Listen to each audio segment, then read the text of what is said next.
He stood straight, withdrew his right hand and said, "As expected of Sword Venerable Fudao, I, Xiao Dai, admit defeat." His voice echoed throughout the city, resonating endlessly. Even though his words were boastful, many people wanted to ask who he was, having never heard of him before. But recalling Xiao Dai's earlier momentum, no one dared offend him. Not daring to offend Xiao Dai, they all praised Sword Venerable Fudao instead. Suddenly, the heavenly repair platform became lively, and everyone started discussing the strength of Sword Venerable Fudao. Xiao Dai looked at Ji Hantian and snorted, "Where is your sect leader? I want to meet him." Ji Hantian nodded, then motioned for Xiao Dai to follow. The two quickly left the outer city. Guan patted the back of the blood prison Great Saint, signaling it could go. After leaving the outer city, Guan said leisurely, "In a few years, I will let you reach the second level, able to speak human words." Hearing this, the blood prison Great Saint's eyes brightened. Not being able to speak was really unbearable. He couldn't wait to curse those ants who kept touching him all day long. "But remember, there are things you can say and things you can't," Guan reminded. The blood prison Great Saint nodded quickly. Actually, there wasn't much he could say, as he had no idea how strong Guan really was. Day by day passed, and it came to the end of summer. On the peak of the mountain north of Mystic Valley, Guan was sparring with Chu Jingfeng in swordsmanship. While swinging his sword, Gu An's divine sense spread out, surveying the continent inside and out. He saw a heaven and earth flying immortal traversing the sky, descending to the mortal world at the eastern end of the firmament. Over the years, he saw many figures coming and going between heaven and earth. Though heaven and earth flying immortals were rare, at his level, he could see at least one every day, showing how vast this mortal world was. Heaven and earth flying immortals were not the strongest. Even at the heaven and earth flying immortal realm, Gu An's divine sense could not cover the entire mortal world. No wonder it was called the Great Heavenly Spirit Land. This mortal world was truly vast. For Guan, the bigger this world was, the better. The larger the world, the smaller and more insignificant he felt. After a while, Guan sensed a vast aura erupting from the eastern direction, far from the continent, even farther than a mortal-seeking island. But that aura made his heart tremble. It was very powerful. It didn't seem like the aura of a living being's cultivation, but rather some kind of supreme treasure. Could it be that someone from beyond the heavens came for this mysterious supreme treasure? It seemed highly possible to Guan. At this moment, Chu Jingfeng sheathed his sword, gasping, "I'm exhausted, can't match you." He looked at Guan with a complex expression. Every time he felt his swordsmanship had improved significantly, he would spar with Guan. Each time, it seemed he was about to win, but the result was always defeat. The two competed in swordsmanship without using spiritual power, purely relying on qi. Of course, if he couldn't defeat Guan before his qi was depleted, it meant his swordsmanship wasn't superior to Guan's. Guan smiled, "Just a little more, you are much stronger than before." Chu Jingfeng wiped the sweat off his forehead and stared at Guan, asking, "Do you mean you are also improving, or have you been holding back?" He increasingly felt that Guan was unfathomable. Initially, he was merely grateful to Guan, but now he felt Guan was either a peerless genius or a high-level cultivator hiding his cultivation. He thought back to the years when the demon of greed caused chaos. The demon of greed had perished in Guan's house, but to this day, no one discovered who had saved Guan. Could it be Guan himself? Guan laughed. "Hey, I'm at the 9th level of the Foundation Establishment realm, about to reach core formation. Isn't it normal to beat you? Don't forget, I'm ranked 500th on the golden list." Seeing his smug expression, Chu Jingfeng couldn't help but shake his head and smile. Right, why overthink? In any case, he was now a cripple, weaker than everyone. After chatting for a while longer, Guan gripped his heavenly residence sword and descended the mountain, while Chu Jingfeng sat meditating on the cliff, reflecting on his earlier sword-fighting experiences. The next morning, the first Heavenly Strength Tournament officially began. It was said that over 50,000 cultivators and demons had signed up, covering all realms. There were even mysterious Mahayana cultivators participating. Guan did not participate. Instead, he headed to Tianya Valley to harvest medicinal herbs. This year, he aimed to reach a lifespan of 7 million years. After surpassing the 10 million year mark, he could look forward to a billion-year lifespan. A billion years would bring new abilities, the next time could be 10 billion or even 100 billion years for new functions. The thought was exciting to Guan. If a billion years passed in the real world, how high would his cultivation level be? The sky was clear, and the ocean was boundless. Immortal Seeking Island sat on the ocean, small as a speck of dust, but when viewed up close, its prosperity was evident. Guan returned to Immortal Seeking Island, and exchanged all the medicinal herbs he had gathered over the past 3 years for top-grade spirit stones, then began to wander around. He planned to buy some high-quality cultivation elixirs to help Yilan and Xiaofan. As for others, he wouldn't go out of his way to help them. Enjoying the elixirs he personally refined was good enough. Hu Xiaojian continued to lead the way for Guan, full of enthusiasm. By the way, Senior, several months ago, a conflict broke out between the Star Sea congregations and the Seven-Star Spirit Realm. Have you heard about it? Hu Xiaojian asked suddenly, his expression excited. Guan answered, I've been secluded in training, unaware of this. Why did they clash? Hu Xiaojian lowered his voice. It said that a disciple of the Star Sea congregations was killed by the Seven-Star Spirit Realm, so a group of Star Sea congregation cultivators attacked islands affiliated with the Seven-Star Spirit Realm. They fought for 3 days and nights. Many say the Star Sea congregations and Seven-Star Spirit Realm are going to war. They have been at peace for 50,000 years. Who knows if it's true? If these two top forces go to war, this ocean will be far from peaceful. Guan first thought of Shen Tianyi. Was Shen Tianyi's capability so great? On second thought, yes, a Mahayana cultivator of several hundred years was rare. Even on the ocean, he would be a top-tier talent. On Immortal Seeking Island, Guan had only seen a few. The two continued chatting as they moved forward. An hour later, Guan had spent all his spirit stones, reaping abundant rewards. Spending on his junior brothers and sisters, he felt no regret, even if they were destined to die. He was willing to help them live a few hundred or thousand years longer. After dismissing Hu Xiaojian, Guan began to wander Immortal Seeking Island on his own. Immortal Seeking Island was large, with numerous cities. Cultivators, demons, and spirit beasts were everywhere, making the streets very lively. Suddenly, someone brushed past Guan due to the person's peculiar attire. Guan subconsciously threw a lifespan detection.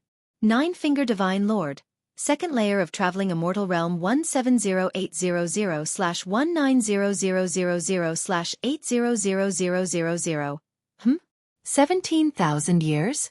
Was this 80,000-year maximum lifespan serious? Guan was intrigued. The person's apparent cultivation was only at the Mahayana realm. Even as a 9th-level heaven and earth flying immortal realm great cultivator, Guan couldn't see through his true cultivation level, indicating this man's greatness.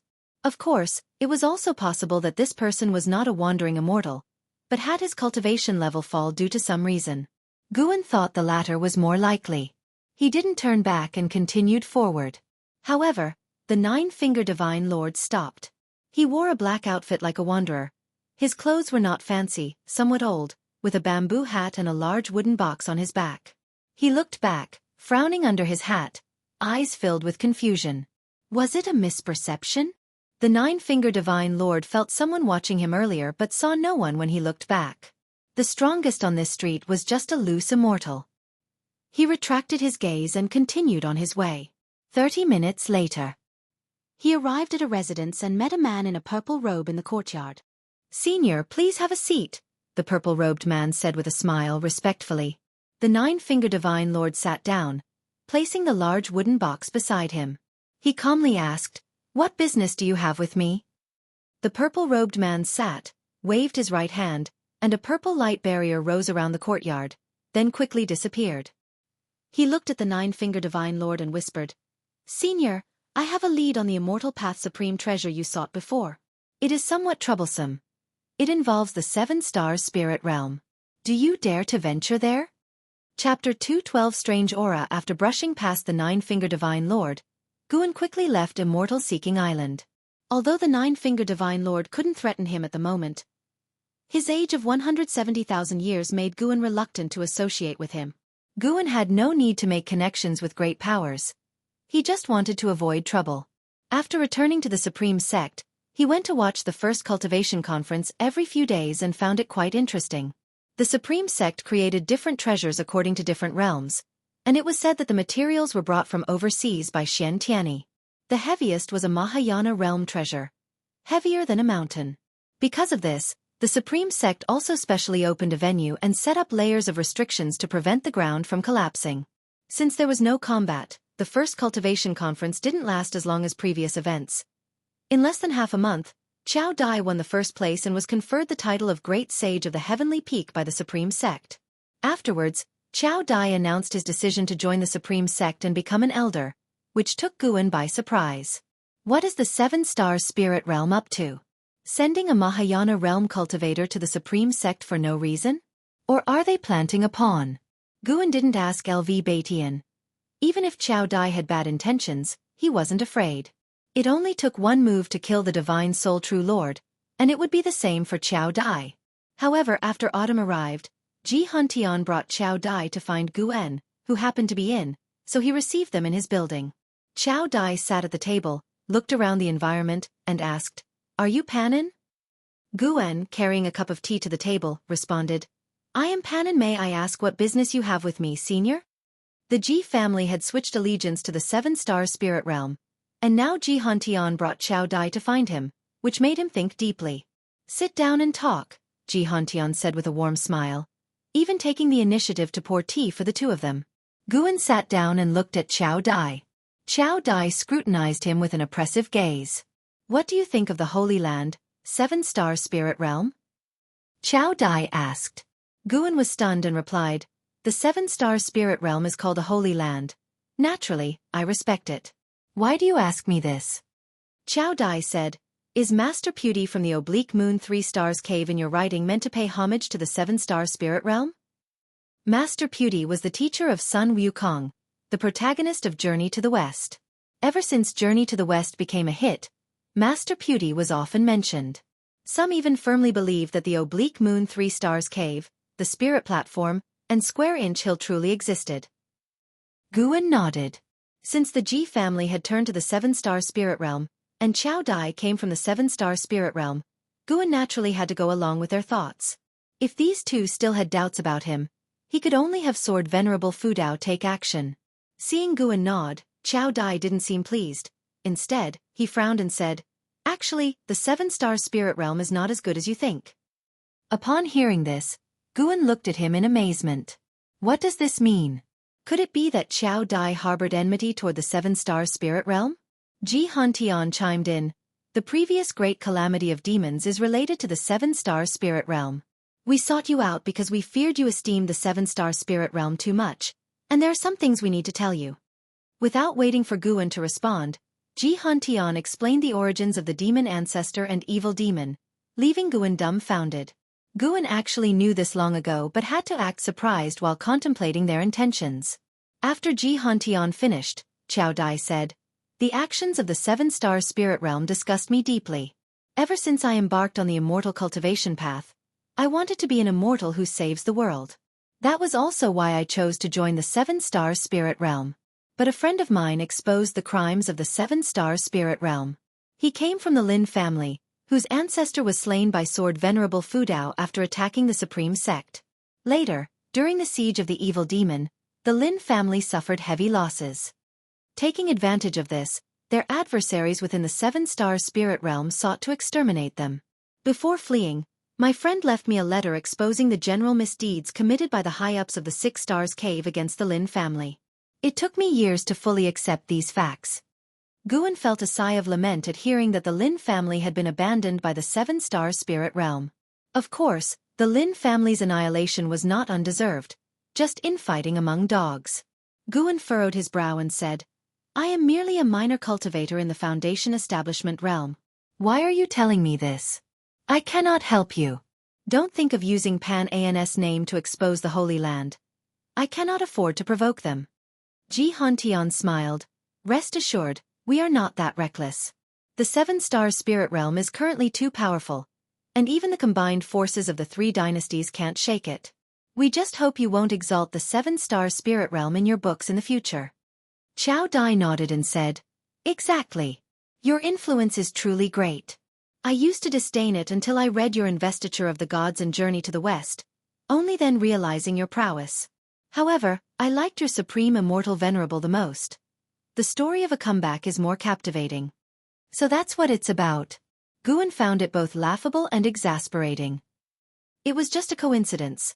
In fact, he was subtly hinting that the seven-star spirit realm resembled the Buddhism sect of Western Heaven. He pretended to contemplate and then reluctantly agreed to the matter. Seeing Guan seemingly hesitant, Ji Hantian and Xiao Dai didn't get angry. They too took a long time to process this information when they first learned about it. Not only did they have to expose the evil side of the seven-star spirit realm, but they also had to endure the pressure of confronting it directly. This was, after all, the most powerful force on the continent, with no equal. Guan couldn't help but ask, if the seven-star spirit realm wishes to enslave all beings, why engage in such roundabout methods? Even the combined forces of our three dynasties are no match for them, right? Xiao Dai replied, not all of the seven-star spirit realm is evil. On the ocean, it remains a holy land of the righteous path. Our continent is merely one region of the seven-star spirit realm, governed by the Six Stars Cave and Seven Stars Cave. Over the past tens of thousands of years, the high-ups of the Six Stars Cave sought extreme ways to break through the heavenly destiny, deceiving superiors and subordinates, leading to these consequences. In the unseen world, there exists chief fortune and incense. If the beings of the continent detest the seven-star spirit realm, the other star caves would surely notice.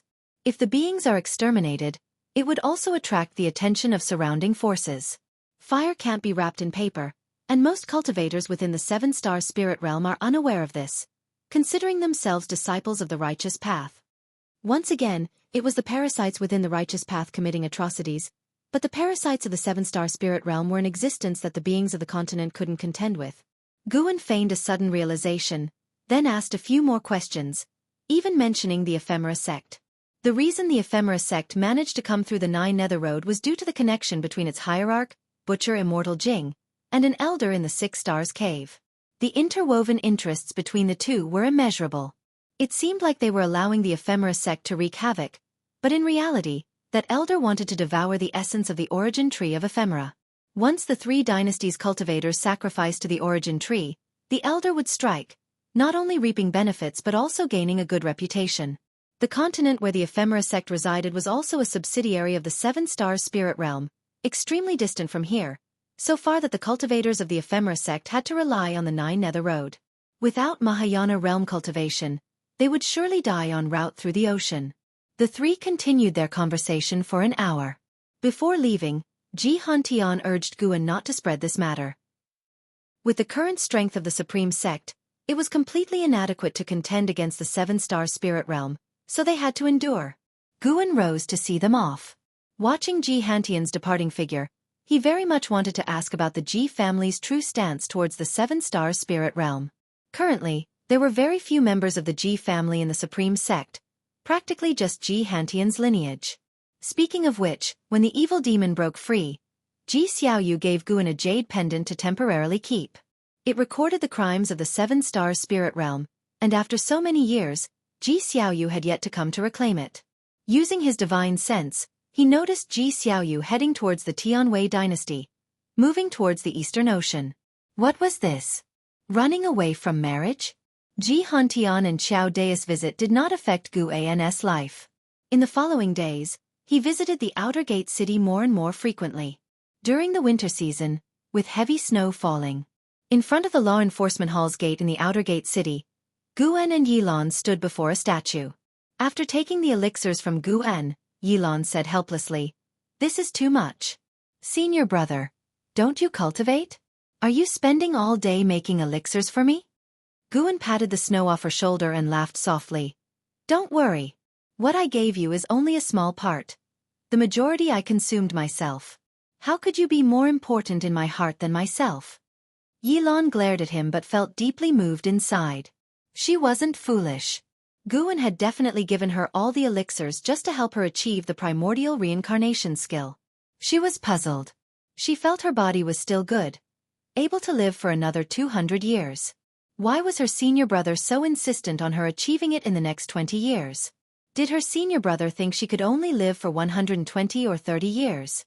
She didn't ask much as she chose to trust her senior brother. The two started talking about Zhan Qin. For a long time. Guan bid farewell to Yilan and turned to leave.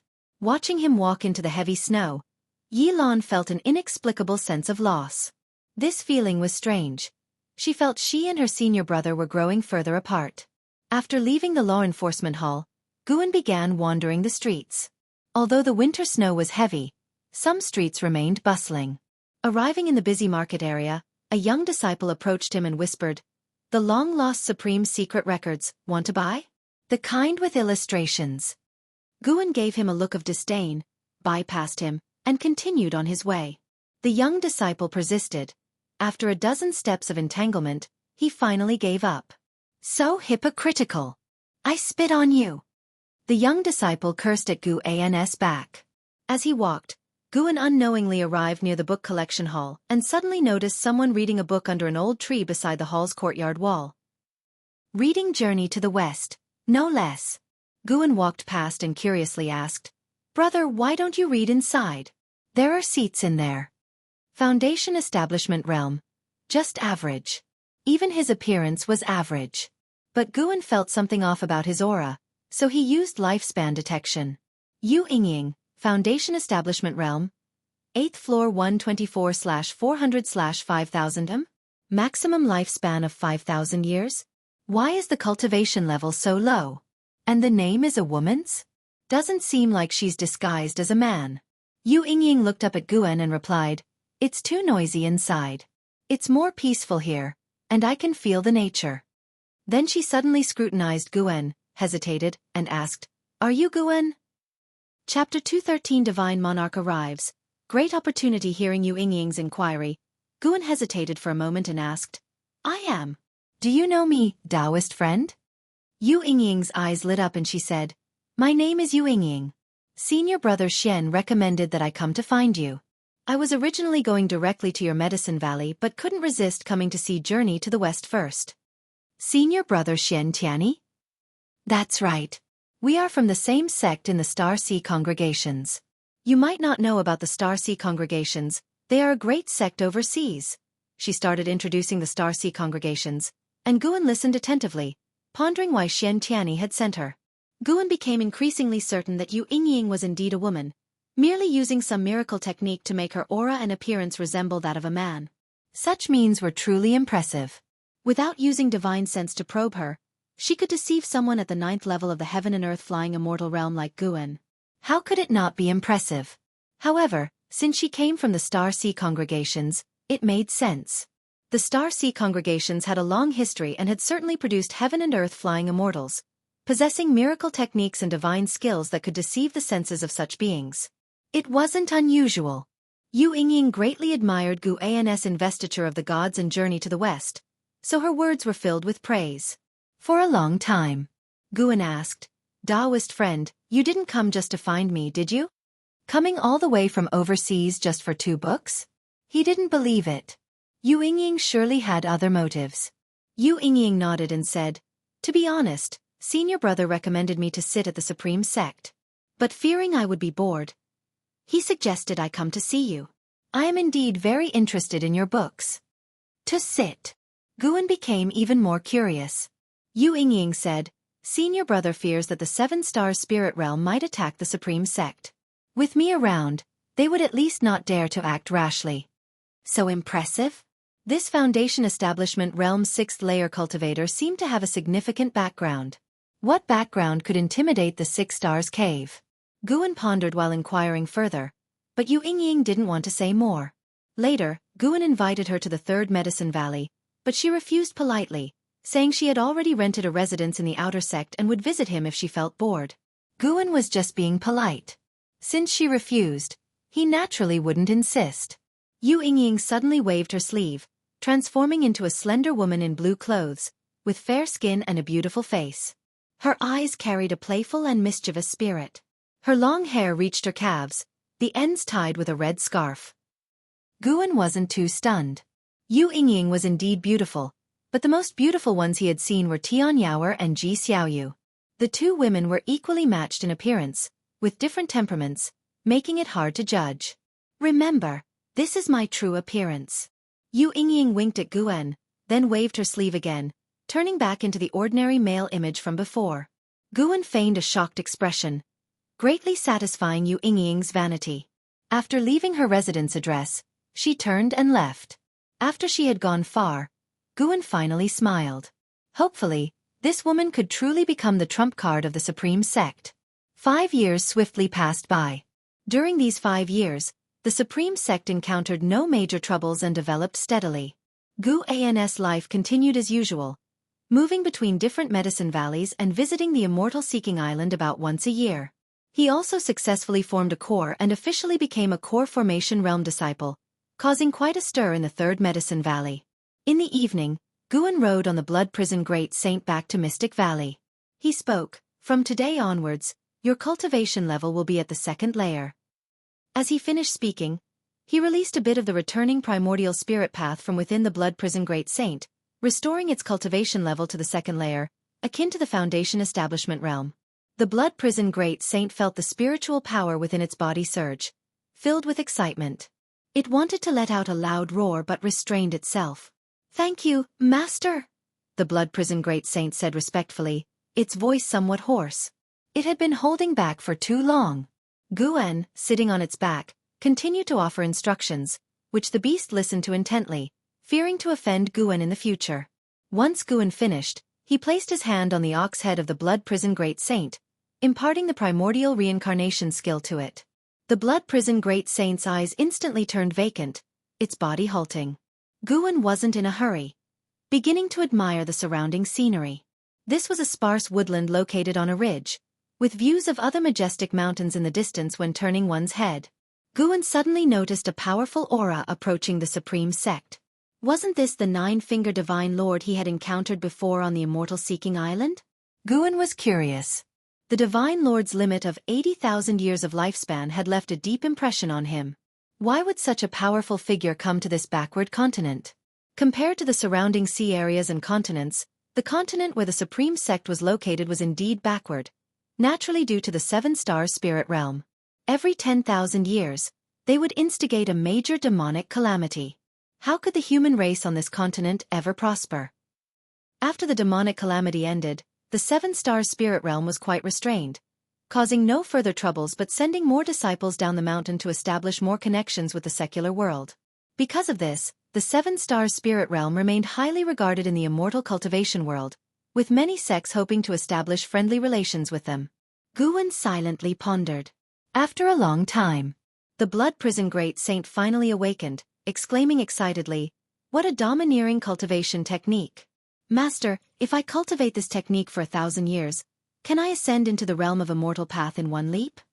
It was willing to be Guan's steed for 1,000 years, with its cultivation sealed.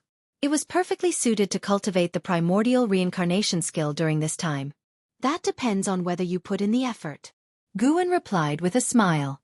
The Blood Prison Great Saint wanted to say more, but Guan patted its head, transmitting a message that someone was approaching, causing it to shut up immediately.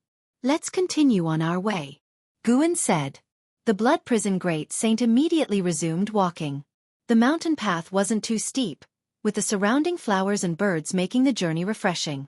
Just as they exited the forest, a figure approached from ahead. It was the 9-finger Divine Lord, still wearing a straw hat and looking travel-worn. He came before the Blood Prison Great Saint and asked, "May I ask if you are a disciple of the Supreme Sect, brother?" The Blood Prison Great Saint stopped, scrutinizing the man but unable to discern his depth. "I am Guan of the Supreme Sect. May I ask what brings you to our sect, Taoist friend?" Guan raised his hand in greeting, smiling as he asked. The 9-finger Divine Lord had sought out Guan because he observed that among the local cultivators, Guan had the highest cultivation level, thus most likely belonged to the Supreme Sect. The 9-finger Divine Lord looked up at Guan, feeling as if he had seen him somewhere before.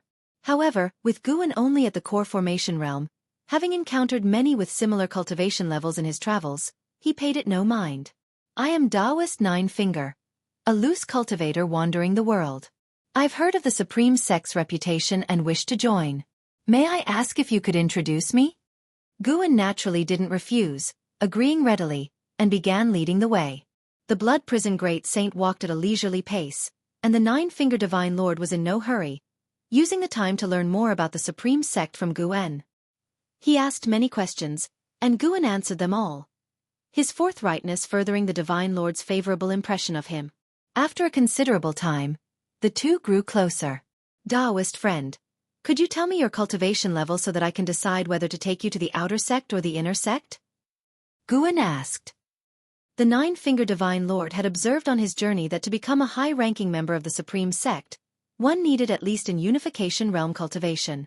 To be honest, I am at the 4th layer of the Unification Realm. Taoist Nine-Finger said hesitantly. What? Unification Realm? Guan exclaimed, making the blood prison great saint want to roll its eyes. In the face of Guan's excitement, Taoist Nine-Finger remained calm, not relishing the sense of superiority since his real cultivation level was at the 2nd layer of the wandering immortal realm.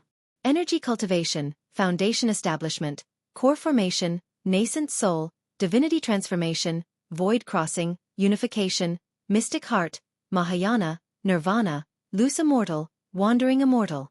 Pretending to be at a lower realm, he was 4 major realms higher than Guan. In reality, he was 9 major realms higher than Guan. Along the way, Guan's curiosity grew, but his words didn't come across as obsequious, earning more respect from Taoist Nine-Finger. As evening approached, they arrived at Mystic Valley. Guan invited Taoist Nine-Finger to stay for the night, to which the latter had no objection. Upon entering Mystic Valley, a group of servant disciples greeted them warmly.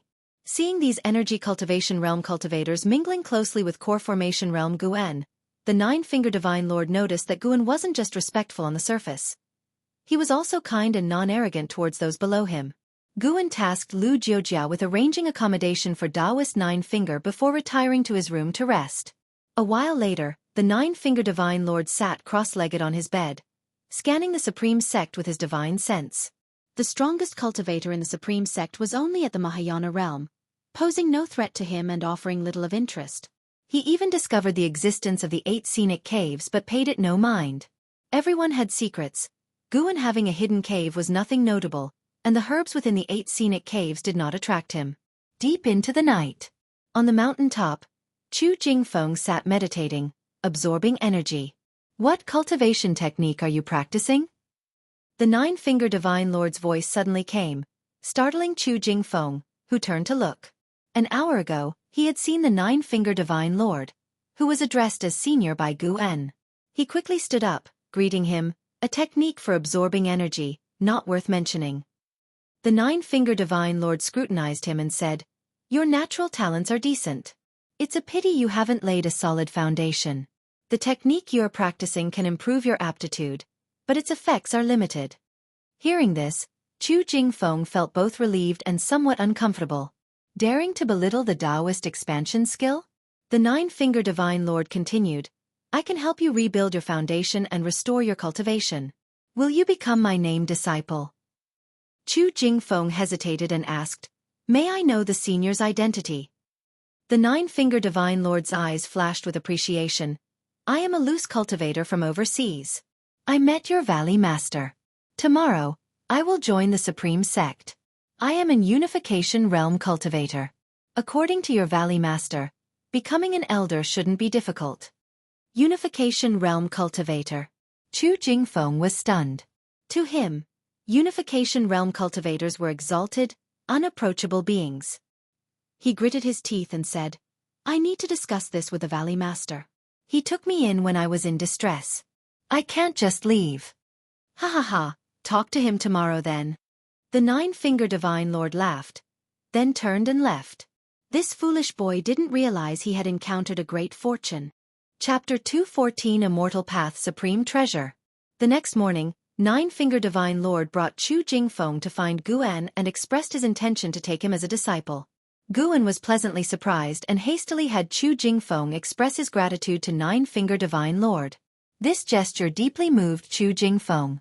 Upon hearing that Nine-Finger Divine Lord could help him restore his cultivation level, he felt tempted. However, given all that Guan had done for him over the years, he felt torn and unsure of how to decide. Nine-Finger Divine Lord also held Guan in higher regard.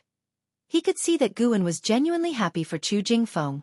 This was indeed true. Although Guan was powerful, in terms of knowledge and experience, He certainly couldn't match the 17,000-year-old nine-finger Divine Lord.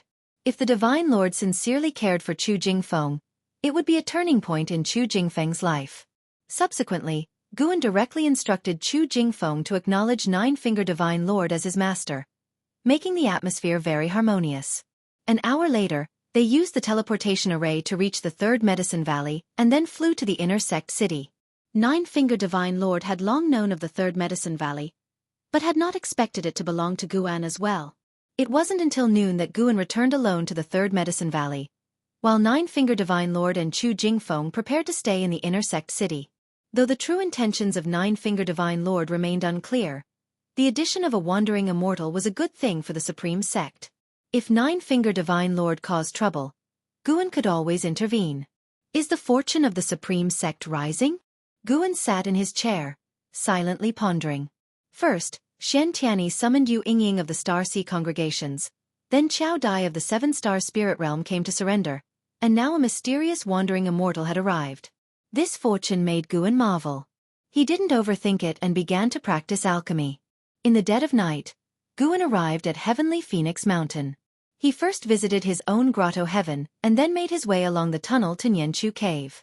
The two cat demons had grown up. Though they had not yet shape-shifted, they now appeared as large as leopards, lying prone on the ground, seemingly napping but actually absorbing nature's spiritual energy.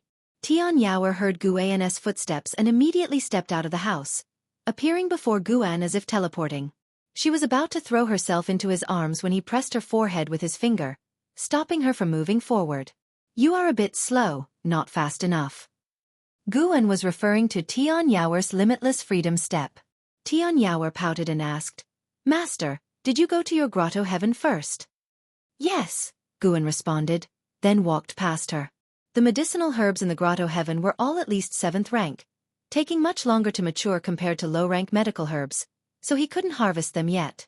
However, once he could harvest them, he would surely gain a large amount of lifespan at once. Even without relying on the grotto heaven, Guan could now accrue nearly 300,000 years of lifespan each year. Tian Yaoer caught up and curiously asked, Master, when will we move in there? The grotto heaven was much more spacious, while Nianchu Cave felt too stifling. You can go in any time you want, just don't forget about Nianchu Cave, Guan replied. A look of disappointment flashed in Tian Yaoer's eyes. She had hoped to live with Guan, thinking he was planning to move in because of the many high-rank medical herbs planted there. She didn't press the matter but instead started talking about recent events. The previous night, a great demon had fought in Heavenly Phoenix Mountain, causing a huge commotion that made her very nervous, fearing a demon might break into Nianchu Cave. Their conversation continued leisurely. Soon, Tian Qing and Tian Bai were awakened by their chatter. Seeing Guan, the two cat demons grew delighted and immediately rushed over. Master! Master, you finally came! The two cat demons' voices sounded sweet, like two young girls coyly addressing Guan. Guan almost got goosebumps. He felt that Tian Yaoer had spoiled these two cat demons. They sat down at the stone table, and Tian Yaoer brought out some fine wine, saying, Master, do you have more of Journey to the West? I just read the part where Sun Wukong fights the White Bone Demon. Monk Tang is really frustrating. Guan took out the latest scroll from his storage bag and placed it on the table. He joked, Why, didn't you side with the demons? Sun Wukong is also a demon. I support him. Monk Tang may save demons, but he's so oblivious. Master, do humans have a legend about seeking scriptures? Tian Yaoer asked indignantly. No, it's just a story I made up. Really? It feels so real. When you become a great demon, you can also rule Heavenly Phoenix Mountain. Hee, that's what I thought too. When the time comes, I'll call myself the beautiful Phoenix King and form the 7 great saints. Talking about such things excited Tian Yaoer. She chattered on enthusiastically. Guan found it amusing. Indeed, boasting needed no teaching. It came naturally with imagination. As they chatted, Guan sensed a vast aura from a distance. His divine sense instinctively followed, but the aura quickly vanished. Guan speculated it might have come from a minor heaven and earth realm. Thinking of such vastness, he first considered the 7-star spirit realm. Only the minor heaven and earth realm of the 7-star spirit realm could be so well hidden. Of course, Guan's divine sense could locate the minor heaven and earth realm of the seven-star spirit realm, but the restrictions there were highly advanced. Sneaking in unnoticed was beyond his capability. If he forced his way in, it would certainly alert the cultivators of the seven-star spirit realm. Are they up to something again? Guan pondered as he dealt with Tian Yaoer. With the passage of summer into autumn, the weather remained hot. At noon, Guan rode the blood prison Great Saint to the outer gate city. There, he overheard cultivators talking about a recent event. An immortal path supreme treasure. Did you hear? There are signs of an immortal path supreme treasure in the demon land. What's an immortal path supreme treasure? I don't know either. I heard it's an immortal's magic artifact. Possessing it grants the power of an immortal. I heard about it too, but no one knows the exact location yet. Is this immortal path supreme treasure more powerful than the heaven-cutting axe? Guan listened silently, but the blood prison Great Saint, unable to contain his curiosity, asked, Master, is there really such an immortal path supreme treasure? Guan did not answer but looked ahead. Yu Yingying approached, hands behind her back, her face beaming with a smile. It's true. Want to know more? She asked. The blood prison Great Saint nodded, eagerly looking at her. However, Yu Yingying rolled her eyes at him and then looked at Guan. Guan smiled and said, Of course I'm also interested. Come to my residence, I have something to discuss with you, Yu Yingying said, turning to leave. Guan patted the Great Saint, signaling him to follow. After 30 minutes, they were sitting in a courtyard. Yu Yingying and Guan sat across from each other at a stone table. She began to introduce the immortal path supreme treasures. The world has magic artifacts, dharma treasures, and immortal treasures. Immortal treasures are magic artifacts crafted at the immortal path realm, only wielded by an immortal's mana. But an immortal path supreme treasure is crafted by the mightiest of the immortal path, each imbued with an immortal spirit. These supreme treasures not only contain immense power but also remain unaffected by the passage of time. The beings who crafted them either left the mortal world or have passed away, but the treasures endure. The Star Sea congregations possess one such supreme treasure, the Star Sea Primordial Unity Banner, which is their church treasure. The Holy Land, the Seven Stars Spirit Realm, also has an immortal path supreme treasure, the Seven Stars Mirror, which is likewise their church treasure. Recently, it is said that the Seven Stars Spirit Realm discovered another fake immortal treasure, and the entire ocean is competing for it.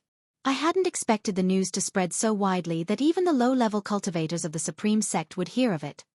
Guan, curious, asked, What is a fake immortal treasure?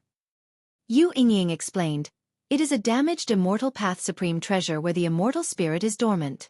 Though still possessing great power, it pales in comparison to a complete supreme treasure. Guan suddenly suspected that Nine-Finger Divine Lord had come to the Supreme Sect for this fake immortal treasure. Normally not engaged in combat, Guan wasn't particularly interested in immortal path supreme treasures. He placed more trust in his own mana. Yu Yingying continued to describe other immortal path supreme treasures, each a legendary artifact, claiming that those who obtained them could achieve the immortal path, boasting extravagantly. The blood prison Great Saint lay nearby, listening intently with a look of longing in his eyes. As Guan listened, he spread his divine sense over the continent, noticing that from all directions, cultivators and demons were arriving from overseas, including several beings at the immortal path realm. He identified 3 wandering immortals and over a dozen nirvana realm beings making their way here. Within the continent, he detected the presence of more than 20 wandering immortals, spread out in different areas, all seeking immortal path supreme treasures. Some were even near the minor heaven and earth realm of the Seven Stars Spirit Realm, plotting how to infiltrate. Notably, Guan saw that An Hao, Li Ya, and Zhang Buku were also roaming the demon clan's territory. An Hao was fighting a great demon of the divinity transformation realm alone. After talking about immortal path supreme treasures, let's discuss Journey to the West, shall we? Yu Yingying suddenly said, her eyes glowing as she looked at Guan. She usually loved reading all kinds of miscellaneous books, especially stories, which was why she got along well with Shen Tianyi. Ever since Shen Tianyi gave her investiture of the gods, she had been fascinated by Pan and, what do you want to discuss? Guan asked. Yu Yingying immediately asked a series of questions, such as whether investiture of the gods and Journey to the West were connected, how many years apart they were, and on which continent the stories took place. She was even curious about how Guan came up with these two remarkable books. Guan answered her questions one by one. As for the source of his inspiration, he mentioned meeting two Taoists before, one named Su Zhonglin, who told him the story of investiture of the gods, and another named Wu Chenjian, who told him the story of journey to the west. Yu Yingying did not doubt him and became even more curious about these two Taoists. She believed that with Guan's cultivation level, he did not seem to possess such extensive knowledge but simply had literary talent. The blood prison great saint listened curiously. He knew Guan wrote books but did not know the details. Only when Yu Yingying mentioned the Bull Demon King did he become interested. Guan had given him the name of the Bull Demon King. Had his master written a book for him? Who was Sun Wukong? Could it be the monkey in Tianya Valley? Thinking of those three monkeys, the blood prison great saint felt angry. Those three always stealthily pulled his fur, and he couldn't catch them. 2 hours passed like this. Yu Yingying brought tea and snacks, indicating she had no intention of letting Guan leave. In the few years since arriving at the Supreme Sect, she hadn't sought out Guan because she was busy reading. She had read through all the books in the book collection hall, a determination that impressed even Guan. At that moment, a high-pitched dragon's roar echoed from the sky. Yu Yingying's face changed, and she murmured, Dragon-slaying spear Qi Jiuxiao. Chapter 215. 700,000 years lifespan limit. Dragon-slaying spear Qi Jiuxiao? Dragon-slaying? How arrogant! The blood prison great saint heard Yu Yingying's words and couldn't help but show a curious expression. He looked up to the south and saw a golden glow appearing in the sky, becoming more and more spectacular, as if the sky was changing color. Guan also turned his head to look. In fact, he had already seen the figure of the approaching person. Nirvana Realm 9 layers. The golden light gradually enveloped the sky above the Supreme Sect. More and more people flew up, looking into the distance. Dragon roars echoed continuously, growing louder, indicating that the person was getting closer. Soon, a 1,000-foot-long 5-clawed golden dragon flew from the horizon. Its majestic and imposing figure shook the outer gate city. Guan saw that in the dragon's head was a long spear, entirely golden, with a golden dragon coiled around the shaft, its mouth spitting out the spear blade, exuding dominance. That was a very extraordinary Dharma treasure. Perhaps it was the immortal treasure that Yu Yingying mentioned. This golden dragon was condensed from the immortal treasure and was not a true dragon. Standing on the dragon's head was a man wearing a gold-patterned white robe, a red belt around his waist. His shoulders were broad, his posture upright. His aura couldn't be concealed. His face was handsome. His long hair coiled under a crown, with 2 strands of black hair hanging in front of his ears, fluttering in the wind. Qi Jiuxiao stood high above, looking down at the Supreme Sect, a smirk on his lips, and his gaze arrogant. Guan's gaze locked onto him, throwing a lifespan detection at him. Qi Jiuxiao, Nirvana Realm 9 layers 998/25,000/7000000. 700,000 years of ultimate lifespan. Very exaggerated. This guy wasn't even 1,000 years old yet, and was already in the Nirvana Realm 9 layers? No wonder he was so proud. Who is this person? The blood prison great saint couldn't help but ask. He could feel that the other party was definitely above the Mahayana realm. Yu Yingying looked up at the sky and said softly, He is a disciple of the Star Sea congregations, with top-notch talent. At the age of 500, he stepped into the realm of immortal path. The golden dragon he rides is transformed from the dragon-slaying spear, which is an immortal treasure refined by an ancient immortal. Although it is not as great as the supreme treasure of the immortal path, with this spear, even a loose immortal would find it difficult to kill him. Qi Jiuxiao, standing high above, looked down and saw Yu Yingying through the sky. He slightly raised an eyebrow and suddenly leaped down. The city protection array of the outer gate city was instantly disturbed, but it was broken as soon as it appeared, with no resistance whatsoever. He fell like swift thunder, landing in the courtyard of Yu Yingying's residence, startling the blood prison great saint to his feet, as did Gu, and Qi Jiuxiao ignored him and Guan, his eyes fixed on Yu Yingying, and he laughed. Little girl, what are you doing here? Little girl? How did your master teach you to speak? Haha, so this is the supreme sect that Xian Tianyi comes from? Really weak. I heard he wants to deal with the 7-star spirit realm. Your master is running around making connections, but the higher-ups are unmoved. Qi Jiuxiao laughed softly. Seeing Yu Yingying frown, he continued, "How about I go and probe the depths of the 7-star spirit realm for you?" Yu Yingying looked at him and snorted, "With your cultivation level, don't die at the 7-star spirit realm. Ha ha ha. Then watch me seize the supreme treasure of the immortal path." With that, Qi Jiuxiao leaped into the air, the golden dragon in the sky transforming into a streak of golden light, flying across the sky and disappearing without a trace. From beginning to end, Qi Jiuxiao didn't even glance at Guan. Yu Yingying snorted coldly, "That guy is truly arrogant, sooner or later he will suffer a big loss." Guan sat down again and curiously asked, "What is your relationship?" "Just fellow disciples, we're not on the same path." Yu Yingying shook her head, obviously not wanting to say much about herself. A Foundation Establishment Realm 8th floor saying she's not on the same path as a Nirvana Realm 9 layers?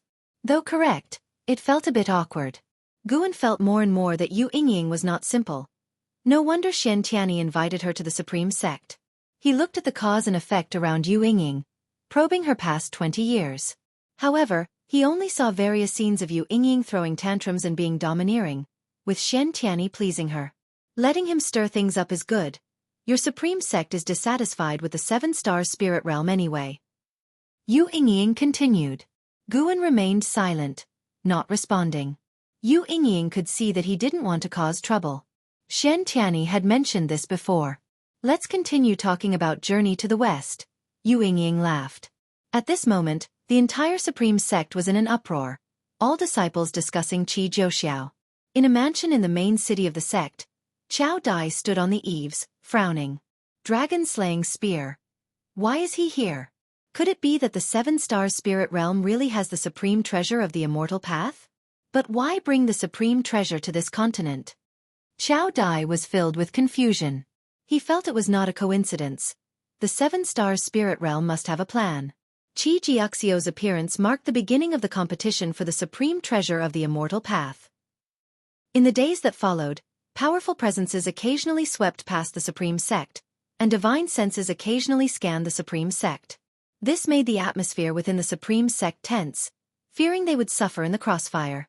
5 days later, LV Batian came to find Guan. The two hid in a room to talk. After setting up a restriction, LV Batian couldn't help but sigh. Lately, many great cultivators from overseas are arriving.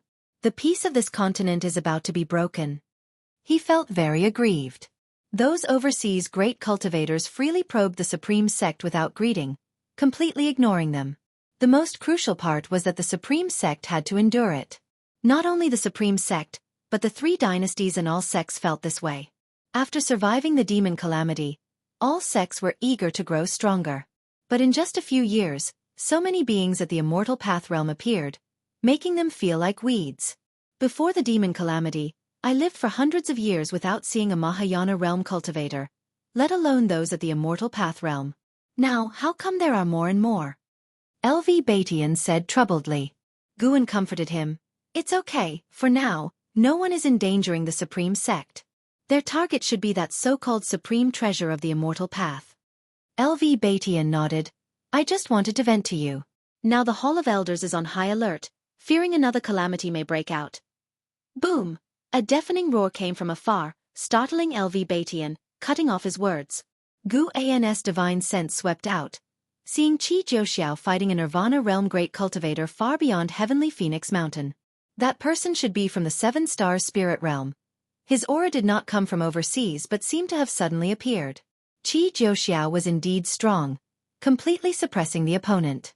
Guan sensed a loose immortal aura approaching the battlefield, also emerging from the minor heaven and earth of the 7-star spirit realm. I need to go back. LV Batian stood up and then disappeared from the room. Guan also stood up, walked downstairs, and saw disciples gathering. The previous noise had scared them, and they couldn't help but be afraid. Lu Lingjun also walked out from inside. She and the Blood Prison Great Saint looked in the same direction. After a while, Lu Lingjun withdrew her gaze and looked at the Blood Prison Great Saint. Why did it seem like the Blood Prison Great Saint was also looking in her direction? The Blood Prison Great Saint felt her gaze and couldn't help but glare at her. Stupid bull. Lu Lingjun shook her head and smiled, then walked towards Guan.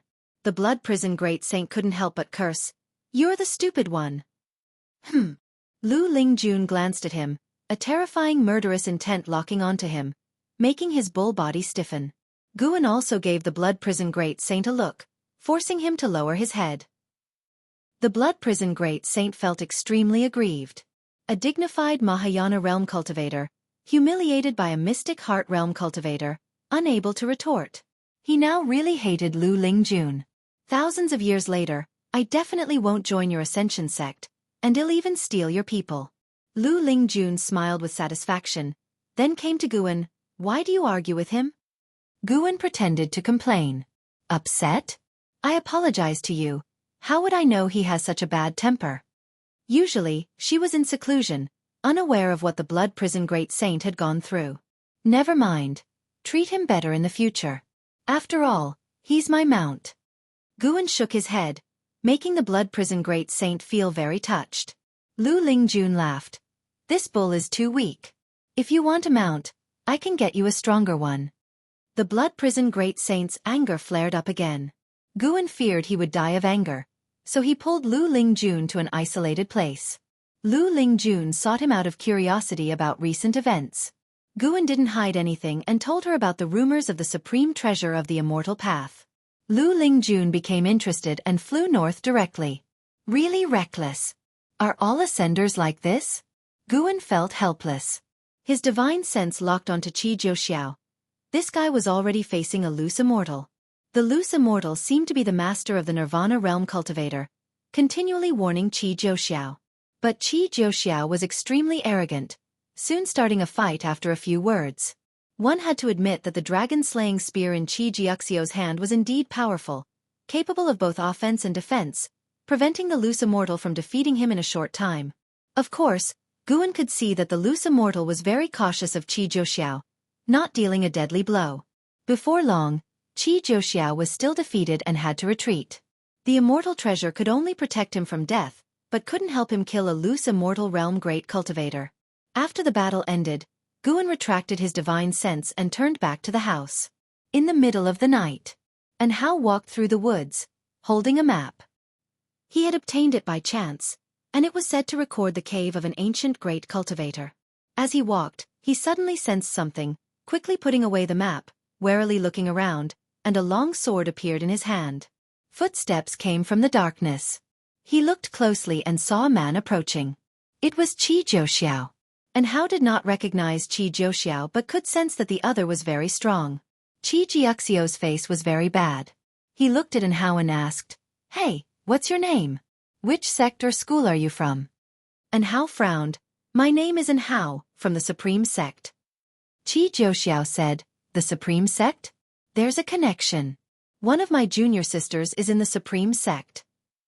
In light of this connection, give me the 8th rank heavenly material and earthly treasure from your storage bag for my healing, and I won't treat you unfairly." Hearing this, Hao's face changed drastically. How did the other K? Chapter 216, Soaring Dragon 9 Transformations. Divine Exotic City. Qi Jiuxiao noticed Hao's tension, so he raised his hand, took out a scroll, and threw it to Hao. Hao instinctively caught it, then heard Qi Jiuxiao say, "Take a look, this is a divine skill I accidentally obtained." After saying that, Qi Jiuxiao sat down cross-legged and began to cultivate energy to heal his wounds. Hao hesitated for a moment before he delved his divine sense into the scroll. After a while, Hao's face changed dramatically, and the hand holding the scroll trembled. He withdrew his divine sense, then took out an 8th rank heaven and earth treasure from his storage bag, a bright red spirit flower, and presented it to Qi Jiuxiao. Qi Jiuxiao beckoned with his hand, and the 8th rank spirit flower flew into his hand. He stood up, took out a medicine cauldron that was about a zhang tall, tossed the spirit flower into it, and then added numerous medicinal herbs. After lighting the fire, he took out a small bottle and poured water into the cauldron. The small bottle seemed to contain an otherworldly space and never ran dry. When the cauldron was filled with water, Qi Jiuxiao sealed the bottle and put it back into his storage Dharma artifact. He looked at Hao and said, "You can leave now." With that, he leaped into the air and landed inside the medicine cauldron.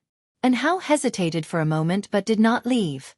Instead, he sat down under a nearby tree and began to comprehend the divine skill given by Qi Jiuxiao. Soaring Dragon 9 Transformations. just by looking at the description of the divine skill within the scroll, and how couldn't help but feel his blood boil. Thus, day after day passed. 7 days later, Qi Jiuxiao leaped out from the medicine cauldron. When he landed on the ground, his wet robes quickly dried, and wisps of white smoke coiled around his body. He shrank the medicine cauldron to a small size, stored it in his hand, and then emptied it, using his mana to clean out the residue. At the same time, he looked into the distance. Through the gaps in the leaves, he saw an azure dragon tumbling in the sky beyond the forest. This kid's comprehension is extraordinary. Qi Jiuxiao was secretly astonished. In just a few days, and Hao had managed to master the divine skill. Such talent was rare even in the Star Sea congregations. After putting away the medicine cauldron, he disappeared without a trace in the forest. The next second, he appeared in the sky, blocking the azure dragon. The azure dragon, which Hao had transformed into, was 3 zhang long, not very large, but full of imposing presence. Upon seeing Qi Jiuxiao, the azure dragon shook and transformed back into Hao, who excitedly said, "This divine skill is amazing. After transforming, I feel like a true dragon, and my speed has increased significantly." Qi Jiuxiao said proudly, "Of course, I am Qi Jiuxiao of the dragon-slaying spear. How could I deceive you, kid? The value of this divine skill far exceeds the 8th rank heaven and earth treasure. You should thank me." Upon hearing this, Hao immediately bowed and thanked Qi Jiuxiao. Qi Jiuxiao's face was full of smiles, though he felt a bit jealous inside. He had originally thought that even if he passed the Soaring Dragon 9 transformations to Hao wouldn't be able to learn it, making himself appear generous without any loss. Who would have thought? Qi Jiuxiao sized up Hao and said, "Kid, why don't you join the Star Sea congregations? The Supreme Sect is too small for you. With your talent, if you join the Star Sea congregations, you'll reach the Mahayana realm within 500 years. Hao frowned slightly upon hearing this. Reaching the Mahayana realm at 500 years old was impressive?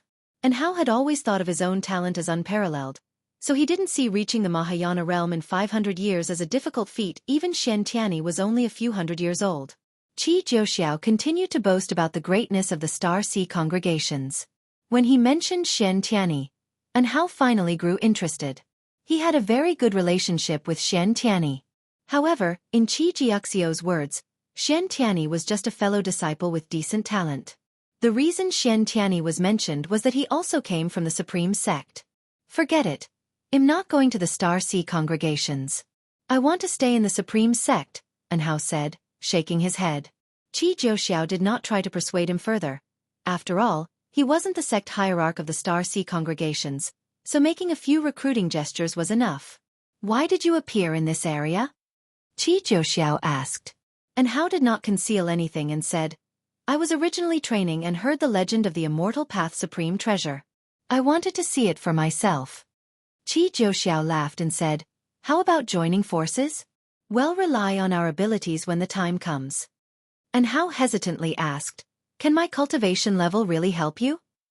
I'm not very familiar with this continent. You can tell me about the events happening here, and I'll guide you in cultivating the Soaring Dragon 9 transformations. How about that?" "All right, thank you, senior." Hao responded excitedly. The reason he did not leave was that he wanted to learn more skills from Qi Jiuxiao. Then, the two of them flew off in one direction. As autumn arrived, the scorching heat between heaven and earth gradually dissipated. The influence of the Immortal Path Supreme Treasure continued to increase, attracting more and more cultivators to head north in search of opportunities. Guan was not affected and continued to live his plain yet interesting life. Occasionally, he would visit the Outer Gate City to chat with his friends about the various events stirred up by the Immortal Path Supreme Treasure. One day, Yilan came to find Guan and also spoke about the immortal cultivation world. A faction of the Tianwei dynasty was flattened by overseas great cultivators, causing panic in the immortal cultivation world. "Fortunately, our supreme sect is protected by Sword Venerable Fudao. Otherwise those great cultivators from overseas wouldn't dare to act recklessly," Yilan said with concern. The battle took place at night, and Guan had sensed it, but he didn't intervene. He had no relationship with Tianwei, so naturally, he was too lazy to take action. Such calamities were not uncommon in the immortal cultivation world. The overseas great cultivators who intervened were only at the Mahayana realm, but they were enough to crush a great sect with 1 million disciples. Guan reminded her, then you should go out less and stay in the sect to cultivate. Yilan nodded and said, I'm now stationed at the law enforcement hall, doing idle tasks all day, and spending most of my time taking elixirs and absorbing energy. She was already 101 years old, and her maximum lifespan was only 130 years. Time was running out. Now, besides growing flowers and plants, Guan supervised her cultivation. Unlike Xiaofan, Yilan was quite ambitious, so Guan was willing to help her. As they chatted, the topic shifted to Zhen Qin. A few days ago, Zhen Qin followed the elders and inheriting disciples to the demon clan's territory. It was said that the supreme sect had discovered a secret realm, a rare opportunity. That girl is bound to soar to great heights. She might even become a great cultivator of the supreme sect in the future. Imagine, she used to come to the inner sect to find me, acting like a little girl, reckless in her actions and careless in her words. Yilan began reminiscing about decades ago. Guan listened attentively, and when she finished, he teased. What, are you jealous of her? Why don't I cultivate the defying fate divine skill and pass my cultivation level to you before I die? Yilan gave him a sidelong glance and said, I wouldn't want that. What's the point of living without you? As they talked, the teacups on the table began to tremble, and ripples appeared in the tea. Yilan noticed this and frowned. Soon, even the ground began to shake, alarming all the cultivators in the city. Guan's gaze turned towards the depths of the continent to the desolate plains where a giant city was rising from the ground, occupying a 1,000-mile radius. Dust filled the sky, and the momentum was magnificent.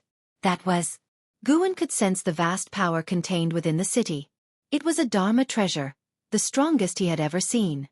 He immediately thought of a name. Immortal Path Supreme Treasure. The restrictions contained in this treasure were not only advanced but also very complex. Guan even sensed the aura of karmic rules.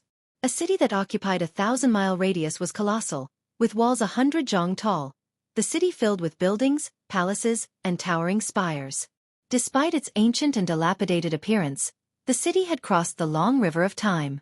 With the arrival of this city, the great cultivators scattered across the continent all rushed towards it, including Qi Jiuxiao and Anhao. Even Li Ya and Zhang Buku joined the excitement. I'm going out to take a look.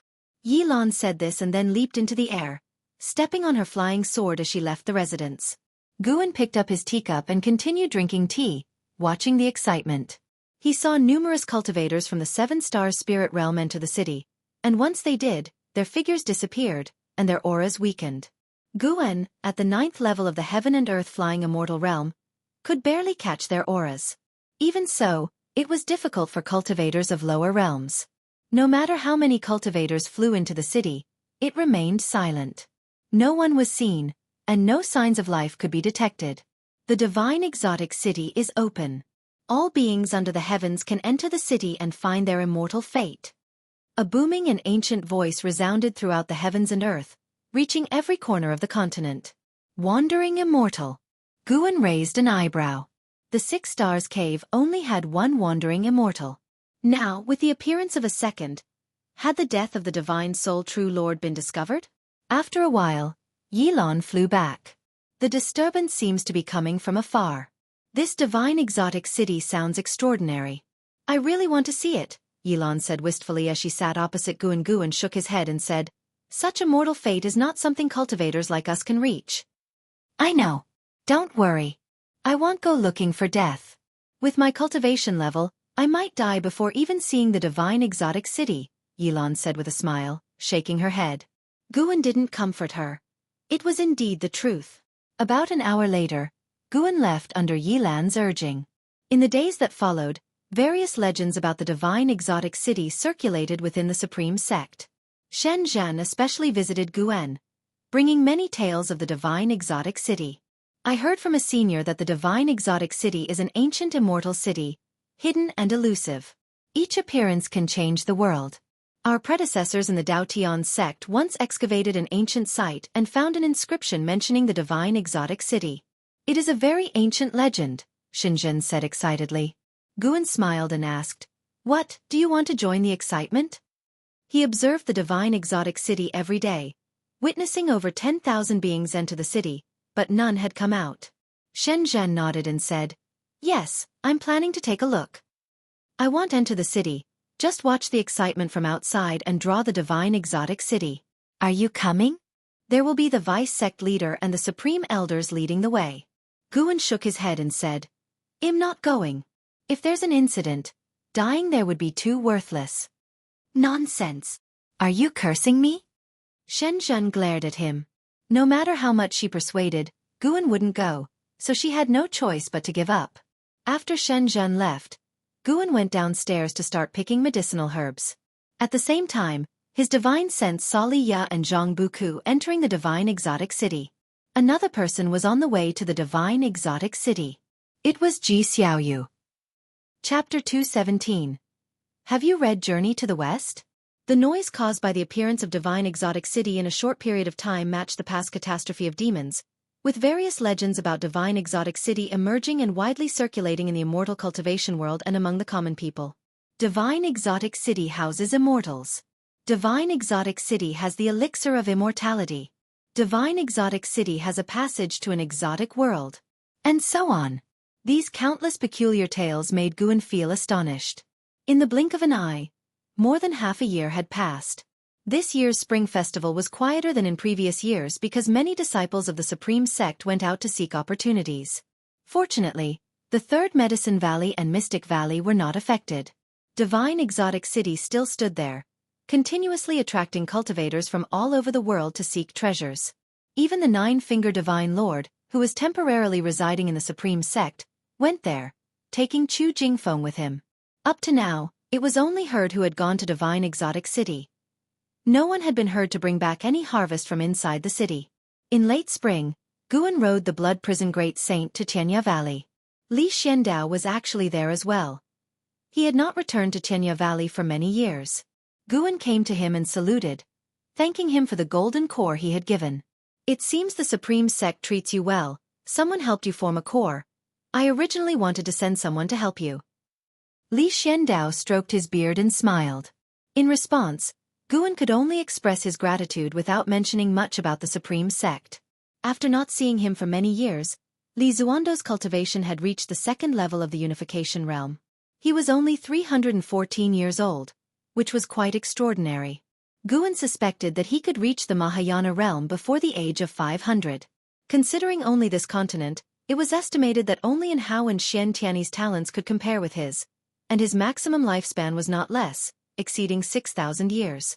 Achieving nirvana in this life would be no problem. Li Xiandao called over Ji Ruolai, Luo Han, and LV Xian, and they all sat down to chat. He mentioned Divine Exotic City and planned to take people to explore it. According to the information I received, Divine Exotic City is an immortal path supreme treasure, containing numerous minor heavens and earths with countless opportunities. Who among you wants to go? Li Xiandao asked. All three expressed their interest, and Li Xiandao then looked at Guan and did not expect Li Xiandao to invite him and quickly shook his head and said, I'll pass.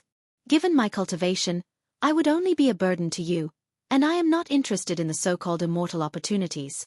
I am self-aware enough to know that such immortal opportunities are not something I can covet. Li Xiandao laughed and said, I am also at the core formation realm. Do you mean I shouldn't go either? Pretending to be at core formation realm with the unification realm, do you still have the nerve? Guan helplessly said, There is a difference even among those at the core formation realm. My strength is far inferior to yours. Li Xiandao raised his hand and pointed at him, did not insist, and just smiled. LV Xian wanted to say that both of them should stop pretending, but he held back because he could not afford to offend either of them. They continued talking about Divine Exotic City, and Ji Ruolai began sharing the intelligence he had gathered about it, while Guan silently listened.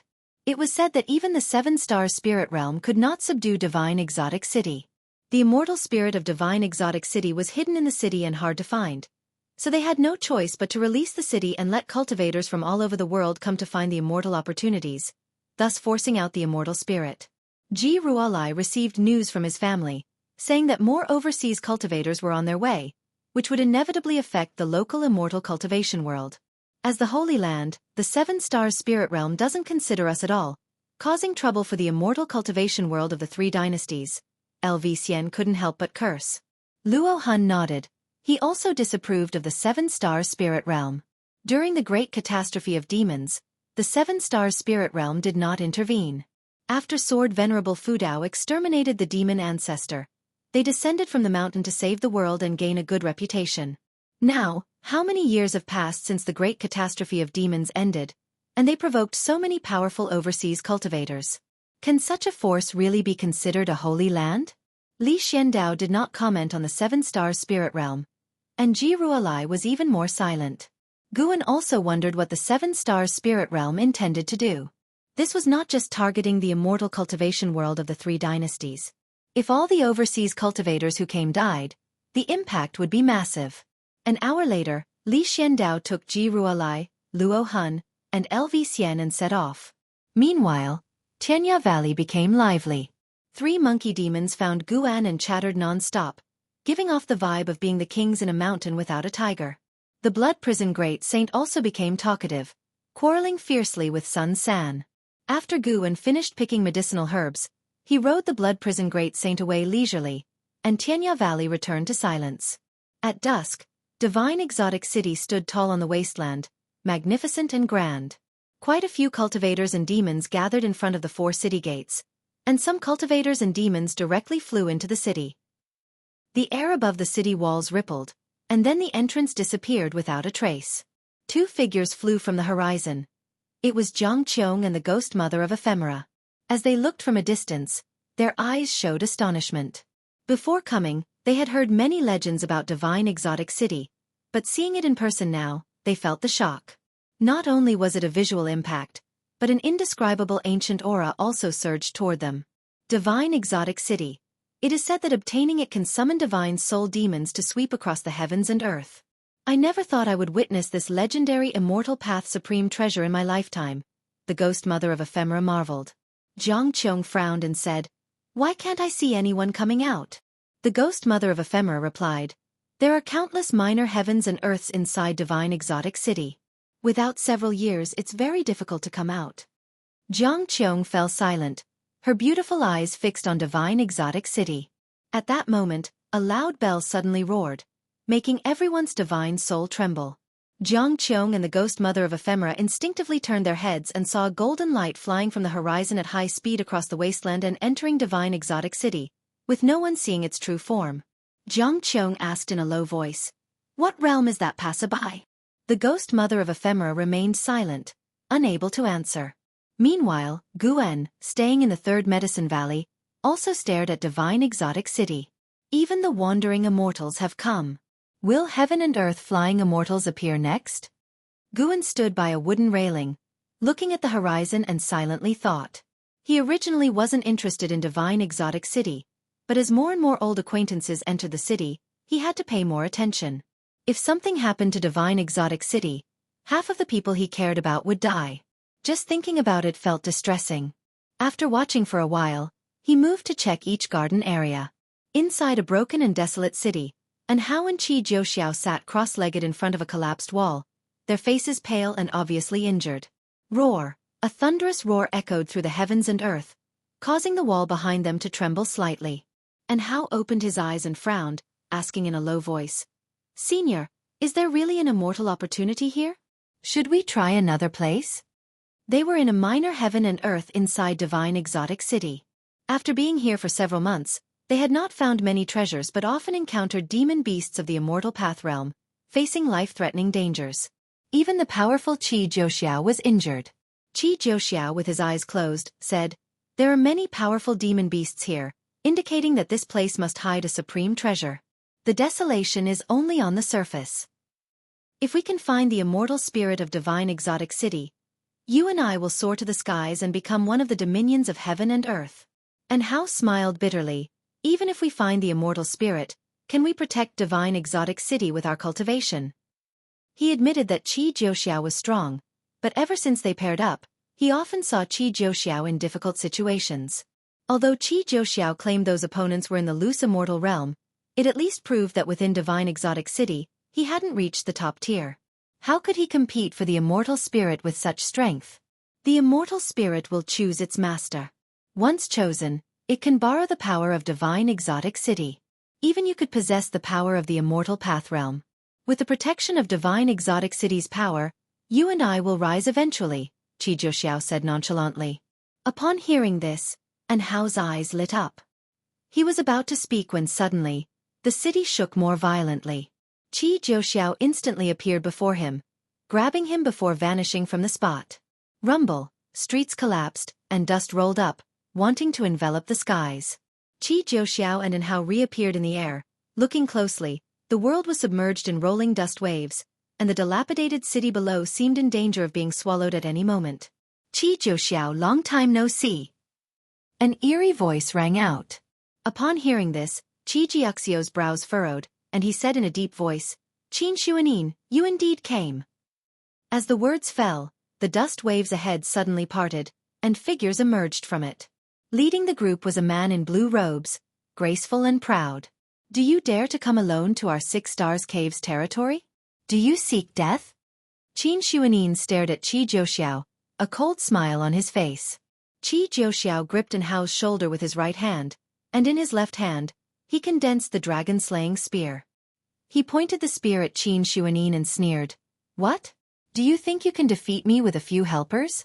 Have you forgotten the cowardly look when you knelt before me 100 years ago? Upon hearing this, Qin Zunyan's eyes turned cold. With a roar, the dust waves behind them dispersed, revealing a terrifying giant demon. It was an elephant demon with a head as huge as a mountain, black skin, blood-red eyes, and scars covering its trunk.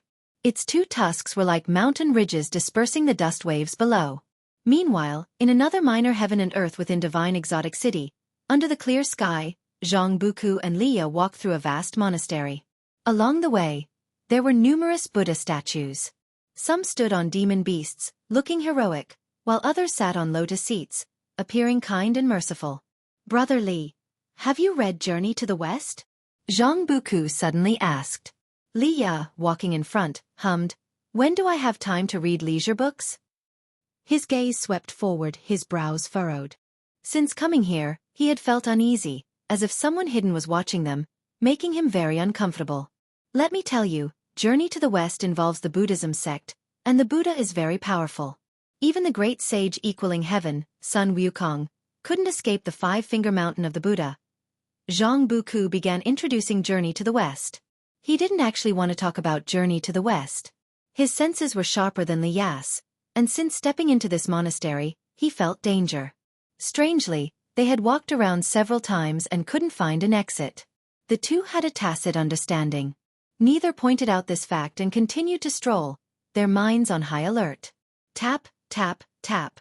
A stone suddenly fell from the courtyard wall, startling Zhang Buku, who turned to see the stone rolling on the path behind, with no figures of people or demons on the walls around. He released his divine sense, but also failed to detect anything unusual. He turned back about to say something, and in the next moment, his eyes widened. The space in front of him was empty. Liya had vanished. Chapter 218. My master is definitely more powerful than yours. After Liya disappeared, Zhang Buku immediately panicked. He flew into the air, and from above, the vast monastery stretched out endlessly. The interconnected courtyard seemed endless, dizzying to behold. He scanned the area but could not find any trace of Liya. It wasn't just Liya. He couldn't see a single living creature. Thoroughly alarmed, he began to fly around, searching for Liya. Brother Li! He called out loudly, but unfortunately, there was no response. The eeriness and horror intensified, making him feel that danger was approaching. No matter where he flew, he saw no human figures or traces. Gradually, he felt that the courtyards he passed by became increasingly repetitive, causing his consciousness to blur. He did not know how long had passed before he gradually descended into a courtyard. The world spun. His eyelids grew heavy. This feeling made Zhang Buku extremely uncomfortable. He half knelt on the ground, supporting himself with his hands, feeling on the verge of fainting. Damn it! I can't fall here. Zhang Buku struggled to maintain his last shred of rationality. He vaguely heard footsteps approaching from nearby. He turned his head with difficulty and saw a blurred, overlapping figure approaching. It seemed to be an old monk in a cassock. The old monk crouched down in front of him. Before Zhang Buku could see the monk's face, he saw the monk's hands, bony and gaunt, like a pair of ghostly claws, with very long nails. These hands alarmed Zhang Buku and instinctively filled him with fear. A faint chirping sound came from afar, making him feel dazed, as if he had heard this sound somewhere before. The old monk beside him stood up and turned to look, his body trembling, seemingly chastising something. Suddenly, the old monk's figure vanished into thin air, and he felt something land on his shoulder. His consciousness quickly cleared, and the world in his eyes returned to normal, no longer shaking.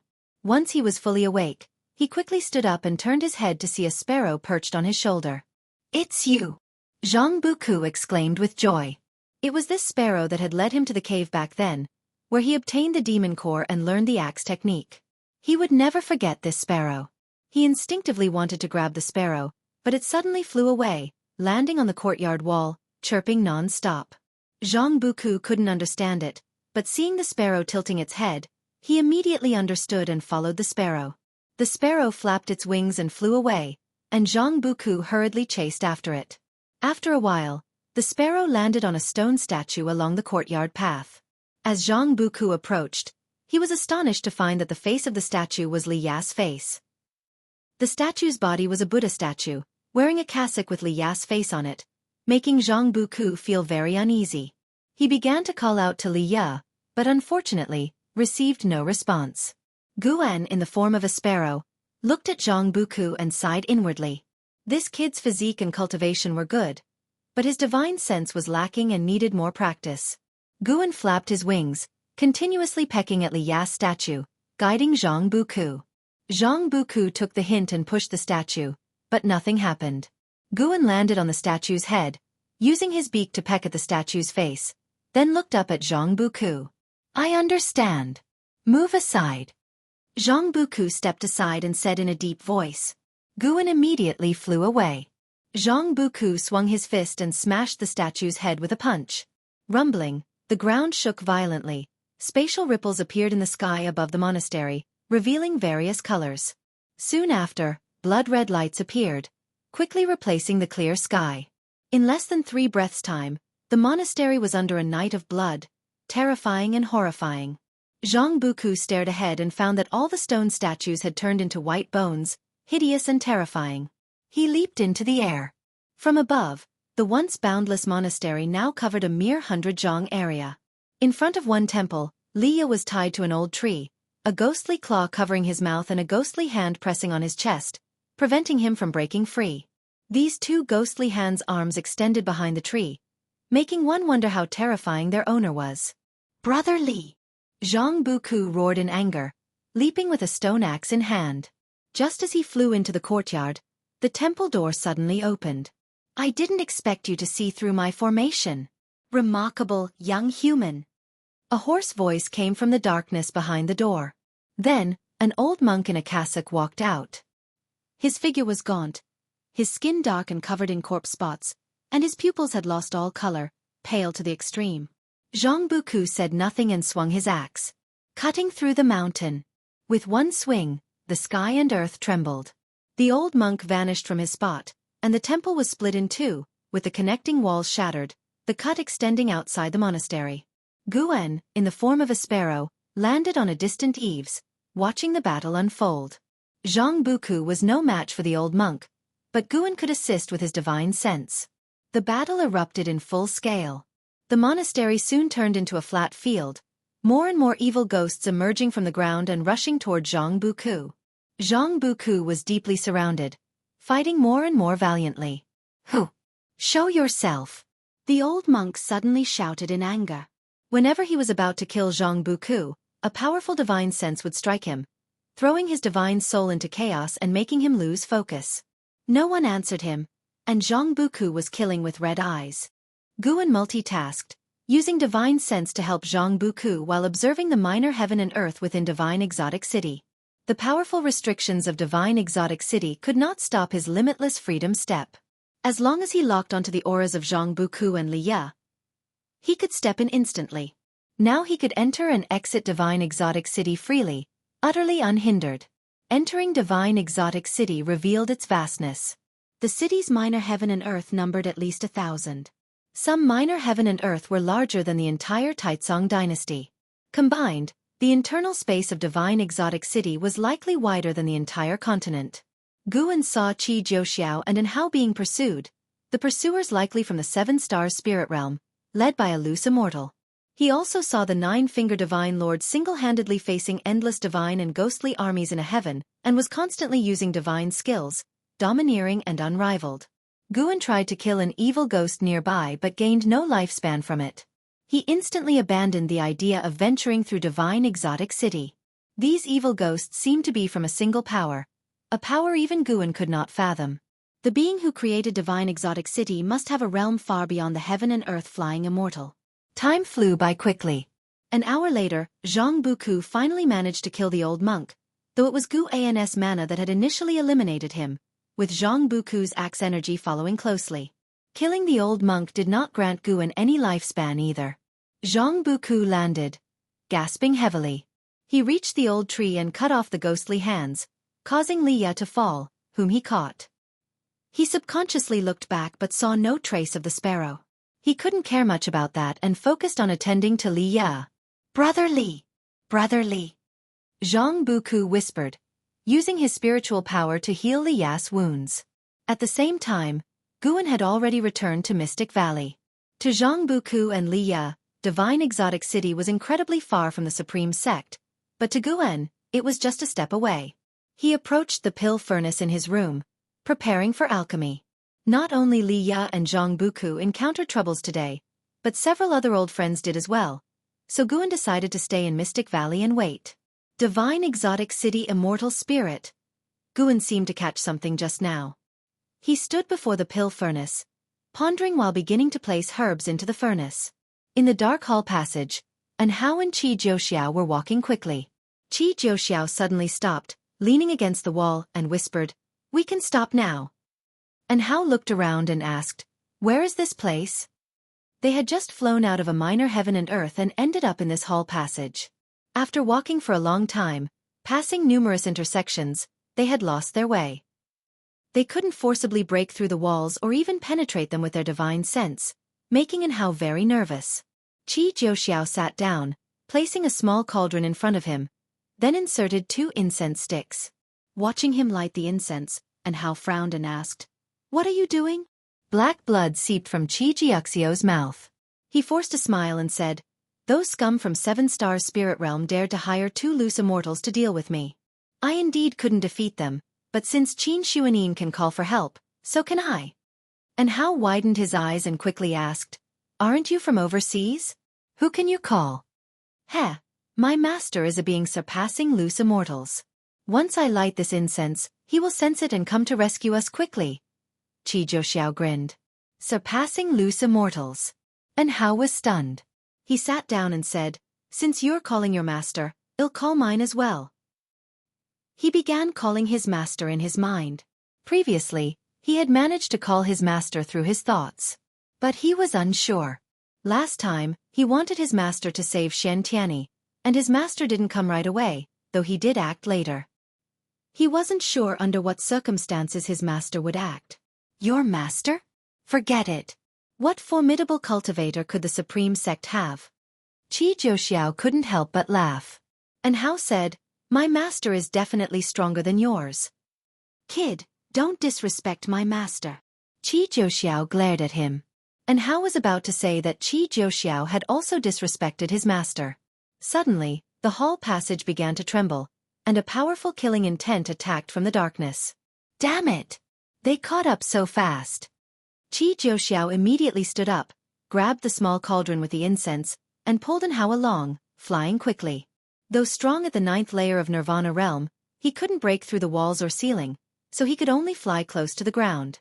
"Qi Jiuxiao, you can't escape." Qin Zunyan's voice came from behind, filled with frenzied excitement. At the same time, outside Divine Exotic City, LV Baitian and a group of Supreme Sect cultivators watched the city gate, discussing their plans after entering the city. Suddenly, a terrifying aura came from afar, startling everyone outside the city to turn and look. They could only see a streak of light breaking through the sky, disappearing into Divine Exotic City in the blink of an eye, swift as lightning, and couldn't see what was within the light. Chapter 219 Master. Qi Jiuxiao took an hao and fled quickly, passing dozens of intersections. They suddenly flew into a vast palace whose length and width were difficult to estimate. The palace was dimly lit, with rows of stone pillars, most of which had extinguished oil lamps hanging on them. As soon as an hao entered the palace, he felt a cold wind blowing towards him, making him shiver uncontrollably. Before he could think more, a terrible killing intent came from behind. A dark red long scarf flew out from the darkness, swiftly passing by the two and circling in front, trying to entangle them. Qi Jiuxiao took out the dragon-slaying spear and threw it forward. A dragon's roar exploded, and a golden dragon condensed, illuminating the whole palace with golden light. The golden dragon formed by the dragon-slaying spear fiercely collided with the dark red scarf, stirring up strong winds that ravaged the palace space. And Hao only felt himself about to be swept away. Fortunately, Qi Jiuxiao was holding him, but even so, he was still very uncomfortable. Qi Jiuxiao leaped up, his toes stepping on the dragon-slaying spear. He flipped into the air, jumping over the dark red scarf, and then turned to look below. The dark red scarf was like a red river plunging into the darkness, with no end in sight. Figures attacked from all directions, quickly surrounding them. Qin Xuanin flew from the front, landing less than 30 feet from the two, and said with a sneer, "Qi Jiuxiao, where do you think you're going?" Qi Jiuxiao put down an hao and coldly said, "Want to kill me? Fine, let this kid go first." And Hao was urgent, just about to speak but was stopped by Qi Jiuxiao raising his hand. Qin Xuanin laughed dismissively. "Do you think you're in any position to negotiate with me right now?" As he finished speaking, a figure appeared beside him. It was an old man in white, with a cold face, holding a jade lamp. Qi Jiuxiao slightly turned his head, glancing back. Another loose immortal had already appeared behind him. "Master." And Hao whispered through clenched teeth. Qi Jiuxiao heard his words and smiled. "And Hao, it seems your master cannot hear your call. But my master is coming soon." Qi Jiuxiao said softly with a smile. With these words, the faces of the 7-star spirit realm cultivators slightly changed. The old man in white beside Qi Jiuxiao instinctively turned around to look. "You bully my disciple. Does Divine Soul True Lord agree?" A cold voice echoed through the palace, the killing intent in the tone making everyone feel as if they were in an ice cellar. Qi Jiuxiao's face once again showed an unruly and wild smile, looking at Qin Xuanin as if he were prey. The autumn wind blew, lifting the fallen leaves off the ground and gently putting them down again. Guan was sweeping the ground, and the blood prison great saint beside him curiously asked, "Master, there are so many disciples in the valley, why do you sweep the ground yourself?" Not only Guan but other disciples were also sweeping the ground in the third medicine valley. However, compared to the vast medicine valley, the hundreds of people seemed sparse. It's sometimes good to sweep the ground. Feeling the earth with your hands and feet might lead to some insights. Guan casually replied. He sounded very perfunctory, but his words fell on the ears of the blood prison great saint and seemed very reasonable. The blood prison great saint began to walk back and forth, feeling the earth and nature. Guan looked toward the direction of divine exotic city, where 4 wandering immortals had gathered, 2 from the 7-star spirit realm. One was Qi Jiuxiao's master, and another was Nine-Finger Divine Lord. Nine-Finger Divine Lord was leading Chu Jingfeng to search for immortal spirit, while the other 3 wandering immortals were engaged in chaotic battles. Qi Jiuxiao's master had killed 2 loose immortals and more than a dozen 7-star spirit realm disciples, attracting 2 wandering immortals. The situation was not good, as Qi Jiuxiao's master had already fallen into a disadvantage.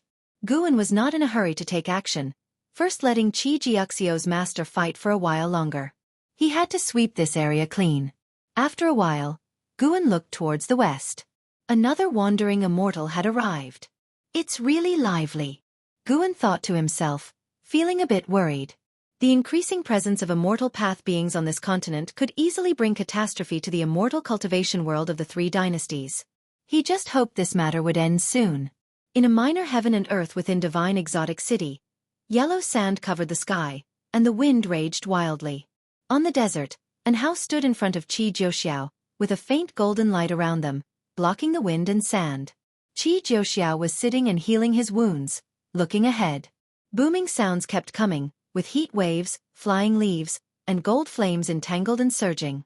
In the distance, mana rainbows flashed brilliantly, shaking the heavens and the earth. The battle of wandering immortals. How terrifying! And how could not see the figures of the 3 wandering immortals? Even with the protection of the formation, he felt his body might turn to dust at any moment, which was an unbearably uncomfortable feeling. Qi Jiuxiao could barely see the wandering immortals battle, and because of that, his face looked even gloomier. His most respected master had already fallen into disadvantage. He realized that doom was inevitable. This time, he had also implicated in Hao and his master, which made his fists clench tightly. Damn it! Qi Jiuxiao realized for the first time the power of 7-star spirit realm. Before, he had mainly been active within the territory governed by Star Sea congregations.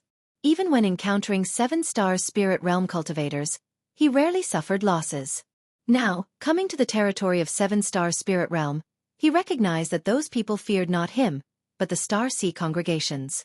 And Hao turned back and asked nervously, "Senior, what is the situation now?" Qi Jiuxiao was silent, not answering, just staring ahead. Seeing his face darken to the point of dripping water, and Hao knew the situation was bad, making him even more anxious. "Qi Bei, today your disciple must die.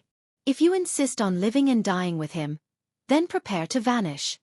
A majestic voice rang out, followed by the sound of a zither, causing an Hao inside the formation to feel dizzy, with everything in his field of vision shaking.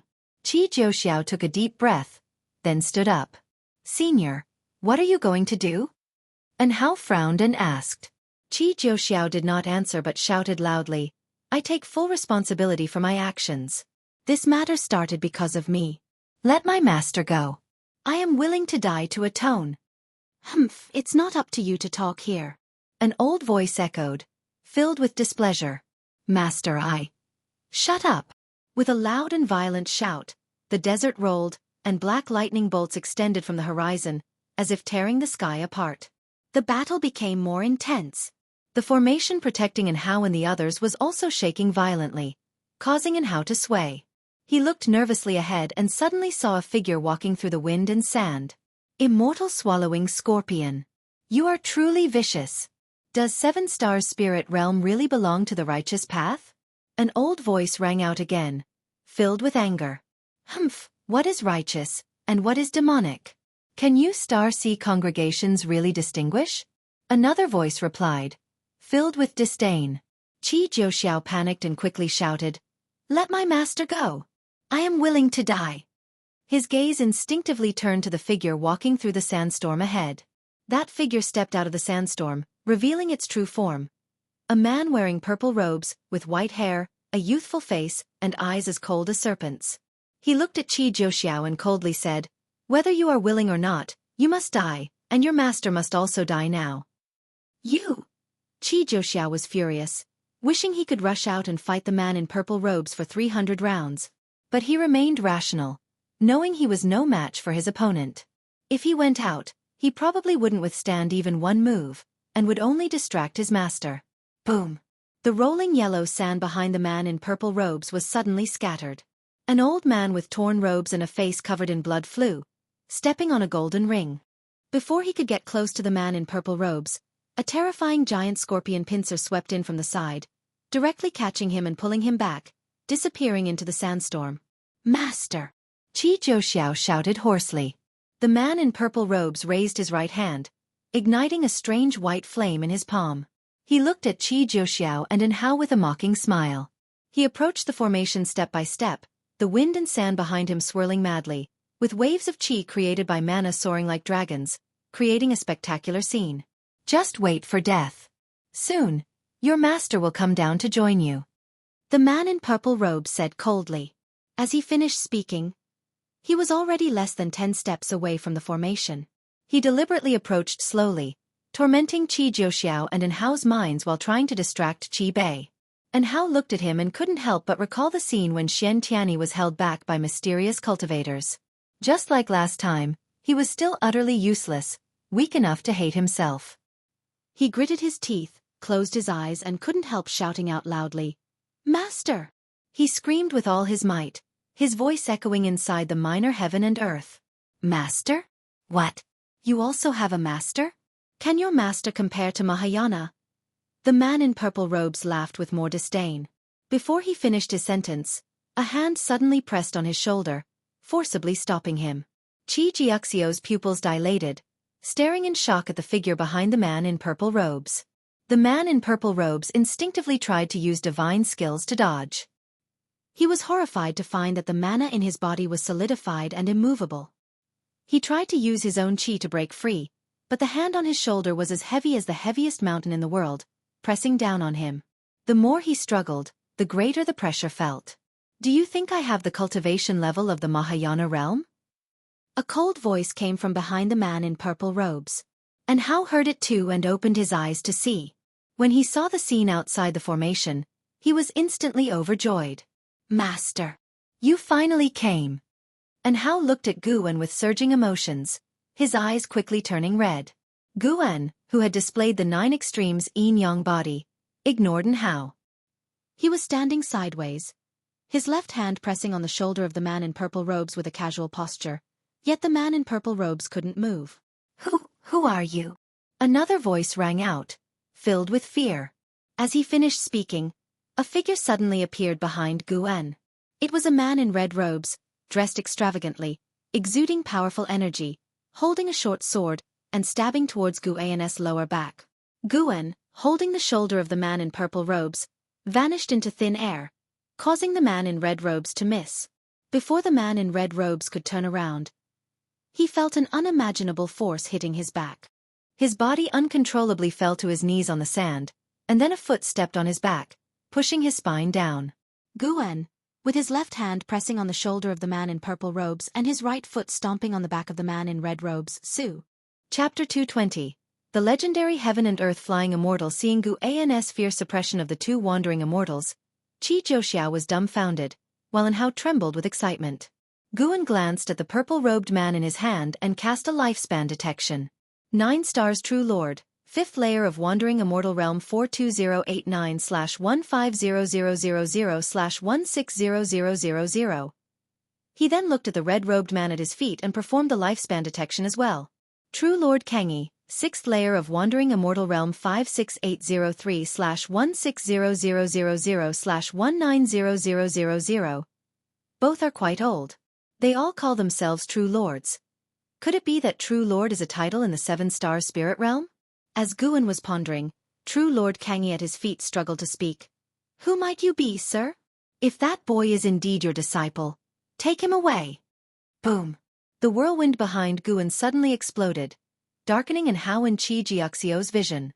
A massive black scorpion, as large as a giant mountain, attacked, its pincers clamping towards Guan. Immortal swallowing scorpion.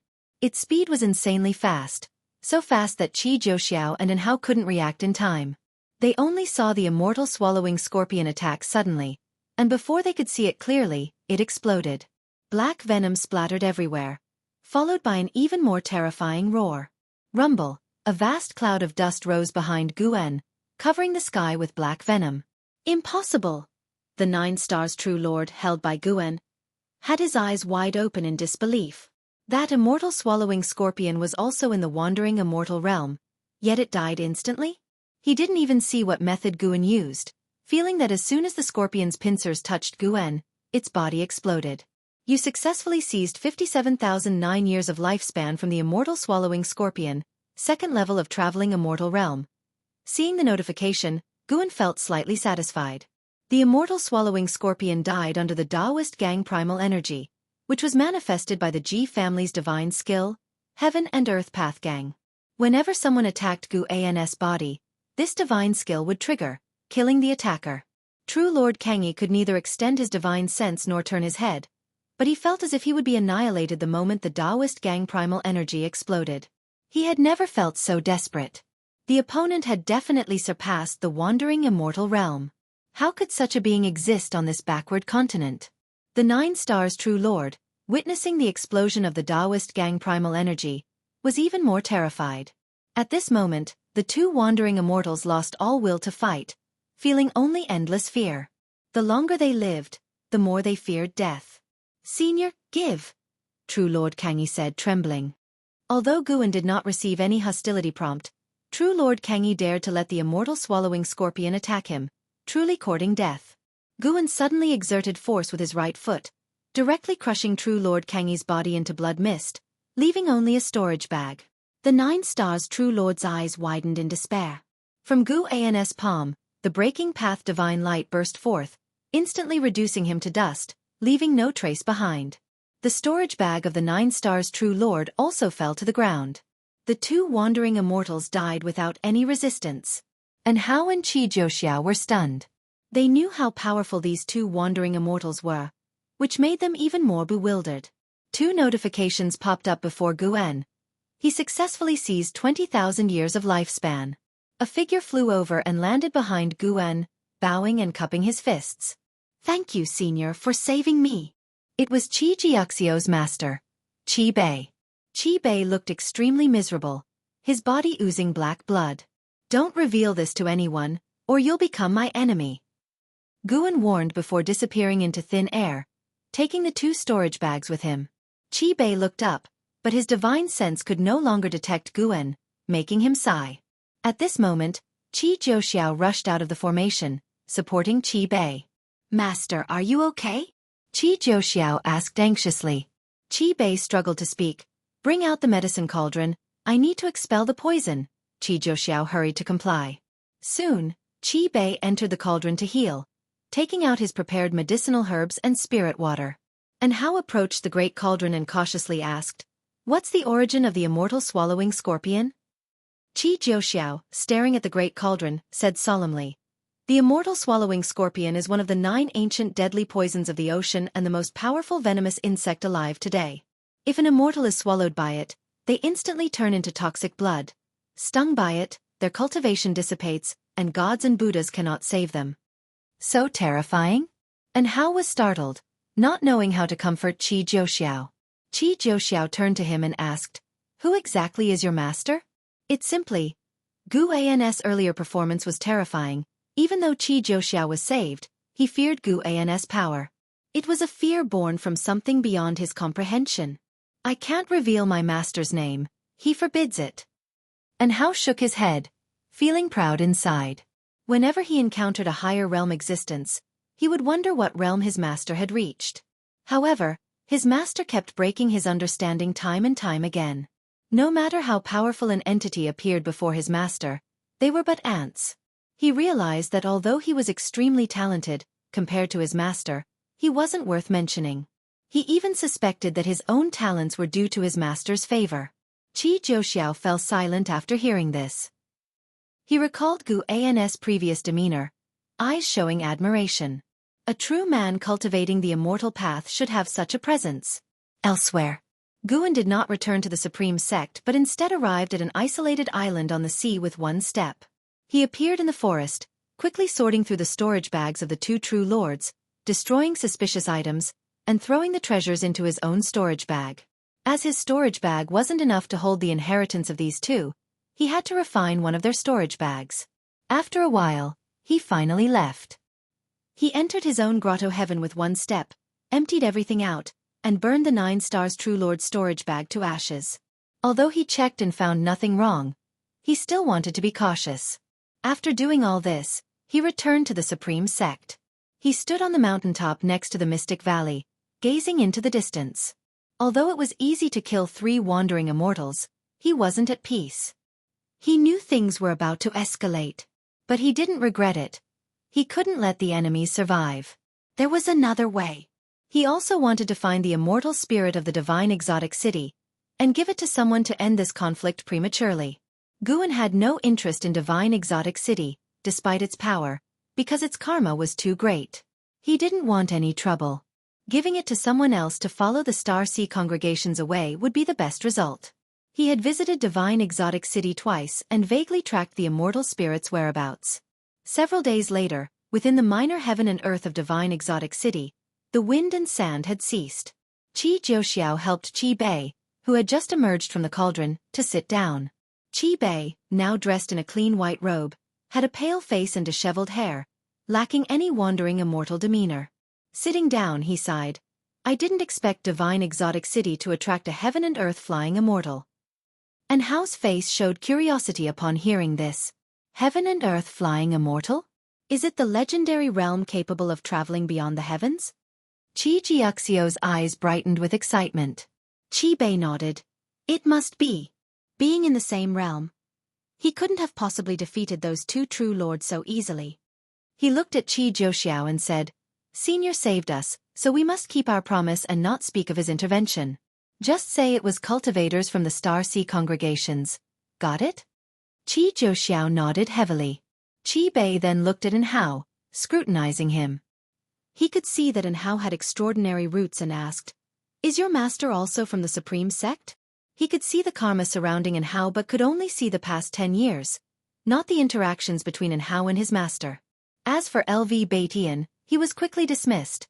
A mere unification realm was not worth his attention. I'm not sure. He probably isn't. Hao shook his head, keeping a cautious mind and not fully trusting Qi Bei. Qi Bei smiled. You're very fortunate, young man. With such a master, your future is limitless. How about joining the Star Sea congregations later? Hao hesitated. I don't have just one master. My other master is the sect leader of the Supreme Sect, and I have to take on the responsibility of strengthening my sect. Qi Bei's smile grew even more gentle. It's not about leaving the Supreme Sect. You can train with the Star Sea congregations for a while and help establish good relations between the two sections. The Star Sea congregations can help you grow strong quickly. Once you're powerful enough, you'll better protect the Supreme Sect. In the future, if the Star Sea congregations face difficulties, you can offer your help. Hearing this, Hao found it hard to refuse and looked towards Qi Jiuxiao. Qi Jiuxiao snorted. Is my master going to deceive you? Shen Tianyi is the best example. Traveling together all this way, he had learned about the relationship between Shen Tianyi and Hao. He also wanted to win Hao over. Winning over Hao meant winning over the heaven and earth flying immortal from a few days ago. A heaven and earth flying immortal. The Star Sea congregations had produced such beings, but those were legends, and he had never seen one with his own eyes. Hao hesitated for a while but finally nodded in agreement, bringing smiles to Qi Bei and Qi Jiuxiao. Qi Bei's smile faded as he said, I haven't completely expelled the immortal swallowing scorpion's toxin. Let's leave Divine Exotic City to avoid the 7 Stars Spirit Realm's pursuit. But Divine Exotic City? Qi Jiuxiao hesitated. Qi Bei glared at him angrily. There is a heaven and earth flying immortal in Divine Exotic City, along with other wandering immortal presences. Do you think you have the qualifications to compete for the immortal spirit? Qi Jiuxiao immediately backed down, scratching his head with an awkward smile, not daring to insist further. Hao felt some regret, but leaving now wouldn't be a loss. He had found many treasures alongside Qi Jiuxiao and had gained a lot. So the three of them packed up and began to search for a way out. In a dark hole, one side of the wall was adorned with a row of brass oil lamps, some of which had already gone out. In front of the lamp wall stood a woman in a purple dress with a veil, her long hair coiled into a bun. Her revealed eyebrows were delicate, but the coldness in her eyes added a sense of mystery to her aura. A boy dressed in a sleeveless top appeared on her shoulder, tilting his head and asking, Mother, what are you looking at? Upon closer inspection, the boy's feet were embedded in the shoulder. Chapter 221. Immortal Spirit, I want it, Mother is seeing who has fallen again. The woman in the purple dress spoke slowly, her voice ethereal, echoing in the hall like the sound of spring water flowing through a mountain stream. The boy on her shoulder asked confusedly, What is there to see? People die all the time, don't they? As long as less than half of the lamps on this wall are extinguished, the fortune of the 7-star spirit realm won't be severed. The woman in the purple dress replied, 3 wandering immortals have died recently, all from the same place. This place is close to the Star Sea congregations. I don't know if it's their plot or if someone else is causing trouble in the dark. The boy followed her gaze to the oil lamps on the wall and began to ponder. At this moment, footsteps echoed from the darkness behind, and an old voice said, Cave Master, the spirit mirror is showing divine sense fluctuations. When the woman in the purple dress heard this, she turned and walked into the darkness. The boy on her shoulder turned his head to look, his clear eyes drawn to the oil lamps on the wall. Under the night sky, in a dilapidated city, the 9-finger divine lord sat meditating in front of a fire, with Chu Jingfeng sitting next to him. Chu Jingfeng occasionally glanced into the distance. Beneath the moonlight, dense fog surged, vaguely revealing terrifying ghostly shadows. Can you feel it? the nine-finger divine lord suddenly asked. Chu Jingfeng's thoughts were pulled back, and he cautiously asked, Master, feel what? The nine-finger divine lord whispered, It is approaching. Who is it? The immortal spirit of divine exotic city. Chu Jingfeng's eyes widened, and his breath quickened. Since coming to divine exotic city, he had learned about the immortal spirit from the nine-finger divine lord. As long as the immortal spirit accepted a master, one could control the great power of divine exotic city. The immortal spirit's choice of master was not solely based on cultivation level. It might also depend on fate, which was why so many non-immortal Pathrealm beings came to adventure here. Chu Jingfeng did not dare to hope that he could obtain divine exotic city, but he hoped his master could.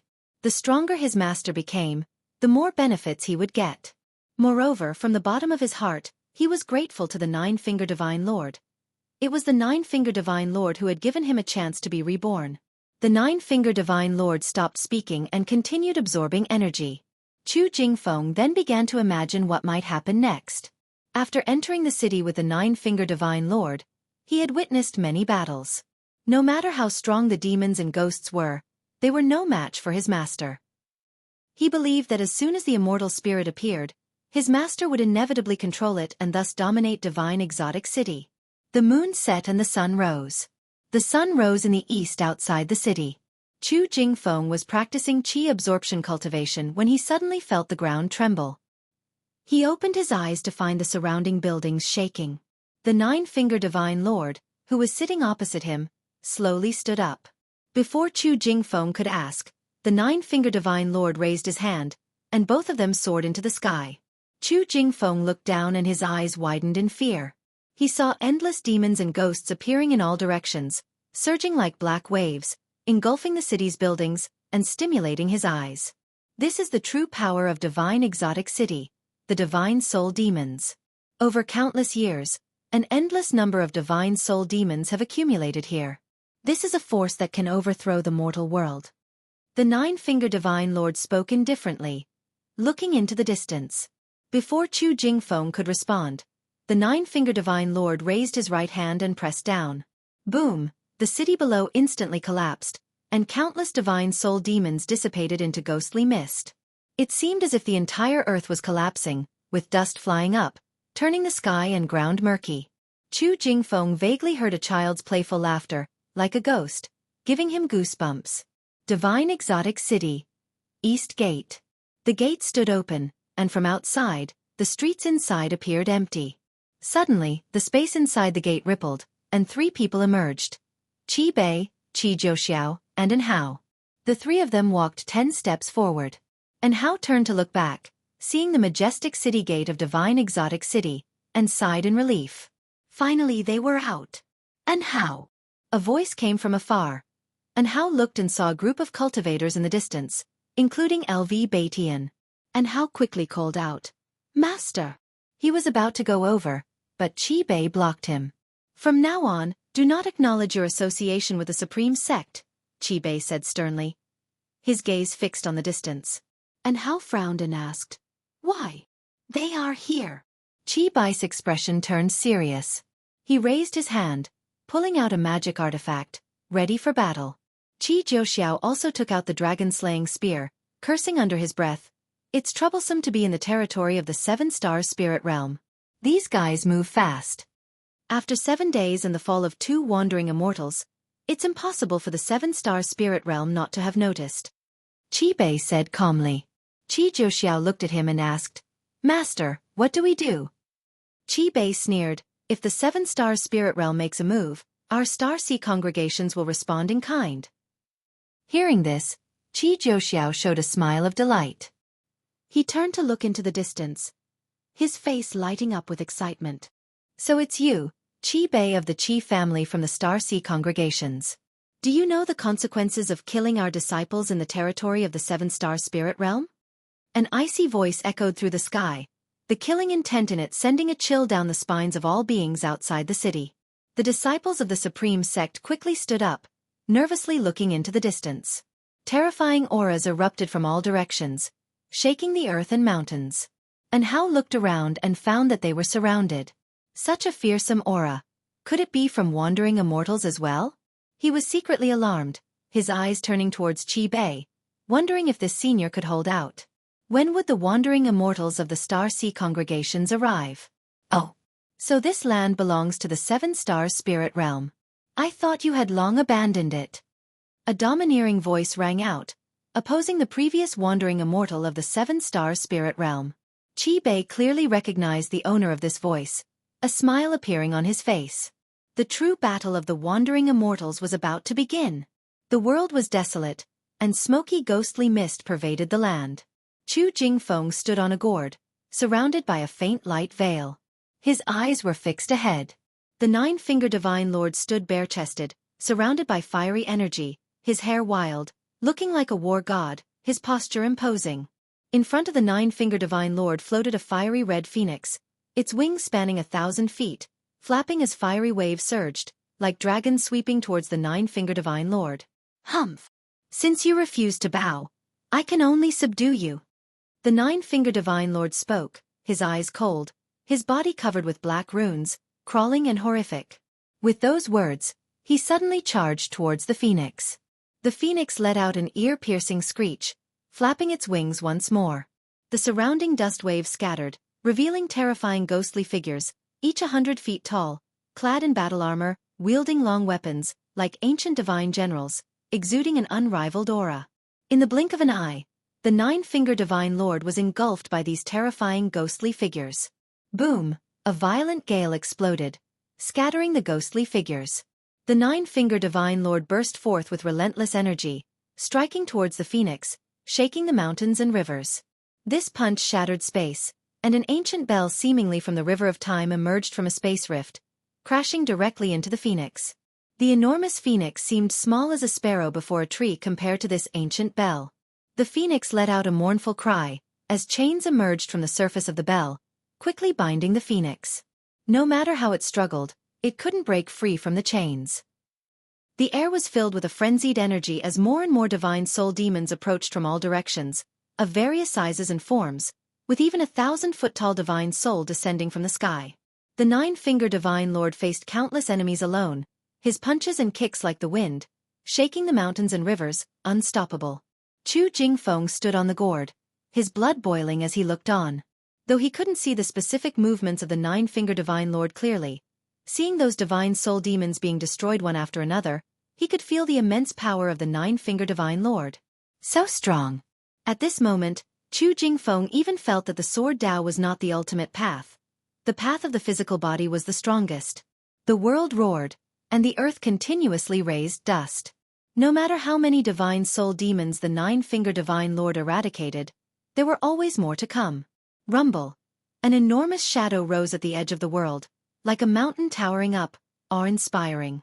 Chu Jingfeng looked from afar, feeling a chilling aura. What is that? He thought, terrified. Before he could think further, the mysterious giant shadow stepped out from the dust waves that covered the sky. It was a figure 10,000 feet tall, with a strong build, each muscle like a rocky mountain, exuding a power that made all living things fear. It was entirely black, with disheveled hair, wearing only armored pants, and holding a massive axe in its hand. Wielding the axe in both hands, it swept forward. The force of the axe, even without reaching, sent a devastating wind along its path, nearly flinging the gourd Chu Jingfeng stood on. The Nine-Finger Divine Lord appeared in front of the gourd out of thin air, throwing a punch. Dong! The deafening roar echoed, as the Nine-Finger Divine Lord met the mysterious giant's axe with his own power. Both sides retreated. The Nine-Finger Divine Lord frowned, feeling his right fist numb. The mysterious giant stabilized after retreating several steps, then swung the axe again. This time, the mysterious force from the heavens gathered on the axe blade, slashing down with the power of creation.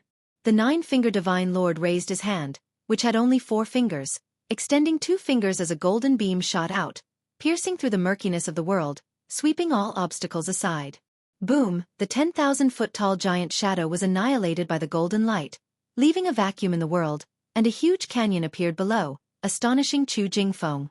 The Nine-Finger Divine Lord turned and flew towards the phoenix. The phoenix was still trapped by the ancient bell, unable to move. Just as the Nine-Finger Divine Lord was about to approach the phoenix, a figure appeared out of thin air, raising a hand to capture the phoenix. The phoenix with wings spanning 1,000 feet shrank to the size of a palm. "Who are you?" the nine-fingered divine lord asked in a deep voice. He didn't rashly advance, as he couldn't gauge the person's strength. Guan, in his 9 extremes yin-yang body form, turned to the nine-fingered divine lord and said, "The immortal spirit, I'll take it." The nine-fingered divine lord's face instantly twisted with rage, and Chapter 222. Divine exotic immortal spirit recognizes its master. Facing the furious nine-fingered divine lord, Guan remained composed. Holding the phoenix, he said, "Feel carefully, and you will understand that this karmic consequence is not something you can bear." Hearing this, the nine-fingered divine lord, who was about to attack, instinctively dispersed his divine sense. A few moments later, his expression changed drastically, and fear filled his eyes. The divine soul demons were still pouring out, throwing themselves at them recklessly, their roars echoing through the heavens. Guan suddenly squeezed the phoenix in his hand, and the divine soul demons in the heavens were obliterated one after another, turning into ashes, and the noise abruptly ceased. Chu Jingfeng stood on his gourd, turned his head, and looked at Guan in the distance, his face changing dramatically. A dark purple demon shadow, surrounded by demonic qi. Thud! He had just uttered a word when a terrifying divine sense locked onto him, scaring him into silence. The nine-fingered divine lord also regained his calm. He looked at Guan and asked, "What do you plan to do?" He could sense a more horrifying presence brewing beneath the earth. Purely in terms of aura, it was beyond what he could contend with. Guan did not answer but instead flipped his palm downward. Rumble, the earth shattered, rocks rose into the air, and the entire world seemed on the verge of collapsing. The momentum released by Guan was so terrifying that even the nine-fingered divine lord felt fear. Just how high is his cultivation level? The nine-fingered divine lord thought to himself, feeling fortunate. If he had acted rashly earlier, or if the other party had directly ambushed him, he might have been in grave danger. Chu Jingfeng also looked nervously downward. Rocks ascended around him, flying towards the sky.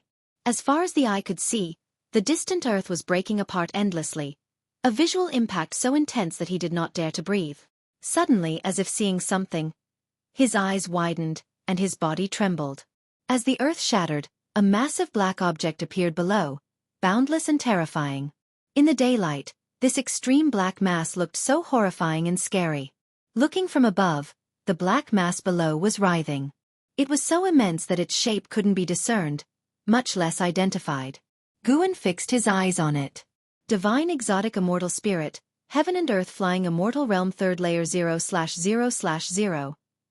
No lifespan was shown, but there was a realm. Guan's right hand, which was suspended in the air, suddenly clenched, and the gigantic divine exotic immortal spirit below began to shrink at a visible speed.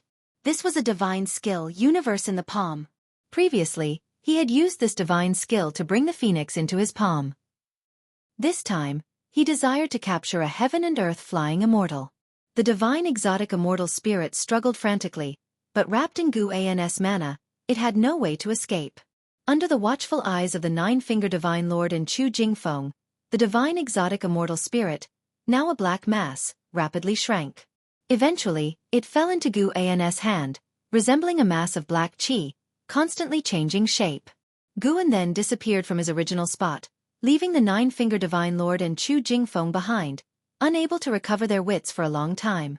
After a long while, Chu Jingfeng flew to the nine-fingered divine lord's side and asked nervously, "Master, what should we do next?" He knew that the figure earlier was Sword Venerable Fudao, but he decided to keep it a secret. Sword Venerable Fudao was the most revered existence in the hearts of all disciples of the Supreme Sect. He had repeatedly saved the Supreme Sect and the human race of the 3 dynasties. Chu Jingfeng felt that he owed Sword Venerable Fudao his life, so he chose to side with him. Even if he revealed Sword Venerable Fudao's identity, he felt it would only push the nine-fingered divine lord into the abyss. From what had been shown earlier, the nine-fingered divine lord was no match for Sword Venerable Fudao. Thinking of this, Chu Jingfeng felt deeply emotional. During the days he followed the nine-fingered divine lord, he had thought that the nine-fingered divine lord was stronger than Sword Venerable Fudao, and that he had struck the ultimate blessing. But the result was, he couldn't help but wonder just how powerful Sword Venerable Fudao was. It now seemed that Sword Venerable Fudao was not from the Supreme Sect but was merely hiding there to protect them. The Nine-Finger Divine Lord took a deep breath and said, "It's time to leave." Having the divine exotic immortal spirit taken away made him furious, but Guan's universe in the Palm Divine skill had extinguished any desire to fight. Moreover, the aura emitted by the divine exotic immortal spirit was clearly not something he could handle. If the mysterious person hadn't appeared earlier, he might have been swallowed by the divine exotic immortal spirit and turned into a divine soul demon. Chu Jingfeng secretly breathed a sigh of relief upon hearing his master's words. He truly feared that his master would have an obsession. After wandering through divine exotic city for so long, he had already reaped some rewards and was eager to return to the Supreme Sect to meditate in seclusion. On the other side, Guan arrived at the most secluded minor heaven and earth. There were no living beings here. The sky was dim, and the ground was dotted with trees that looked like evil ghosts. He glanced at the divine exotic immortal spirit in his hand, no longer struggling but trembling. Just as Guan hesitated about whom to give it to, it suddenly burst open and then drilled into Guan's palm. The process was extremely quick. When Guan wanted to stop it, he suddenly felt its emotions. It was pleading.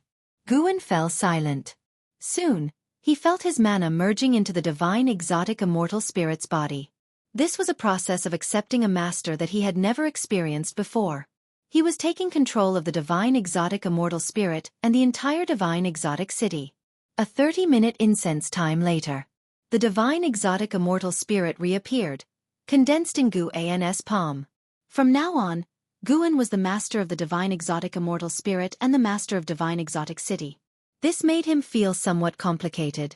If he had forcibly stopped it earlier, the divine exotic immortal spirit would have turned to ashes, so he had to accept it. Of course, now Guan could easily squeeze the divine exotic immortal spirit, causing it to cease to exist. After accepting the master, Guan gained more understanding of divine exotic city. Even if the divine exotic immortal spirit was destroyed, as long as divine exotic city remained, a new divine exotic immortal spirit would be born. Whether it was the same one was unclear, as it resisted death much. Master! The voice of the divine exotic immortal spirit echoed in Guan's mind, sounding like a young boy. Guan asked, "Can you share your power with others, hiding the fact that I am your master, and making others appear as your master?" The divine exotic immortal spirit wiggled in his palm, suddenly transforming into a small black figure. It had no hair or facial features, just a body resembling a 5- or 6-year-old boy, standing about 10 centimeters tall. The divine exotic immortal spirit tilted its head, considered it for a moment, and said, "It can be done, but wouldn't you be unhappy?" Guan replied, "No. I want you to protect one of my juniors, but you must not reveal my presence to him.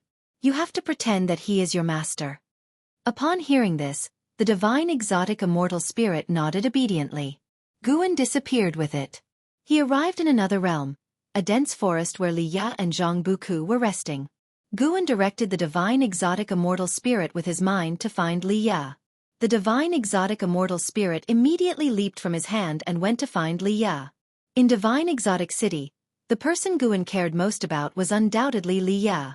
Although Li Ya had numerous opportunities, he was clearly far behind geniuses like An Hao and LV Xian, so Guan decided to help him. As for An Hao, whether he had divine exotic city or not, he would eventually rise. If he joined the Star Sea congregations, he would possess immortal treasures no less powerful than the dragon-slaying spear, even without a fake immortal treasure like divine exotic city. The dragon-slaying spear was highly powerful, allowing Qi Jiuxiao to display power comparable to a loose immortal. The divine exotic immortal spirit hopped along its way, its aura elusive, unnoticed by Li Ya and Zhang Buku as they meditated. When the divine exotic immortal spirit landed on Li Ya's shoulder, a sudden scare made him instinctively open his eyes. Screech! The divine exotic immortal spirit called out and then plunged into Li Ya's face, startling him to his feet. What was that? Li Ya kept touching his face but felt nothing. Zhang Buku, equally startled, rushed over. Upon learning that something had entered Li Ya's body, Zhang Buku panicked. The two fumbled around, even using their divine senses to scan, but found nothing strange. After a while, Li Ya suddenly stopped, his expression peculiar. "Brother Li, are you okay?" Zhang Buku asked nervously. Li Ya took a deep breath, looked at Zhang Buku, and said with a complicated expression, "Brother, I think I have been accepted as the master by an immortal spirit?" "What?" Zhang Buku's eyes widened, unable to believe his ears. "Is it true?" "It is." "Why you?" "What do you mean? Am I unworthy?" "How are you worthy?" "You. Show some respect. I can command divine soul demons. If you want to leave, it will be up to me." "Brother Li. We are supposed to live and die together as brothers." "You dog. Stop talking like that." In the distance, Guan listened to Li Ya and Zhang Buku bicker. Under the demonic qi, a smile appeared on his lips. He turned around and disappeared once more. He was the true master of divine exotic city. Within its confines, he could see all the minor heavens and the divine soul demons hidden beneath each. The number of divine soul demons was indeed staggering, and the entire divine exotic city was still in a state of recovery. It would only grow stronger until it became a true immortal treasure once more.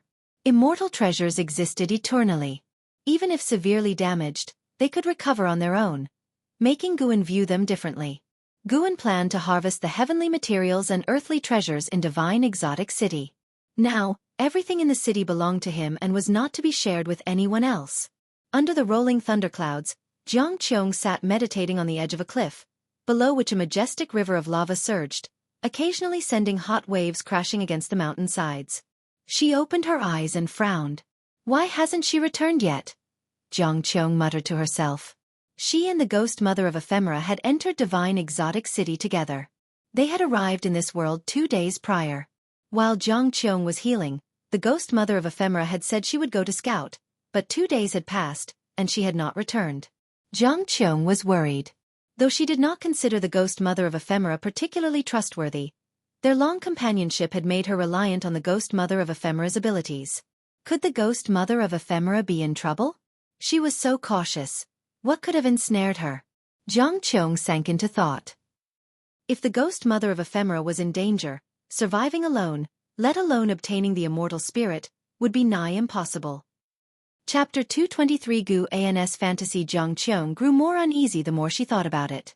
She took out an elixir and started accelerating the restoration of her spiritual power.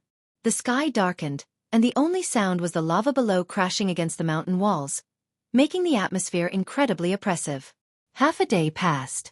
Jiang Qiong's spiritual power had recovered considerably. She stood up and headed in the direction the ghost mother of Ephemera had gone earlier. Meanwhile, Li Ya had already mastered the power of the divine exotic city. Although he still couldn't see every corner of the city, he felt unbelievably powerful now. Before entering the divine exotic city, he had doubts about the legends of the Immortal Path Supreme Treasure. How could it be that legendary? "Let's go, there's a big battle outside the city. Let's go watch the fun." Li Ya stood up, his face full of high spirits. Zhang Buku followed him up, staring blankly at him.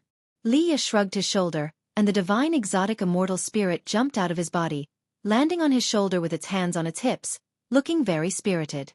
Looking at the divine exotic immortal spirit, Zhang Buku had a strange expression. It was hard to imagine that this little being was the immortal spirit of the Immortal Path Supreme Treasure.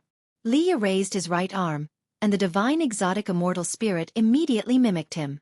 Rumble, the ground trembled, and the sky changed color, making Zhang Buku look around nervously. One by one, the divine soul demons broke through the ground, lifting big trees into the sky. The same scene repeated everywhere, forcing Zhang Buku and Li Ya to stabilize themselves with their spiritual power. Li Ya laughed proudly. "These are my divine army. Follow me to conquer the world." Zhang Buku looked at him, just about to speak, when suddenly the ground beneath them rose with a roar. A terrifying giant shadow stood up, holding a piece of land in its hand with a forest on it, where Zhang Buku and Li Ya were standing. Compared to this terrifying giant shadow, they were as small as ants. This terrifying giant shadow was the same 10,000-foot figure that had fought against the 9-finger divine lord before. One hand held the land, and the other held an axe, looking like a giant god who opened the sky, with divine majesty spreading wide. Zhang Buku looked down, his eyes wide with shock. Li Ya was extremely excited. With such a divine army, how could he not sweep away all enemies? He could sense a terrifying battle outside the divine exotic city, but he also saw the disciples of the Supreme Sect, and he had to step forward. Primordial ancestor, this time I will be the hero, watch me. Liya was trembling with excitement. He suddenly thought of Guan. If only junior brother Gu was here, how great that would be. But if junior brother Gu were here, he would still worry about his safety. Never mind, after this battle, he would brag about it to him. Liya began to think about what treasures to bring back for junior brother Gu. The divine exotic city was so vast and had countless treasures. Just bringing a few out would be enough to reverse Guan's fate. Guan was in a minor heaven and earth, harvesting heaven and earth treasures. His lifespan kept increasing, which made him very happy. He saw that the 4 gates of the divine exotic city opened, and Liya rushed out with an endless stream of divine soul demons, immediately affecting the battle.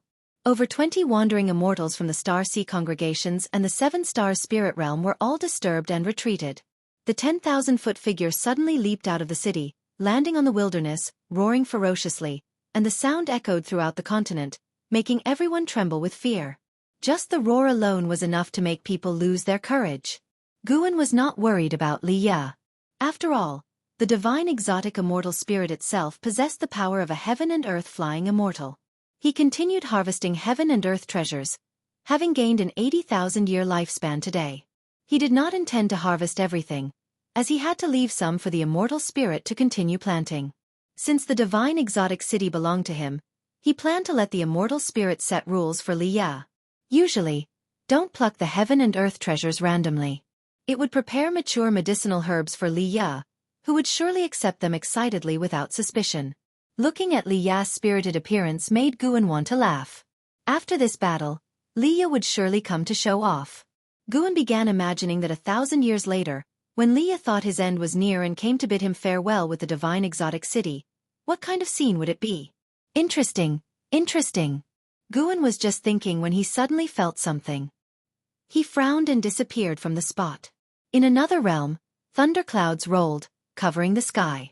In a basin between the mountains, Jiang Qiong slowly stood up from the ground, clutching the wound on her right shoulder with her left hand, blood flowing continuously from the corner of her mouth. She looked ahead. Figures in black robes filled the slopes. Meditating at the highest point was an elder with a wooden staff beside him, from which black gas wafted, wrapping the ghost mother of ephemera in the air. The ghost mother of ephemera had already turned into a soul body and was extremely weak. She opened her eyes with difficulty and looked at Jiang Qiong down the mountain. Little girl, you have a good fighting spirit. Just right for luring the ghost king of hell. The black-robed elder spoke with a mocking tone. The other black-robed cultivators all looked down at Jiang Qiong with cold eyes. To them, Jiang Qiong was already a dead person. The ghost king of hell? What exactly are you looking for? Jiang Qiong gritted her teeth, thinking about how to escape. The difference in cultivation was too great. Any one of these people could easily kill her. The ghost king of hell is the strongest ghost king hidden in this world. It guards an immortal treasure. The black-robed elder spoke nonchalantly. A black-robed cultivator started descending the mountain, step by step approaching Jiang Qiong. Just as Jiang Qiong was extremely anxious, a gust of wind came from afar, making her instinctively close her eyes. The gust of wind whistled past, and Jiang Qiong felt her injury had somewhat healed, whether it was an illusion or not. She quickly opened her eyes and was astonished to find that those mysterious cultivators had disappeared. The soul body of the ghost mother of ephemera was suspended in the air above the slope, slowly falling. Before Jiang Qiong could react, a whooshing sound came from afar, and a blood-red treasure pagoda descended from the sky, landing in front of her, scaring her to retreat instinctively. The blood-red treasure pagoda burst out with immense power, turning into blood mist, which quickly wrapped around Jiang Qiong, pulling her towards the pagoda. Jiang Qiong's face was full of fear when she heard a voice in her ear. Do not panic. Hearing this voice, Jiang Qiong instantly felt at ease. Sword Venerable Fudao. He had come too. She was pulled into the blood-red treasure pagoda, her figure disappearing. The ghost mother of ephemera fell to the ground, turned her head to look, her face full of worry. Twilight approached. The towering divine exotic city stood on the wilderness, its 4 gates wide open. Cultivators continuously flew out, appearing as if they were being thrown out by some force instead of flying out on their own. Liya stood on a high slope at the edge of the ruins, the divine exotic immortal spirit standing on his shoulder, guarding him. Two figures appeared beside him, one being Qi Bei, the master of Qi Jiuxiao, the other a middle-aged man in luxurious white robes, with a commanding presence. I am the Sea Lord of the Star Sea Congregations, Nan Feng Tian. After this battle, the Seven Stars Spirit Realm will surely hold a grudge against you. You possess the immortal treasure, and relying solely on your own strength might not be enough to protect it. Come back with us to the Star Sea Congregations. We will train you as a true disciple, treating you better than Xian Tianyi. The man in white robes spoke. Qi Bei followed. The Star Sea Congregations is a great righteous sect. Many cultivators from the Supreme Sect are your seniors, so you can join without worry. Leah looked at the divine exotic city and said, "Thank you both for your kindness. I am willing to join the Star Sea Congregations, but can I visit the Supreme Sect first?" He was not foolish. After this battle, he had to choose a power to lean on. LV Batian had also just sent him a message, advising him to ally with the Star Sea Congregations. Nan Feng Tian smiled. Of course, we also want to visit the Supreme Sect.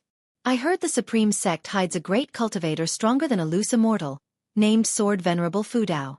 This indicates the Supreme Sect's great chi fortune. It's a treasure land. Leah smiled, thinking that Sword Venerable Fudao was his primordial ancestor. It was not the Supreme Sect's good fortune, but the sect had benefited from the Li family's chi fortune. Of course, he wouldn't say this out loud to avoid causing trouble for his primordial ancestor. They continued chatting. Leah wanted to take two companions, Zhang Buku and Guan. Hearing that Guan was only in the Foundation Establishment realm, Nan Feng Tian advised against taking him, as his cultivation was too low. Without a nascent soul, joining the Star Sea Congregations recklessly would only lead to setbacks, especially since Leah couldn't always look after him. As for Zhang Buku, his strong chi blood made him an excellent candidate. Leah frowned, not very happy. Qi Bei had to continue to persuade him, describing the atmosphere in the Star Sea Congregations at length, and only then did Leah give up. Far in the Third Medicine Valley harvesting medicinal herbs, Guan pouted. What Foundation Establishment realm? I had already formed my core. Guan inwardly sneered, having no intention of joining the Star Sea Congregations. The Star Sea Congregations had too many old monsters, making it unsafe. Unlike the Supreme Sect, where Guan was already the strongest, he had absolute confidence staying there. Seeing that Leah allied with the Star Sea Congregations, Guan felt completely relieved. In the divine exotic city, he had harvested 1,500,000 years of lifespan, pushing his lifespan past 1,000,000 again, putting him in a great mood. He planned to revisit the divine exotic city after some time. Even if Leah went to the sea, with his cultivation level, he could hardly escape Guan's divine sense. Besides, Guan had established a soul connection with the divine exotic city, ensuring he could track it wherever it went. Leah had begun expelling the adventurers from the divine exotic city. Guan had not only given Jiang Qiong an immortal treasure but also given Zhan Qin one. Immortal treasures could merge into the body, making them hard to detect. Once Yilan was unsealed and her maximum lifespan increased, Guan would give her an immortal treasure too. The divine exotic city held many immortal treasures. Controlling it brought unimaginable gains. Guan couldn't help but hum a little tune. Though he was hiding in the Medicine Valley, he could benefit those around him, making him feel truly great. Deeply hiding his work and name. One day, when his companions discovered the truth, how much gratitude would they feel? Guan started to imagine again. Night fell, and a night passed. At dawn, Guan saw Leah store the divine exotic city within himself and then, under the guidance of Nan Fengtian and others, head back to the Supreme Sect. They wanted to leave the continent early to avoid any mishaps. Guan arrived early at the Mystic Valley and followed the disciples in their exercises. Just as they finished, Leah came flying from the horizon, directly into the Mystic Valley. Chapter 224 Guan and Sword Venerable Fudao Mystic Valley. Inside a pavilion. Thud. Leah slammed a small city onto the table. This small city was only the size of a palm, but a closer look revealed that its structure was extremely detailed and complex. It was indeed a miniature version of Divine Exotic City. He raised his chin, looking very proud. Guan looked at Divine Exotic City and curiously asked, "What kind of carved artwork is this?" Li Ya's mouth twitched and he glared. "This is Divine Exotic City." Upon hearing this, Gu An's face showed a look of shock, which made Leah feel quite pleased, but Gu An's next words almost made him faint with anger. Amazing, senior brother. You actually made a replica of Divine Exotic City. What replica? This is real. Don't believe me? I'll summon the immortal spirit to show you. After saying this, Leah tried to summon the Divine Exotic Immortal Spirit in his mind. But no matter how he called, the immortal spirit did not come out. He immediately became anxious. What's going on? Why are you pretending to be dead at such a critical moment? Guan almost burst out laughing, but fortunately, years of honing his acting skills had made them flawless. He pretended to try lifting Divine Exotic City with a puzzled expression. As the whole pavilion trembled, he was unable to lift the city. Could it be real? Guan muttered. Leah couldn't care less about cursing the Divine Exotic Immortal Spirit in his mind. He said proudly, "Do you know how many great cultivators are inside Divine Exotic City?" He began to recount his experiences, not mentioning that the immortal spirit had approached him first, but instead claiming that he had gone through various trials to win the immortal spirit's recognition. Guan listened with admiration. Who knew his acting was so good? If it weren't for me personally handing it to you, I might have believed you got it through the trials. Guan was only teasing in his mind, outwardly agreeing to satisfy Li Ya's vanity. Leah focused on describing his battles with the immortals from the Seven Stars Spirit Realm, making Guan exclaim in surprise from time to time. After talking for a full 2 ancient hours, Leah finally stopped, still somewhat unwilling to end it. How satisfying. It's always thrilling to brag with a brother. He wouldn't bother telling someone he's not close with. Seeing Guan pouring tea for him, Leah couldn't stop smiling. He took out a jade ruler from his storage bag, nearly 2 feet long and greenish-white in color. This is a high-grade magic artifact. I intended to give you an immortal treasure, but your cultivation level is too low. An immortal treasure would only bring you trouble. Leah said seriously, then took out numerous heavenly materials and earthly treasures, placing them one by one on the table, and proceeded to accept them. Guan felt very touched. Although Divine Exotic City was his, the fact that Li Ya, unaware of the truth, could still care for him this much proved Li Ya's loyalty to him. Guan was very generous to those around him, but most of it was just a small effort. Those he truly gave to also gave him in return. I have to go to the Star Sea congregations. It may take 100 years before I return. Don't miss me too much. Leah said proudly, though he felt reluctant inside. 100 years was too long. No one could predict what would happen in 100 years. He also worried about Guan, but he had his own path to follow. Guan nodded and said, 100 years later, as long as you return, I will still be here waiting for you. Although living 1,000 years is hard, now that I have reached core formation, living a few hundred years shouldn't be a problem. Leah smiled, then reminisced about the days when they were still minors. Another ancient hour passed, and Leah left through the window. Guan looked at the footprints he left behind and suspected he did it on purpose. No way, he'll have to let the Divine Exotic Immortal Spirit bully him a bit, in the name of teaching. Guan made up his mind, simultaneously sending orders to the Divine Exotic Immortal Spirit through his mind. In the evening, Zhang Buku came to visit Guan. He had prearranged with Li Ya to visit separately. Zhang Buku had personal matters he wanted to discuss alone with Guan, while Li Ya didn't want to disrupt the seniority hierarchy.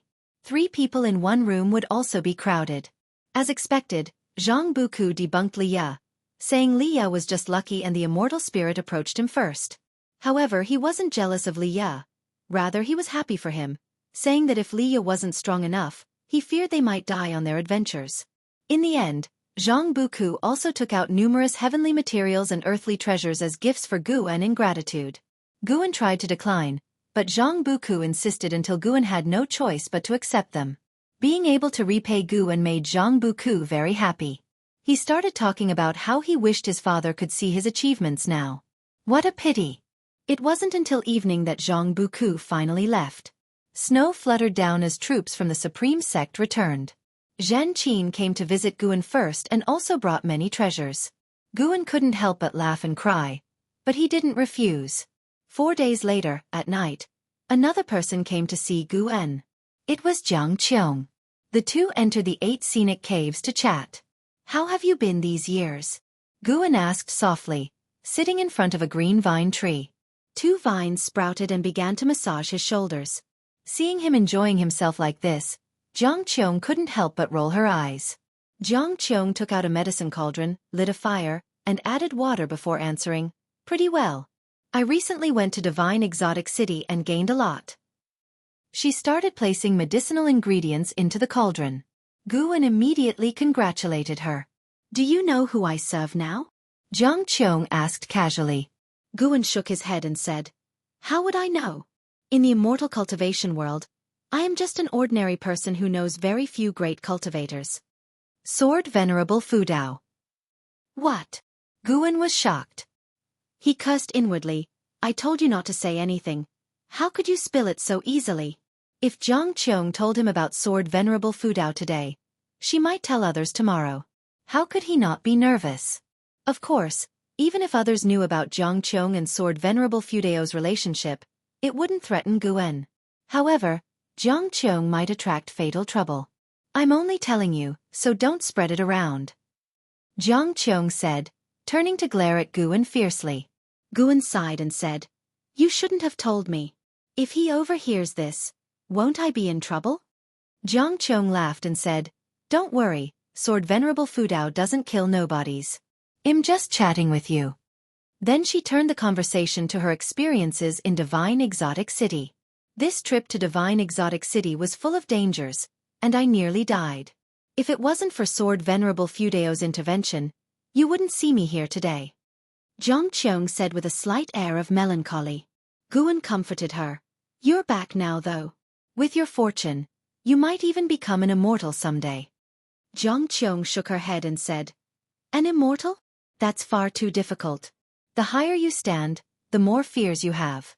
By the way, why do you think Sword Venerable Fudao cares so much for me?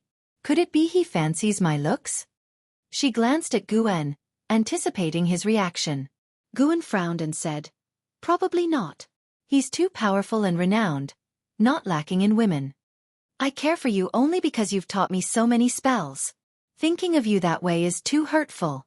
Guan felt insulted. How could Sword Venerable Fudao be so shallow? Seeing Guan frown, Jiang Qiong felt a bit relieved, though his remarks annoyed her. "There are many women in the world, but how many have you seen that are more beautiful than me?" Jiang Qiong glared, stepping forward quickly to lean over Guan and stare at him. Their faces were less than 10 centimeters apart, and Guan, sitting on the ground, had to shift to the side. Jiang Qiong lifted her left foot, brushing past Guan's ear and stepping on the tree trunk, stopping his movement. "Why are you dodging? Do you find your martial master so repulsive?" Jiang Qiong snorted. Guan said awkwardly, "Repulsive, never. I'm just afraid of offending you." He glanced downward for a moment. Jiang Qiong was wearing a skirt, though there were pants underneath. Her posture was still quite improper. "Offend." Jiang Qiong withdrew her foot, squatted down, and started pulling at Guan's clothes. "What are you doing?" Guan exclaimed in fear. Jiang Qiong replied, "In case that being really has his eyes on me, how could I refuse? Before that happens, let me fulfill you." Although Sword Venerable Fudao was strong, Guan was more important to her, even the most important. Guan crawled away, but Jiang Qiong's strength increased, making it difficult for him to reveal his true cultivation level, leaving him in a dilemma. "Stop this. This isn't right." By now, Guan's robe was in disarray, even his hair was loose, and his face was flushed with embarrassment. Jiang Qiong laughed, stopping her actions, and said, "Even if you don't comply tonight, it won't matter. I will force it if necessary." "You?" Guan panicked. Was she really going to do this? "I've never even been with my junior sisters. How could I be with you, a witch?" Guan was about to call for Sword Venerable Fudao's intervention. Just then, Jiang Qiong stopped, stood up angrily, and said, "Look at you, so cowardly. Strip down and get into the cauldron. Did you really think I wanted to do anything to you? I'm just preparing an excellent body-tempering concoction for you." Guan was stunned for a moment and then sighed in relief, quickly getting up. He walked past Jiang Qiong, only to get kicked in the butt by her. "Hurry up and strip," Jiang Qiong said impatiently, feeling truly annoyed. In fact, she really had the impulse just now, but seeing Guan's terrified look, she couldn't bring herself to do it. This made her both embarrassed and angry. Did this kid really think so little of her? Was it because of etiquette? Jiang Qiong thought of how Guan grew up in a righteous path environment, surely respecting etiquette. She didn't respect that because she came from the demon path. With this thought, she felt much better again. After all, if he felt nothing, why did he glance down? Jiang Qiong smiled. Guan approached the medicine cauldron, quickly stripped, and then leaped into the cauldron, splashing water. It's a bit hot. Guan's voice came from within the cauldron. Jiang Qiong said coldly, "Endure it. Are you afraid of a little pain?"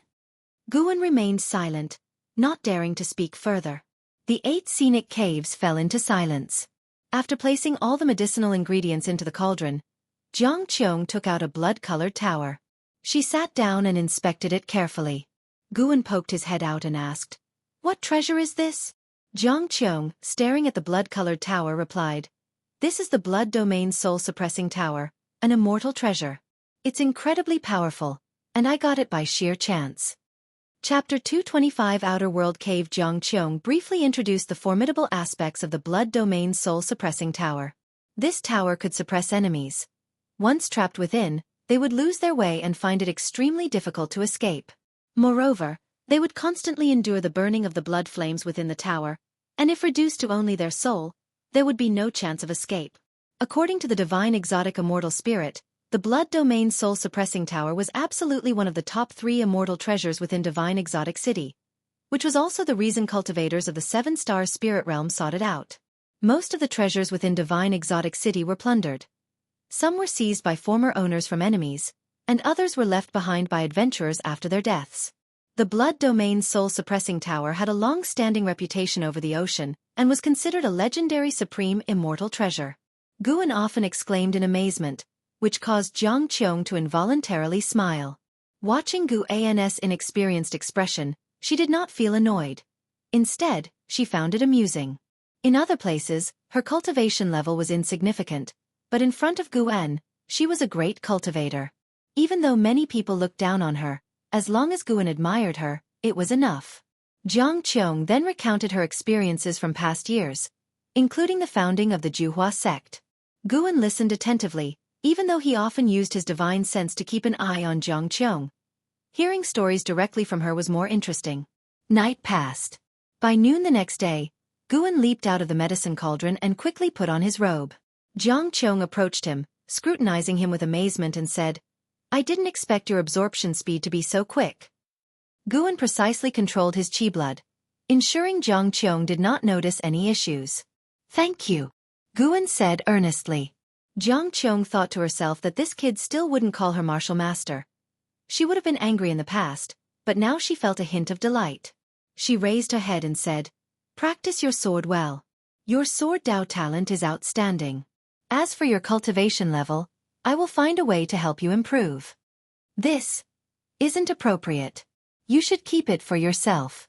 Giving it to me is a waste." Guan hesitated, genuinely grateful to Jiang Qiong. Having this intention was enough. There was no need to take it seriously. If combat prowess had a numerical value, with Jiang Qiong's help last night, Guan's combat power would have successfully increased from 100 billion to 100 billion and 1. Indeed, it had enhanced, but this slight increase in value was more valuable to Jiang Qiong. Jiang Qiong snorted, "Rest assured, I won't delay my cultivation." Guan had to give up. Jiang Qiong asked Guan about his experiences over the years, and Guan did not hide anything, but as she listened, Jiang Qiong became increasingly unable to withstand it. Planting herbs, why are you always planting herbs?" Jiang Qiong exclaimed. Guan pouted, "Yeah, just planting herbs. What else do you expect me to have experienced? Don't underestimate herb planting. Different medicinal herbs bring different feelings." He began to enthusiastically recount his planting experiences. Jiang Qiong suppressed the irritability in her heart and listened carefully. Gradually, her mood calmed down.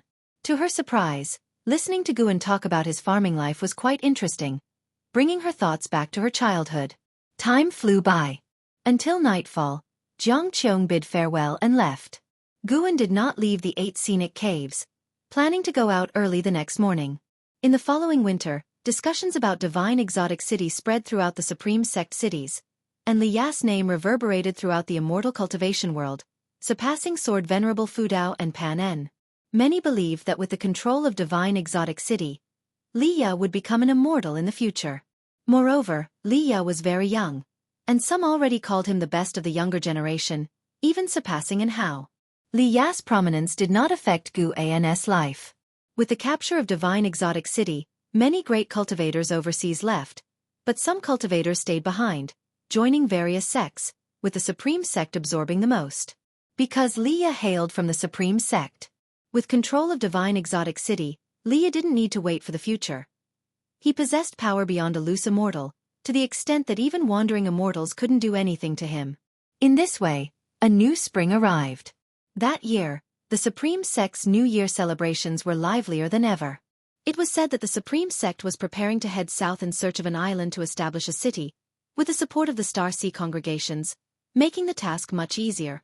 After the New Year, the Supreme Sect began recruiting disciples for the Southern Sea expedition, with 10,000 openings and excellent benefits, leading to active registrations across all cities. Guan remained busy harvesting medicinal herbs, occasionally worrying about the Seven Stars spirit realm stirring up trouble. Among the conflicts sparked by divine exotic city, the Seven Stars spirit realm suffered the most losses, but they currently appeared very calm, which made Guan even more suspicious that they were brewing something. By March, the disciples of the Supreme Sect gradually put the matter of divine exotic city aside. On this day, Guan went to the Outer Sect Book Collection Hall to hand over the last volume of Journey to the West. Despite the great elder Feng Shang's earnest attempts to persuade him to stay, Guan found an excuse to leave. Not far from the book collection hall, a figure blocked Guan. It was Yu Yingying from the Star Sea congregations, disguised as a chubby man, looking jovial. "Brother Gu, how have you been lately?" Yu Yingying asked with a smile, having used the sound transmission skill to reveal her true identity to Guan in advance. Guan replied with a smile. "Pretty good, how about you?" He couldn't understand why Yu Yingying always enjoyed shape-shifting. What was the fun in it? Within the Supreme Sect, her reputation wasn't widespread, making her actions pointless. "I'm quite well too. Lately, I've been really bored. How about I go to your medicine valley to help you out?" Yu Yingying asked. Guan hesitated for a moment and agreed, then directed her to the third medicine valley. Upon hearing this, Yu Yingying was immediately delighted and pulled Guan towards her own residence to pack her things. "Your Supreme Sect has produced a Li Ya. With the support of the Star Sea congregations, you'll definitely rise to prominence. In the future, we'll at least assist you," Yu Yingying remarked as she walked, her tone slightly emotional. She had not expected that amidst the scramble of so many great cultivators, an obscure minor cultivator would gain divine exotic city's approval. As a member of the Star Sea congregations, she deeply understood the might of the fake immortal treasure, believing that Li Ya would undoubtedly become a significant great cultivator over the ocean. "That's great news," Guan responded, trying to act surprised. Following this, Yu Yingying began describing those powerful immortal path supreme treasures to Guan. The Star Sea primordial unity banner of the Star Sea congregations was said to invert the stars and ocean within the formation, causing those who entered to become forever lost, and it could harness the power of stars and the ocean to change the course of events. The Seven Stars mirror of the Seven Stars spirit realm contained ancient power, under whose light nothing could hide. Guan found this very intriguing. He wondered what cultivation level was needed to craft an immortal path supreme treasure. When he reached that level, he also planned to create one, making early plans to avoid panic when the time came. Spring went and autumn came. 5 years passed quickly. After Li Ya took divine exotic city, the mainland enjoyed peace. The Supreme Sect successfully established a city overseas, with even the Outer Sect having a transmission array platform leading to Southern Sea City. More and more disciples began training at sea, and news from the ocean continually arrived at the Supreme Sect. Since the completion of the teleportation array in Southern Sea City, Guan saw new things in the Outer Gate City whenever he went, making him feel like he was at a fair. In early summer, Guan arrived at Immortal Seeking Island. Led by the servant Hu Xiaojian of the Sea Protection Mansion, Guan strolled around Immortal Seeking Island, listening to the various disturbances on the sea. The friction between the Star Sea congregations and the Seven Stars spirit realm is increasing. The Seven Stars spirit realm has gone mad, constantly invading the Star Sea congregations' territories. It's said to be related to an immortal path supreme treasure from 5 years ago. On a distant continent, the Seven Stars Spirit Realm released an immortal path supreme treasure for others to contest, which was eventually obtained by a minor cultivator. The Star Sea congregations then recruited that minor cultivator, thoroughly offending the Seven Stars Spirit Realm, who Xiaojian said with a sigh. Guan asked, why would the Seven Stars Spirit Realm release the immortal path supreme treasure? He had wondered about this before, finding it very puzzling. The divine exotic immortal spirit also didn't know the reason, thinking it was because it was being too powerful, making it impossible for the Seven Stars Spirit Realm cultivators to find. So, they released Divine Exotic City. But considering it from the Seven Star Spirit Realm's perspective, even if they couldn't conquer Divine Exotic City themselves, they shouldn't give other powers the chance. Hu Xiaojian pondered, it does seem unreasonable.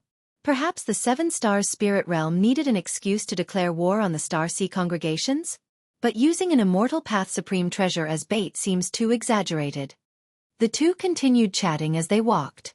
Guan wasn't worried about causing trouble with the topic since the surrounding cultivators were all discussing the conflicts between the two great maritime powers.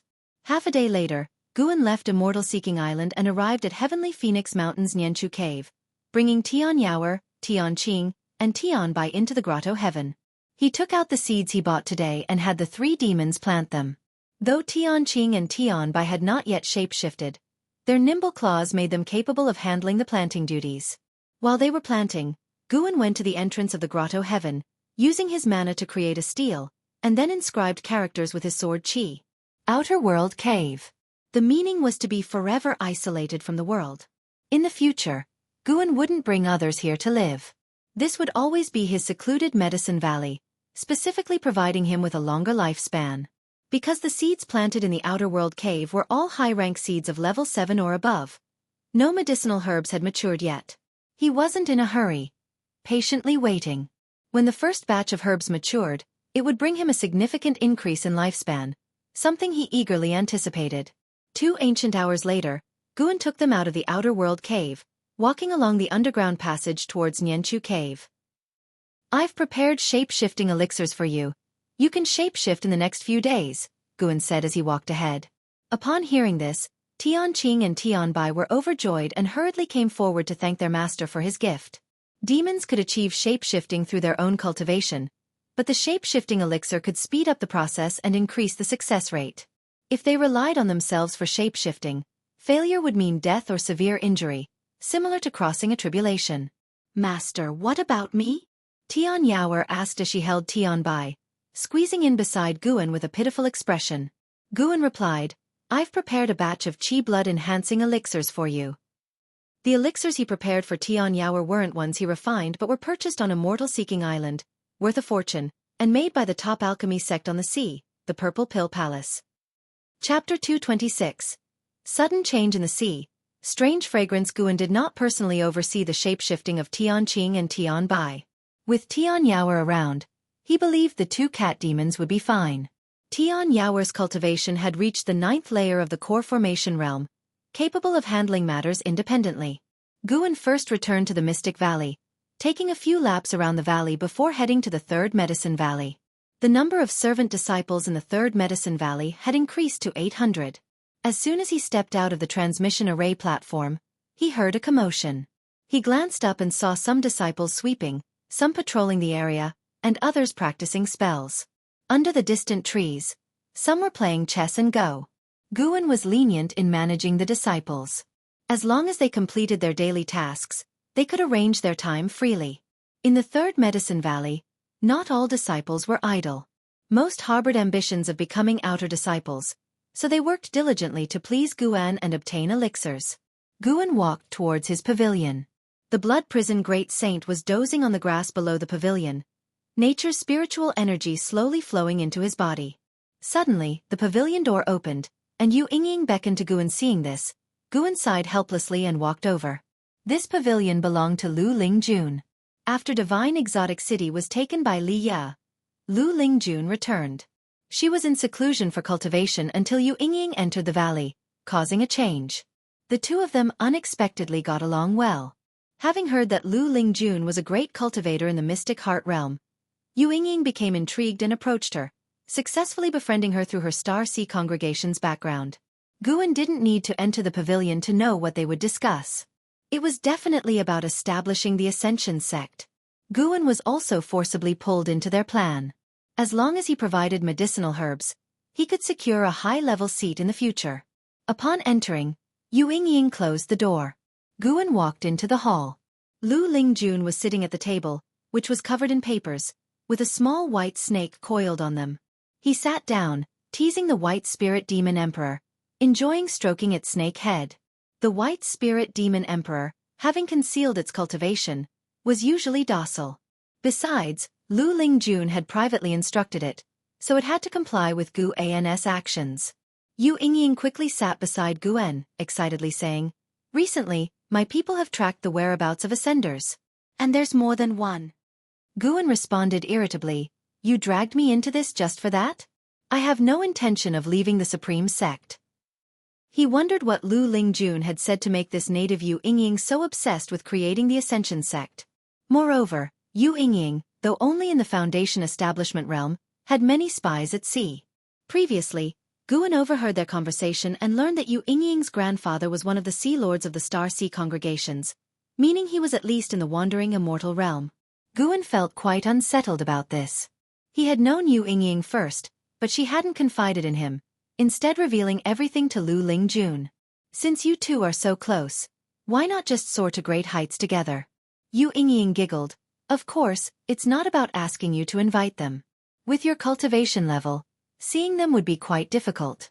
I'm just informing you that the framework of the Ascension sect is almost formed."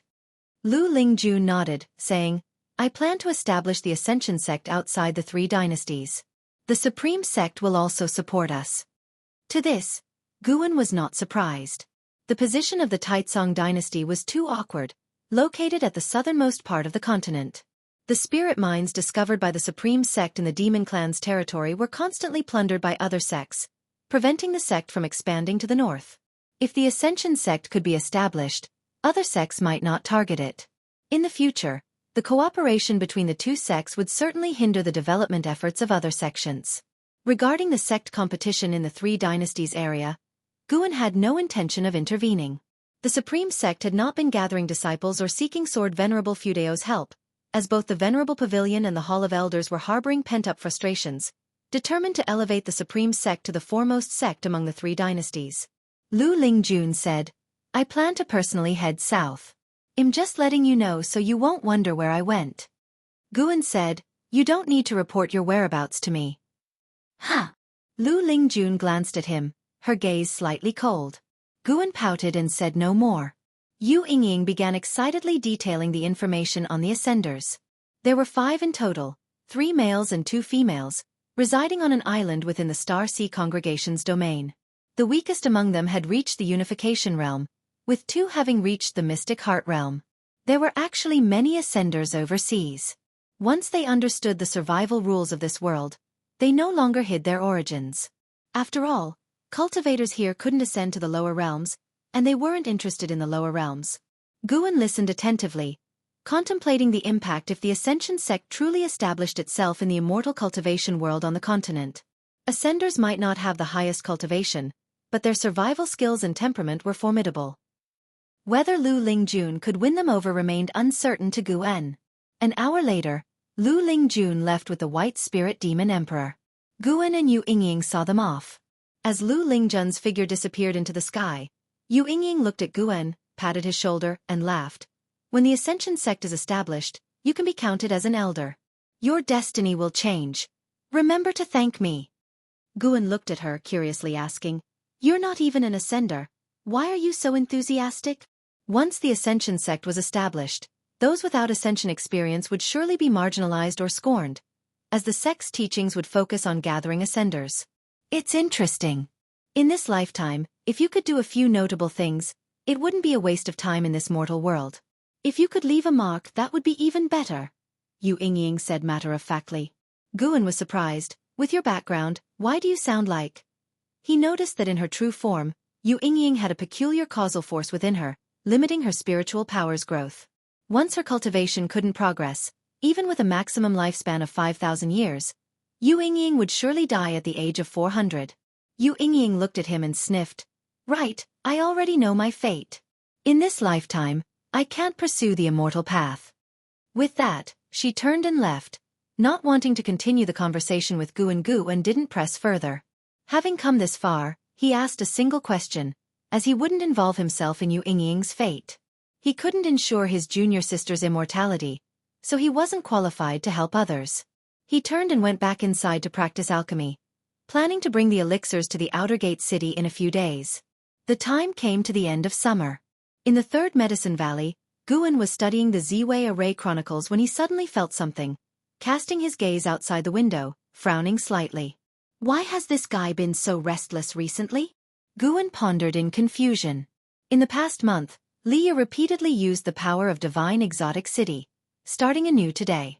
Liya was far from him, and he couldn't capture him with divine sense due to the prohibitions of the Star Sea congregations along the way. He didn't want to alarm their great cultivators. Even without using divine sense, he could learn about Liya's situation through the mental connection with the divine exotic immortal spirit. After a moment of hesitation, Guan inquired the divine exotic immortal spirit with his mind. Soon, the spirit informed him of the reason. Liya was exploring a secret realm, one of the legacy secret realms of the Star Sea congregations. If he succeeded, he'd gain the ancient legacy of the congregations. With the power of divine exotic city, Liya had already reached the final challenge, facing the remnants of the inheritor's soul, with the army of divine soul demons unable to capture it for a while. Knowing the reason, Guan stopped worrying. Liya had been with the Star Sea congregations for over 5 years. If they had intended to harm him, they would have done so long ago. It seemed the congregations genuinely wanted to nurture him. Guan withdrew his gaze and continued studying the Ziwei Array Chronicles in his hand. Time continued to pass. An hour later. Boom! A deafening roar from afar interrupted Guan's thoughts once again. What's special about today? Why is there so much commotion? Guan muttered quietly, sending his divine sense towards the source of the sound. Before long, his expression changed dramatically. Reflected in his pupils was an endless ocean. At this moment, a gigantic fissure appeared in the ocean, continuously expanding. The seawater furiously rushed into the fissure, forming a spectacular waterfall. The deep fissure stretched for miles. Guan sensed other divine senses being drawn to the ocean fissure and many cultivators heading towards it. The ocean was to the west of the continent. Guan's divine sense traveled a long way, discovering the fissure extended for tens of thousands of miles and was still growing, seemingly dividing the ocean in two. Strangely, despite the seawater pouring into the fissure, the sea level didn't drop but maintained its majestic sight. Fortunately, the ocean fissure was far from the continent, with a landmass in between. Guan retracted his divine sense and continued reading, planning to visit Immortal-Seeking Island later for information. On Immortal-Seeking Island, Guan could always hear various significant oceanic events. Late at night, Guan arrived at Nianchu Cave, walking towards the stone table. As soon as his footsteps sounded, 2 fragrances greeted him. Next, his arms were embraced, sinking into softness. Master! Greetings, Master! 2 enchanting women clung to Guan's arms, one in a blue dress, the other in a white dress.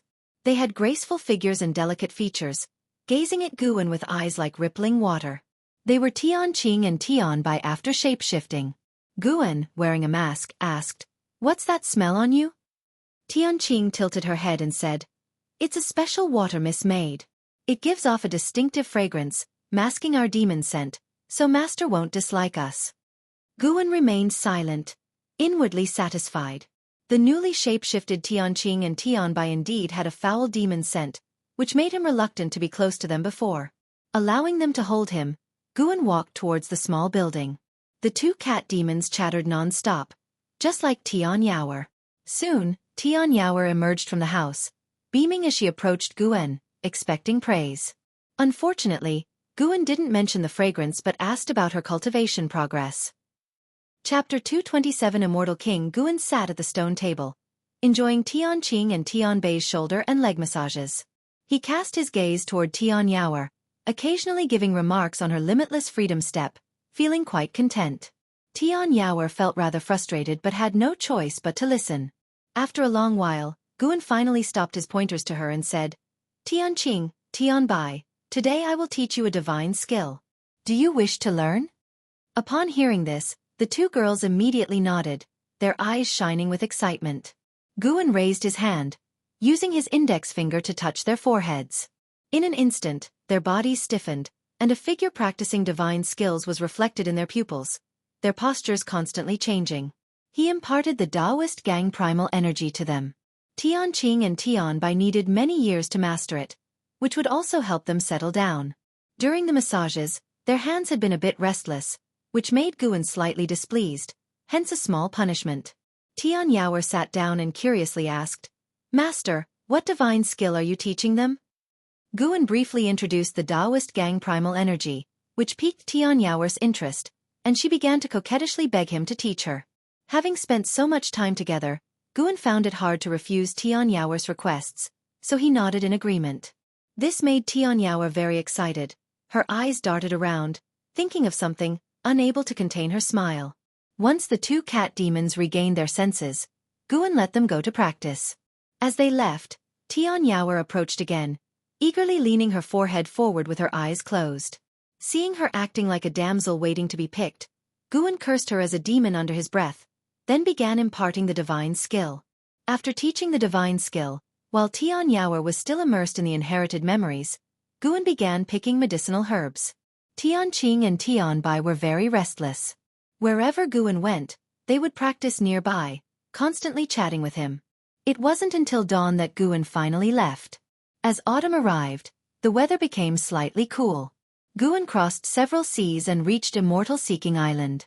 Sure enough, news of the ocean rift had already spread across Immortal Seeking Island, and everyone was talking about it. It was said that the rift was still continuously expanding, making it impossible to gauge its length.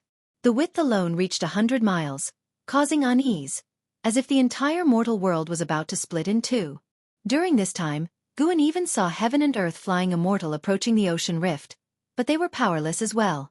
Senior, I heard a legend. Long ago, the mortal world was submerged by the ocean.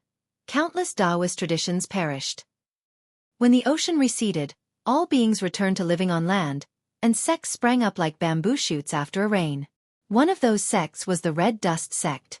The sect master of Red Dust Sect created the Immortal Path Supreme Treasure, Divine Exotic City, which suppressed the mortal world and achieved the position of Immortal King. Before the Red Dust Sect master fell, he split the ocean in two, then his body fell and was buried at the bottom of the sea. His realm was unimaginable, and some say it was the power of his bones that cracked the ocean. No one knows if it's true. Hu Shaojian followed beside Guan, speaking mysteriously. Red Dust Sect, Divine Exotic City? Upon hearing this, Guan suddenly felt that the ocean rift was related to the Seven-Star Spirit Realm. The Seven-Star Spirit Realm first released the Divine Exotic City, then created the ocean rift.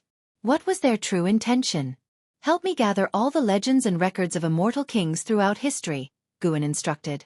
Previously, the ghost mother of Ephemera had sent the 9 Nether 13 Evil to deliver the immortal king crown to Guan. Hidden beneath the crown were the bones and soul of the evil emperor. Guan buried the immortal king crown at the bottom of a lake in the North Sea and had not touched it since. He originally thought the immortal king was just a title, but now it seemed there were many immortal kings. Hu Shaojian quickly agreed. Being able to work for Guan made him feel honored. Having spent so many years with Guan, he felt fortunate to have someone powerful to rely on. Serving a loose immortal was indeed his blessing. There was an auction on Immortal Seeking Island in a couple of days, and Hu Shaojian recommended Guan attend because there was a sapling of a 9th-rank spirit tree. Upon hearing this, Guan immediately agreed. Half a day later, Guan left with the sapling of the 9th-rank spirit tree. Some loose immortals attempted to track him but couldn't keep up. Guan arrived at the Outer World Cave and planted the sapling of the 9th-rank spirit tree. Tree of Luo Hai, 9th rank 56/80,000/500000. 500,000 years maximum lifespan. If he were to kill it now, Guan could gain 8,000 years of life, but he would not engage in killing the goose that laid the golden eggs. The tree of Luo Hai could form the Luo Tian Energy Sea, gather spiritual energy, and enhance the growth environment of all things. The Luo Tian Energy Sea could even bring down spiritual rain, which, it was said, offered a chance for enlightenment from the heavens and earth. This kind of spirit tree made Guan very excited. In 10,000 years, the outer world cave would be fully cultivated. By then, if his old friends were no longer around, he could retreat there for tens of thousands of years. With Tian Yaoer keeping him company, he would never be lonely.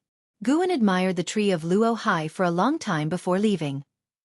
When he returned again, it was already 10 years later. In 10 years, the tree of Luo Hai had grown significantly taller. Tian Yaoer accompanied Guan, standing by his side, gazing up at the tree of Luo Hai together. In the distance, Tian Qing and Tian Bai were playing around.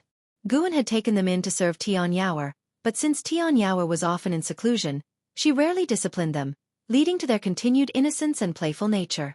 10 years had passed, and Tian Yaoer's cultivation level had reached the second layer of the nascent soul realm. Master, we've been looking for so long. Shouldn't we leave now? Tian Yaoer asked softly. Guan came back to his senses, nodded gently, then took her and left. Tian Yaoer urged him because she didn't want to waste time here. She had a lot she wanted to discuss with Guan. However, she could sense that Guan's mood wasn't high. This feeling persisted until Guan left. Returning to Mystic Valley, Guan sat at his desk, holding the Green Hero Travelogue, unable to calm his mind.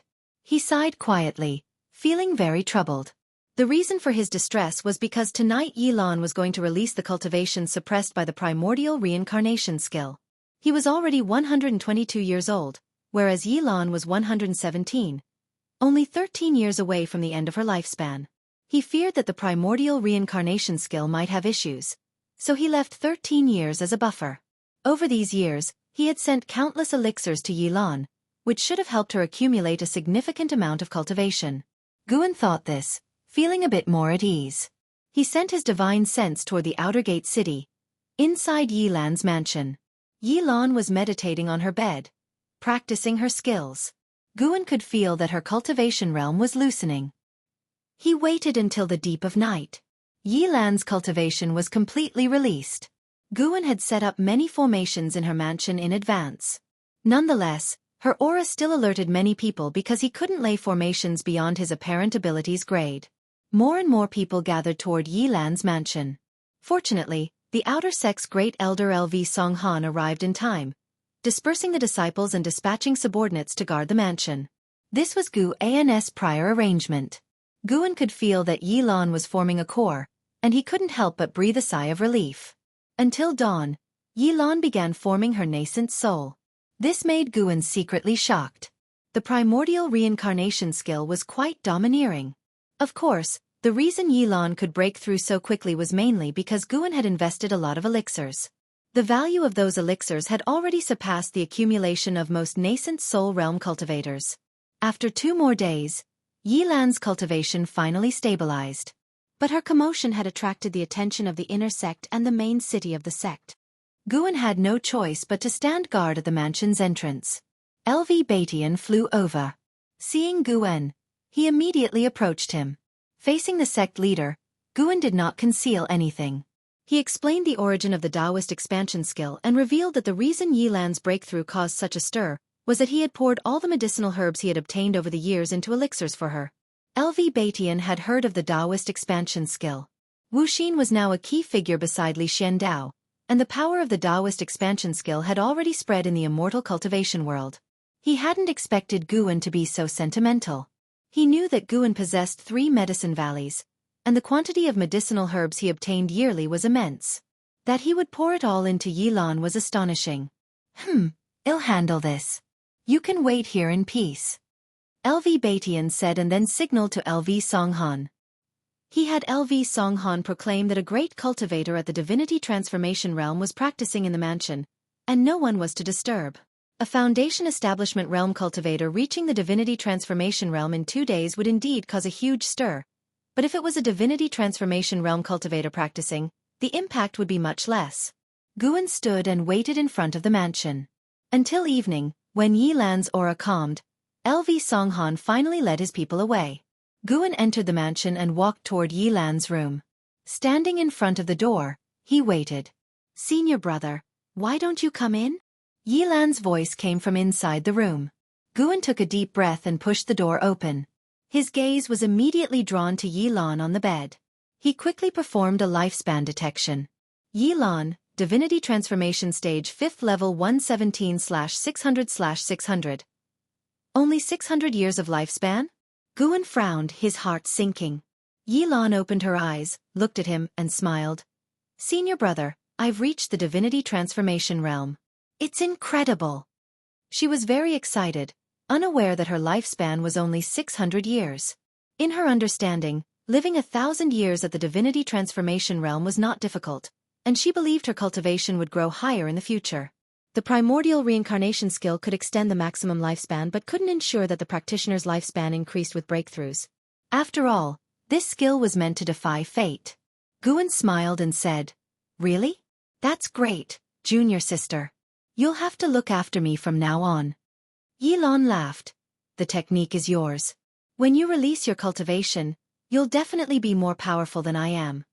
Guan hadn't practiced the primordial reincarnation skill, but hearing her say this, he had no choice but to agree.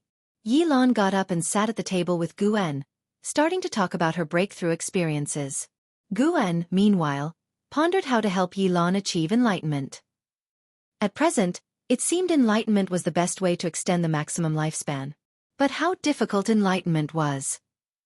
Chapter 228 The 9,999-year lifespan limit. Feeling down, Guan looked at the excited Yi Lan, and his mood gradually improved. No matter what, he at least helped Yi Lan extend her life by 470 years, and her cultivation progressed from the Foundation Establishment realm to the Divinity Transformation realm, making her future life more exciting. With nearly 500 more years of life, perhaps she would have her own opportunities in the future. Guan smiled and occasionally echoed Yi Lan's words. When Yi Lan finished speaking, Guan said, I recommend you go to the inner sect. Yi Lan nodded, with a face full of yearning. She said, If I cannot progress further in this life, it would not be in vain to experience the world of great cultivators. Since Guan stepped into the room, Yi Lan had noticed something was off with his expression. Recalling Guan's usual advice, Yi Lan thought of many possibilities. One thing was certain, her senior brother was very concerned about her lifespan. Yi Lan did not feel afraid or disappointed. Instead, she felt very content. Without her senior brother's help, she might have been a servant disciple for her whole life, let alone reaching the Foundation Establishment realm. Everything now seemed like a dream. If I can only live for a few hundred years, senior brother, you need not regret. If fate allows, we can meet in the next life, right? Yi Lan blinked and said with a light laugh. Guan was startled, then laughed. Yes, if it's meant to be, even reincarnation can't stop it. They talked from the future to the past this time. Guan chose to stay overnight at Yi Lan's residence and they talked all night without feeling tired. Early the next day, Guan left. Yi Lan saw him off to the gate, watching his departing figure. The sense of loss welled up in her heart once again. After her cultivation level rose, she increasingly found her senior brother's demeanor extraordinary. Perhaps her senior brother had already reached a certain stage. After all, he was valued by the Sword Venerable Fudao. Yi Lan knew one thing for sure, if it was not just a chance meeting with the Sword Venerable Fudao, the Sword Venerable would not have taken action with the Qinghong sword. Guan just wanted to avoid trouble. That's why he hid his relationship with the Sword Venerable Fudao. Yi Lan could understand this. Senior brother, I will always be with you for the rest of my life. Yi Lan smiled, her eyes filled with an expectant smile. The future was far away, she did not want to think about it too much, she just wanted to cherish the present. Putting aside Yi Lan's matter for the time being, unlike the Taoist expansion skill which could only lift the cultivation constraints once in a lifetime, the primordial reincarnation skill could be repeatedly cultivated. Yi Lan would continue to suppress her cultivation in the future and release it after hundreds of years, then the ultimate lifespan should be able to increase again, but Guan was not sure if the effect would be the same as the first time lifting the cultivation constraints. Anyway, this was at least a hope. After hundreds of years, Guan's cultivation would also transform, and perhaps he could find the chance to change Yi Lan's fate against the heavens. Compared to Yi Lan, Guan was more worried about Xiaofan. Xiaofan, this fellow usually did not work hard on cultivation, and even if the cultivation constraints were lifted, the improvement would be limited, certainly not as good as Yi Lan. But Xiaofan had already seen through life and death, without fear of life and death, so Guan was not so regretful. Everyone has their own choice, Everyone will experience farewells. Guan was not a stubborn person. If he was powerless, he could only work hard on his cultivation and see the end of the immortal path on behalf of his old friends. This year's summer was not as hot as previous years. In the third Medicine Valley, Guan went downstairs, looking at the myriad forms of life in the valley, and he had a smile on his face, feeling very good. In the distance, Yu Yingying was instructing an Xin and several female disciples in practicing spells. Although her cultivation level was very low, she understood many spells. The Blood Prison Great Saint was chasing the white spirit rat again. The gap between them was very small. Whenever he was about to catch the white spirit rat, it always managed to dodge, making him extremely angry and unwilling to stop, so he could only keep chasing. 10 years had passed, and Lu Lingjun had not returned yet. Guan detected through his divine sense that her Ascension sect had been preliminarily established, but one of the Ascenders had offended an overseas family, and they had an ongoing grudge for several years. Guan just watched the play with no intention of meddling. Although Lu Lingjun had been injured many times, it was not to the extent of life-threatening. It had to be said that Ascenders were indeed very tenacious. Even though the enemy was powerful, they had no plans to back down and were prepared to fight to the death, not giving up until justice was served. Xiaofan came to Guan's side and said, "Senior brother, I just recruited 100 servant disciples. Do you want to take a look?" Over the past 10 years, disciples have constantly established their foundations and left, while new disciples joined, and the total number of disciples had breached 900. Guan, being idle, agreed and nodded. He followed Xiaochuan to the grassy area at the edge of the pavilion area, where 100 servant disciples were waiting, very nervous and whispering to each other. "Will the Valley Master accept us?" "He should. The head disciple brought us here." This third Medicine Valley is not simple. It sends out several Foundation Establishment Realm disciples each year to help them become Outer Sect disciples. I've heard that too. It's said that the Valley Master is the disciple of the sect leader. The most important thing is that the Valley Master is very generous. Some were excited, some were anxious, and some were so nervous that they were shaking all over. When they saw Xiaochuan and Guan approaching, they all shut up. Their gazes fell on Guan and were amazed by his appearance and demeanor. So young, so handsome. Guan's eyes swept over these servant disciples, constantly checking their lifespans. In the past decades, there were no few buried talents among the servant disciples recruited by Xiaochuan, but none had an ultimate lifespan exceeding 1,000 years. Guan had never focused on cultivating servant disciples, so the master-disciple bond was not close. With one glance, all had ultimate lifespans of 100 or 200 years, occasionally showing up one with over 300 years. Yang Jian, Energy Cultivation Realm 3rd Layer 15/97/9999. Yang Jian? Even true Lord Erlang appeared? And with the same ultimate lifespan as in Hao. Guan's gaze fixed on Yang Jian. He pointed at Yang Jian and transmitted his voice to Xiaochuan, asking him to call that kid out. Yang Jian wore simple gray clothes, his face slightly black, looking like he had been doing farm work since childhood, but his facial contours were very good. If well-groomed, he would appear handsome. He stood in the crowd, very inconspicuous. Watching Xiaochuan approach, everyone held their breath, both nervous and expectant. Xiaochuan squeezed into the crowd, patted Yang Jian on the shoulder, and asked him to come out. Yang Jian was stunned, and quickly followed, feeling very anxious, afraid that Guan would find him unpleasant. When he stood in front of Guan, he heard Guan ask, "Introduce yourself." Yang Jian came to his senses and hurriedly said, "My name is Yang Jian, from Longhu Town, Su Province. I am 15 years old, and my family has 9 members." Before Guan could speak, Xiaochuan couldn't help but ask, "Yang Jian? Which Yang, which Jian?" Yang Jian scratched his head awkwardly and said, "It's Yang Jian from the Investiture of the Gods, true Lord Erlang from Journey to the West. I really like these 2 books, so I changed my name to Yang Jian after joining the Supreme Sect. My old name was Yang Xiaohu, which sounded really bad." As soon as he finished speaking, the other servant disciples burst into laughter. Hearing this, Guan breathed a sigh of relief. "Scared me to death." He really thought this kid was Yang Jian from the Investiture of the Gods. After all, this nearly 10,000-year ultimate lifespan was too eye-catching. To date, Guan had encountered 3 people with an ultimate lifespan of 9,999 years. And Hao, the Blood Prison Great Saint, and Yang Jian. He scrutinized Yang Jian, finding his bones peculiar, and his spirit root was a mixed spirit root of the 5 elements. But his bones were unlike ordinary people. This point was hard to detect without reaching the immortal path realm. His bones needed a vast amount of spiritual energy to revive. In other words, if Yang Jian could not awaken his physical body, he was no different from an ordinary servant disciple. Without the lifespan detection, Guan would not have detected this.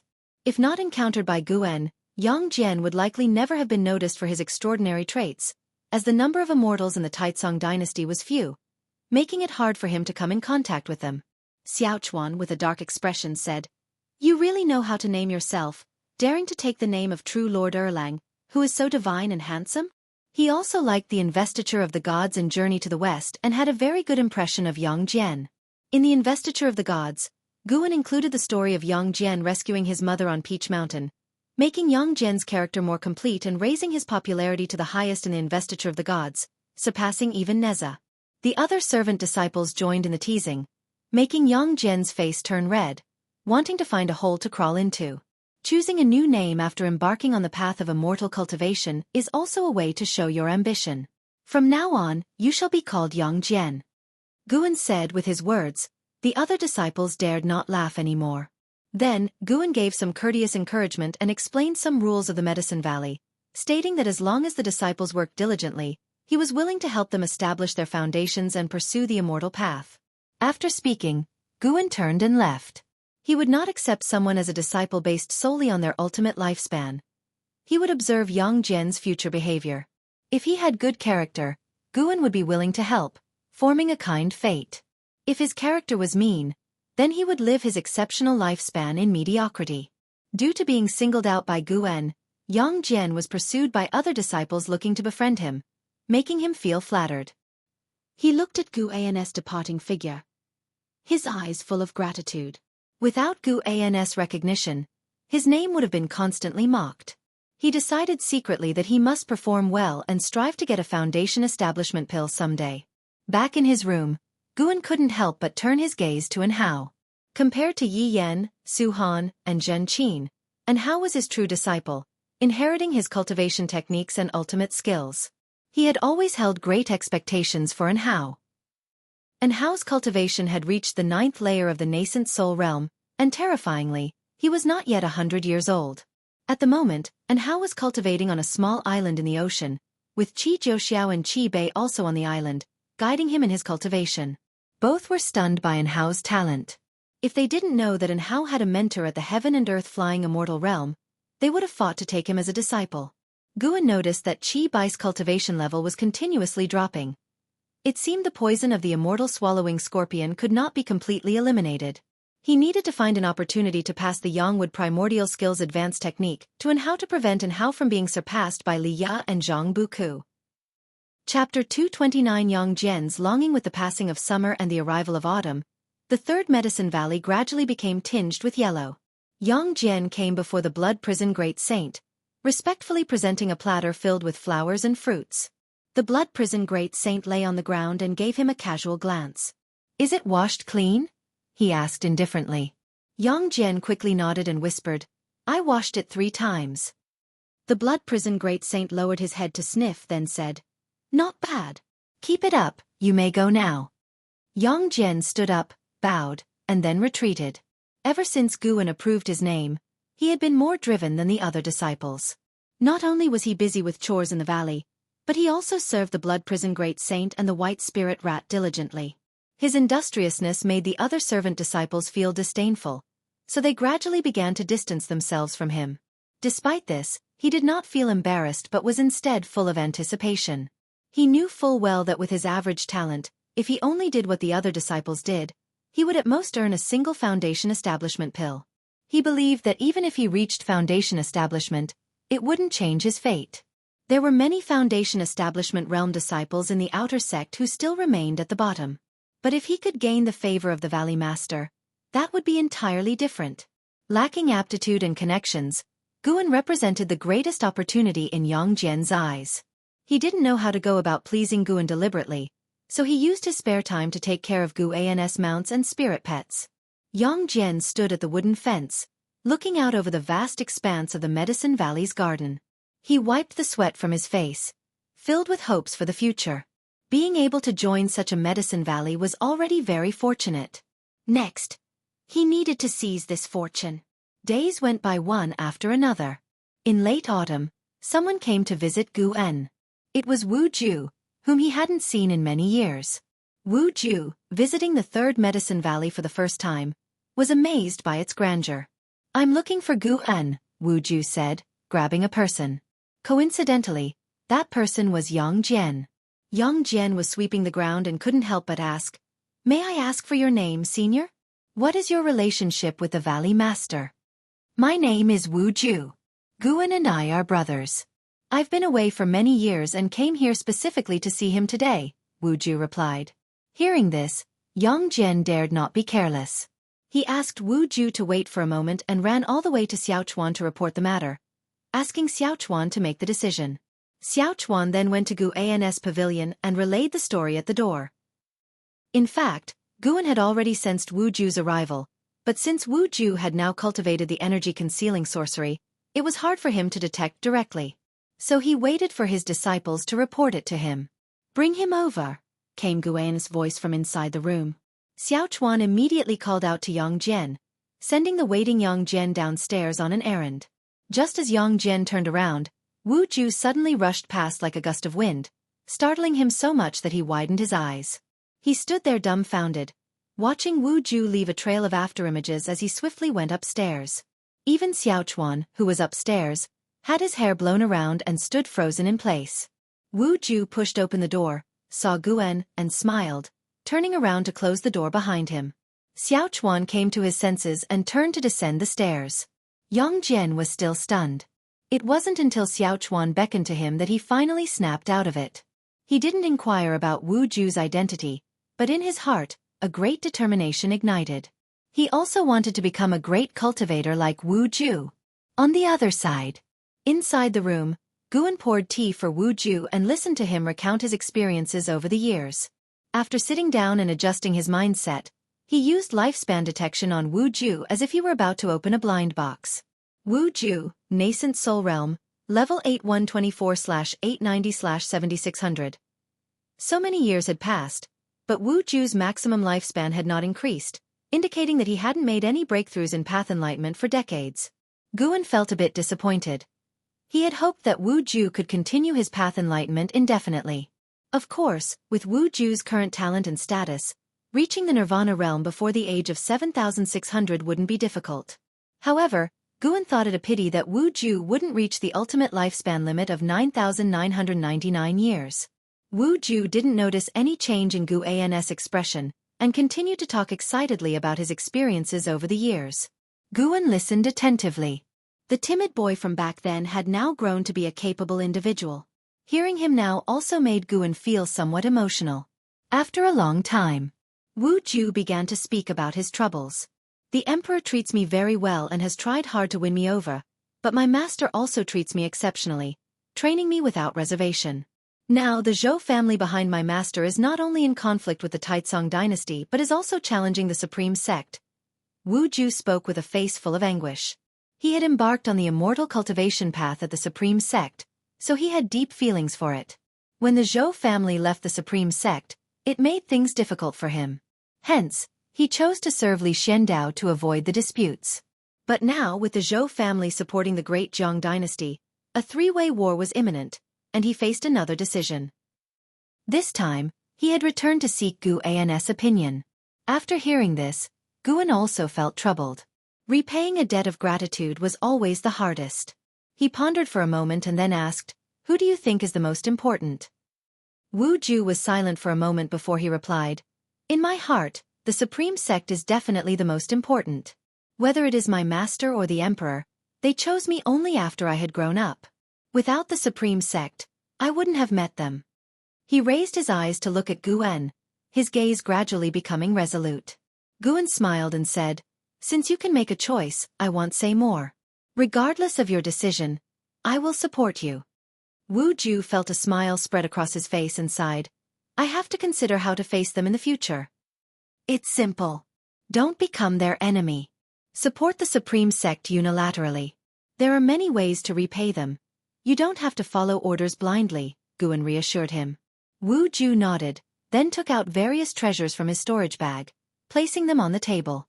This is the Demon Extermination Elixir, which can prevent the birth of inner demons. This is the Sleeve Gold Sword Array. Though small, it can form a large sword array once infused with spiritual power. This is the Substitute Mouth Cricket. It's of no practical use but can speak for you and serve as entertainment. And this, top-grade Dharma artifact Mist Cloud Boots, allows you to create clouds under your feet and soar through the skies. It was a reward from the Emperor for slaying the enemy's general. Wu Ju introduced the treasures one by one. There were 8 in total, each with different uses. After he finished speaking, Guan pretended to decline, but Wu Ju insisted, saying he had received many elixirs from Guan in the past and had to pay him back. After several refusals, Wu Ju glared and said, "Are we not brothers? You must accept these, or we can't be brothers anymore." Guan had no choice but to agree reluctantly. "Next time you visit, don't bring so many things. I don't need them, and our bond can't be measured by treasures," Guan said seriously. He genuinely didn't want them and hoped Wu Ju wouldn't go to so much trouble. Wu Ju waved his hand and said, "I don't care. When I see good things I think of you. Since you don't venture out and only focus on cultivation, I'll find you all the magic artifacts and secret books you need." Guan smiled and didn't continue the topic. It wasn't until dusk that Wu Ju left, having made up his mind to choose the Supreme Sect. He intended to see the sect leader next. Guan stood on the balcony, watching the direction in which Wu Ju departed. The sunset was beautiful, even nearing twilight. Guan saw Yang Jian staring blankly in the direction Wu Ju had gone. During this time, Yang Jian's performance had been commendable, and in Guan's eyes, he was already halfway towards becoming a disciple. In the future, if Yang Jian became famous and even surpassed Wu Ju, would Wu Ju remember that the minor cultivator who led the way for him today was the renowned Yang Jian? Guan found the thought amusing, and a smile appeared on his lips. He noticed that he was developing a mischievous habit of imagining the astonishment of those around him. In the blink of an eye, 5 more years passed. During these 5 years, An Hao broke through to the divinity transformation realm, and Wu Ju reached the 9th level of the nascent soul realm, on the verge of a breakthrough. Since Wu Ju had decided to stay in the Supreme Sect, he hadn't left the Supreme Sect. After expressing his intentions to LV Baitian, LV Baitian was very pleased and began investing substantial resources in him, creating momentum for him. Now Wu Ju was one of the top 3 talents in the Supreme Sect, holding the position of a true disciple. 127-year-old Guan had a lifespan nearing 16,400,000 years, still far from the billion mark, but he hadn't harvested the high-rank medical herbs from the outer world cave yet. He was eagerly looking forward to those high-rank medical herbs. Throughout these years, Guan occasionally went to Immortal Seeking Island to buy high-rank medical herbs. The number of 7th-order medicinal herbs planted in the Outer World Cave had exceeded 100,000, and the number of 8th-order medicinal herbs surpassed 10,000. Once all these herbs matured, harvesting them would significantly extend his lifespan. On this day, Guan had just returned from Immortal Seeking Island. He walked into the 3rd Medicine Valley with a slight frown.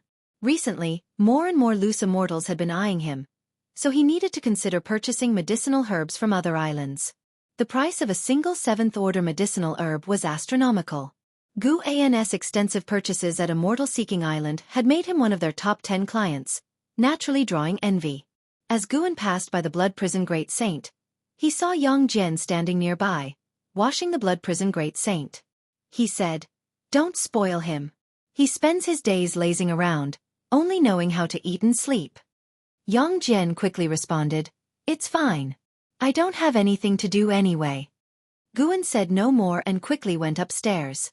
The Blood Prison Great Saint, thinking he had upset Guan, quietly said, "Yang Jian, come here." Hearing this, Yang Jian hurried over and squatted in front of him. "Come find me at midnight tonight. I'll teach you a spell," the Blood Prison Great Saint said mysteriously. Yang Jian's expression became strange. "There's no need. I'm not taking care of you for any benefit," he said. What he desired was Guan's favor. What kind of spell could a bull demon teach him? "I don't care. You must come," the Blood Prison Great Saint demanded, and Yang Jian had no choice but to agree. He stood up and left, glancing towards the pavilion where Guan resided. If only it were his master teaching him a spell instead. Inside the room. After sitting down, Guan spread his divine sense, looking towards the ocean trench to the east. This great trench had ceased to extend but still existed across the ocean, frequently drawing great cultivators to observe. Guan sensed the presence of an entity surpassing the wandering immortal realm flying above the ocean trench. The individual displayed their aura recklessly, drawing many divine senses to probe. Chapter 230. Sect Leader Successor. Guan looked for a while and then withdrew his gaze. Without knowing the other party's intentions, he didn't want to provoke them. The ocean trench had been around for many years without any disaster so far. Guan hoped this tranquility could last long enough to give him time to grow. He picked up the latest volume of the Green Hero Travelogue from the table and started reading. This book was sent by Xian Tianyi, and he had already read it several times. Each reading gave him a different flavor.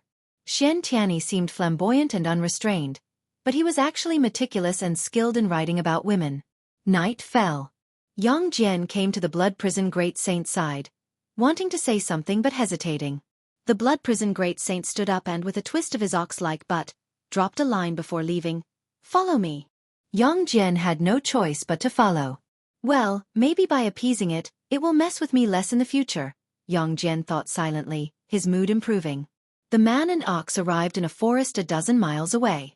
The forest was vast, echoing with the sounds of insects. The Blood Prison Great Saint turned around to face Yang Jian, then started cultivating energy. In an instant, his red ox hair began to flow like burning blood flames, and a fierce aura erupted from his body. Ha! Yang Jian's eyes widened, his whole being becoming alert. This aura! Could this lazy ox really know spells? The Blood Prison Great Saint let out a deep ox roar, making Yang Jian feel an explosion by his ear, his brain buzzing. It took him a while to recover, looking at the Blood Prison Great Saint in horror. The Great Saint still maintained his aura, looking especially menacing in the night. Yang Jian's gaze towards the Blood Prison Great Saint became fervent. The Blood Prison Great Saint raised his ox head and said, "This is a spell of the Blood Prison divine skill called the Blood Prison Roar. If you train to a minor achievement realm, it can cause the enemy's divine soul to become unsettled in battle. If perfected, it could kill enemies with a roar." So powerful? I want to learn. I want to learn. Yang Jian felt ignited, the image of the Blood Prison Great Saint completely transforming in his eyes. The Blood Prison Great Saint, full of pride, said, "Cultivating the Blood Prison Roar isn't easy. Are you ready for hardship?" "I'm not afraid of hardship," Yang Jian said firmly. The Blood Prison Great Saint grinned. Under Guan's divine sense, he found an ox smiling to be quite eerie. This guy didn't have any ill intentions, right? Autumn and winter passed, and the new spring arrived. The Third Medicine Valley began preparing for the spring festival once again. On this day, Wu Ju arrived, but Guan wasn't there, so he wandered around the valley. He saw the minor cultivator who had previously guided him carrying water, so he walked over and asked with a smile, "Little brother, aren't you a cultivator? Why are you carrying water yourself?" Yang Jian's eyes lit up when he saw Wu Ju. He hadn't forgotten Wu Ju's movement technique from that day, ethereal like an immortal. He replied, "This is a form of cultivation method." His voice was hoarse, speaking haltingly, making Wu Ju uncomfortable to listen to. "What happened to your voice?" Wu Ju asked with a frown. Yang Jian answered, "From practicing." Wu Ju shook his head with a smile, patted Yang Jian on the shoulder, and turned to leave. The reason Wu Ju remembered Yang Jian was that before leaving last time, Guan had asked him about his thoughts on Yang Jian. Being remembered by Guan, he naturally developed a bit of interest in Yang Jian. But now it seemed, this boy's talent was quite mediocre, with almost no advancement in cultivation over the years.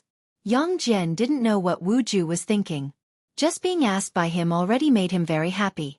Wu Ju continued wandering in the valley. An hour later, he sensed Guan's aura.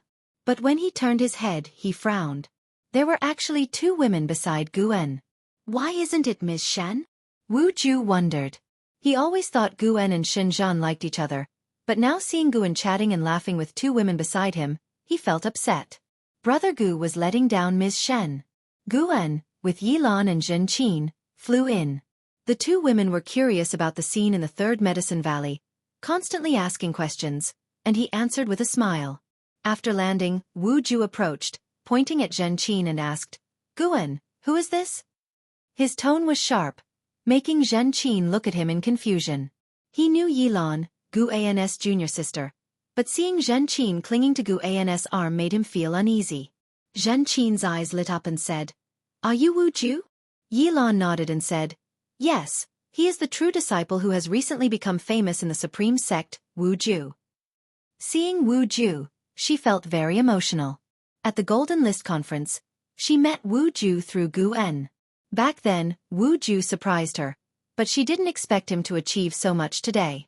Why did geniuses always appear around senior brother?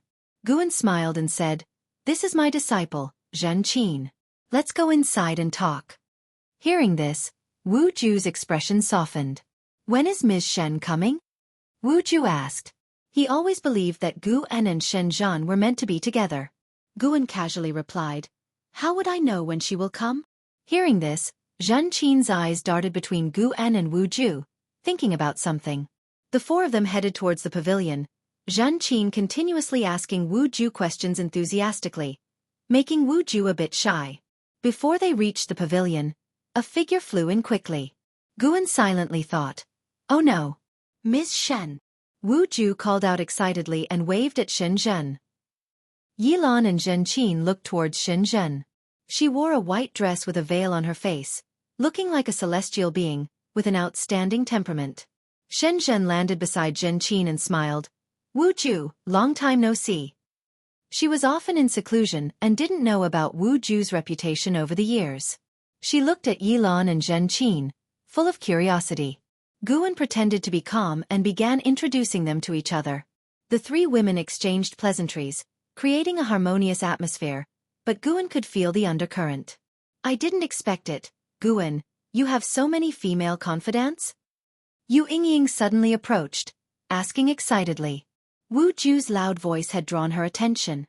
Seeing the three women surrounding Gu En and chatting, while Wu Ju maintained a polite distance, she felt there was a good show to watch. Gu En turned black-faced and said, "Don't talk nonsense." Yilan looked at Yu Yingying and asked, "Who is this?" So senior brother's previous jokes were true. Many female disciples in the valley liked him. Yu Yingying, working for Gu En," Yu Yingying said with a smile. No one believed her, as how could an errand girl call the valley master by name? Yu Yingying continued, "I forgot to tell you, Senior Lu should be coming back for the festival." Gu En kept a straight face and said, "Let her come back if she wants to." Yilan squinted her eyes and asked, "Is Senior Lu a man or woman?" Yu Yingying said, "A woman, Lu Lingjun. You should have heard of her. She's a great cultivator in the mystic heart realm." Yilan and Zhen Qin's faces changed. They had indeed heard of Lu Lingjun, but didn't expect her to be connected with Gu, and Shen Zhan's eyes curved in a smile, looking appreciatively at Yu Yingying. "What a talent! I like her." Gu En took Yilan's hand and walked towards the pavilion, saying, "My junior sister is here for the first time, I need to attend to her." Yilan's face blushed. Zhen Qin hurriedly followed, feeling victorious. She proudly gave Yu Yingying a challenging look. Yu Yingying glared at Zhen Qin before turning to leave. Shen Zhen tacitly followed suit without a word. Wu Ju stood in place, watching the backs of the three women. After thinking it over, he decided not to follow them. If they really start fighting, he would step in to protect Gu En. No wonder Brother Gu doesn't cultivate, too busy tending to his peach blossoms. Indeed, Master is right. Women are obstacles on the immortal cultivation path, they are inner demons. Wu Ju shook his head and continued strolling through the valley. Upstairs in the room, Gu En poured tea for the three women. Yilan started chatting with Shen Zhen. Having worked in the law enforcement hall for many years, she was adept at handling people and situations, making the conversation lively and pleasant among the three women, appearing like close friends. After Gu En sat down, Shen Zhen asked, "After Journey to the West, will you write another book? I want to read about Sun Wukong becoming the victorious fighting Buddha." Yilan and Zhen Qin already knew Gu En was Pan-En, but still looked at him curiously, eager for his answer. Zhen Qin looked at Gu En, marveling inwardly. Her master's cultivation talent might be mediocre, but his writing was extraordinary. By now, more and more people knew Guan was the author, so he didn't mind Xinzhan revealing his identity intentionally. After all, his apparent cultivation level was no longer weak, and he could defend himself. No more writing, busy researching other minor arts. Guan answered casually. Xinzhan felt a bit disappointed and began praising Journey to the West, saying it was better than the Investiture of the Gods and more meaningful.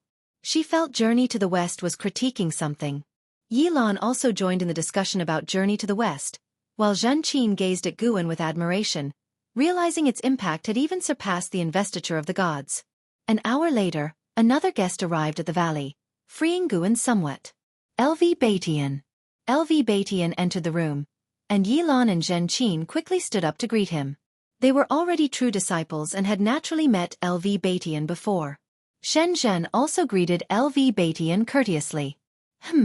You all go out and have a look around.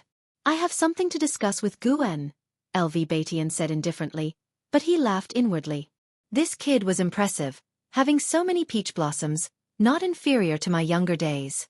Zhen Qin couldn't help but curiously ask, Sect leader, are you very familiar with my master? LV Batian looked at her, knowing she was Gu An's disciple, then laughed. Of course. He is my appointed successor to the sect leader. During the Golden List Conference, the world's #1 Sword Dao tournament, the Alchemy Conference, and so on, it was all his idea. From now on, you can call me Martial Master. Upon hearing this, the three women widened their eyes. Guan silently thought, this is bad. Shenzhen also felt surprised. She knew Guan was close with LV Batian, thinking it was because of Pan An's identity. She didn't expect LV Batian to hold Guan in such high regard. Seeing Gu An's expression, LV Batian was amused and said, Never mind, you all stay and listen. The three women quickly thanked him. Their gazes towards Guan made him uneasy. Chapter 231, The World-Destroying Catastrophe is Coming. LV Batian sat down, then began to ask Guan about what kind of event to hold next to make it more attractive. Yilan, Zhen Qin, and Shenzhen stood by, listening. They were also curious about how Guan strategized for LV Batian. Guan pondered and said, the Supreme Sect has already held numerous events. Although the types are changing, for the vast majority of disciples, there isn't much participation.